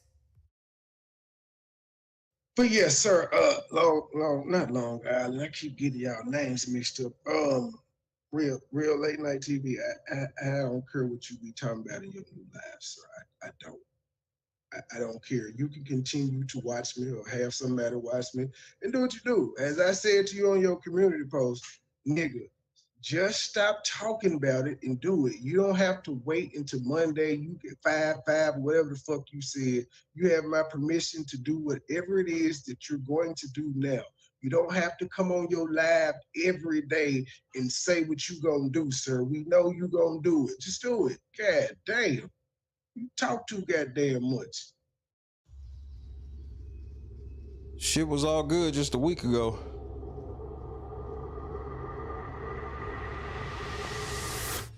Yo, what's going on, boys? How are you? Yo, dab me up. Yeah, all right, damn. What part of the city are you from? Yo, what's up? there, brother. Hey, yeah. What's up? Yeah. You guys ready for this? Take this. Oh, all right, sick. Why don't you guys come inside? Don't ski. These are the guys. I'm Octavius Gray. And I'm Steve. Steve LeVois. It's okay, I have vape in here, right? Josh, the simple shit stay true. Shit was all good just a week ago.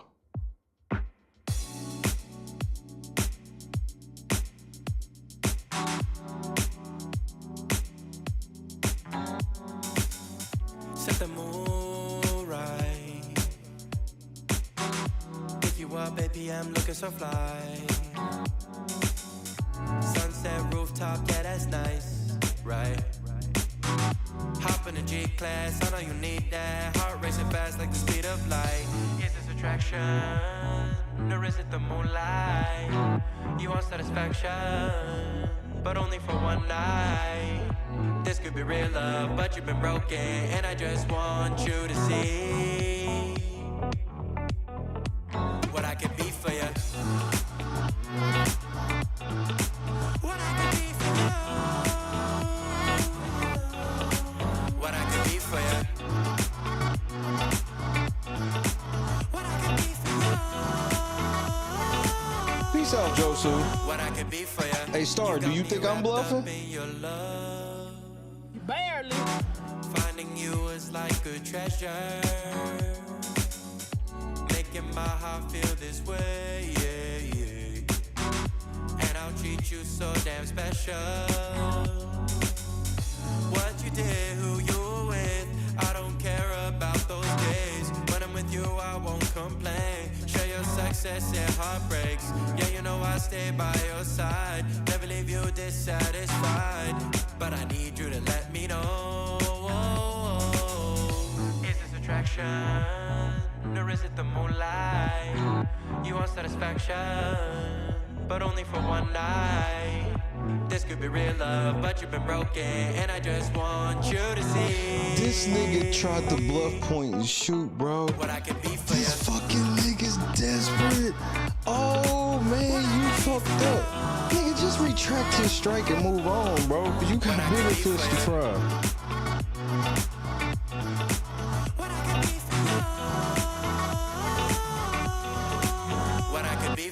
You didn't tell that nigga you ain't allowed to file nothing else. You gotta file it. They ain't gonna let you open no new shit till you serve me, nigga.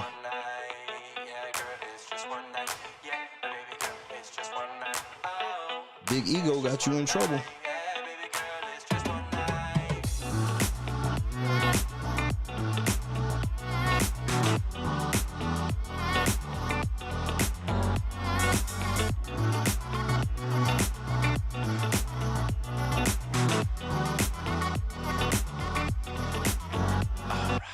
Crushed it.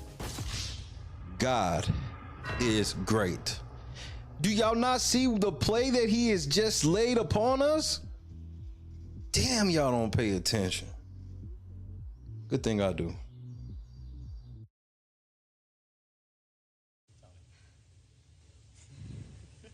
Guys, I gotta go. You got it, I don't Jess. want to hurt myself. You got a pee? It's all right. No, you gotta go, girl. Let go. I don't even want to fall. Turn to the side. You're okay. Just You're good. land right on that booty, girl. Just put your legs out Turn and to the pull side. on your booty. Jess, you're amazing. You got it. You got it. You got it. Turn to the side. Just let go and turn. Like you're laying in bed. Yep. Like you're jumping onto your bed on your side. Just let go and turn to the side. Shut your eyes. You got it, my love. Just turn to the side. You're okay.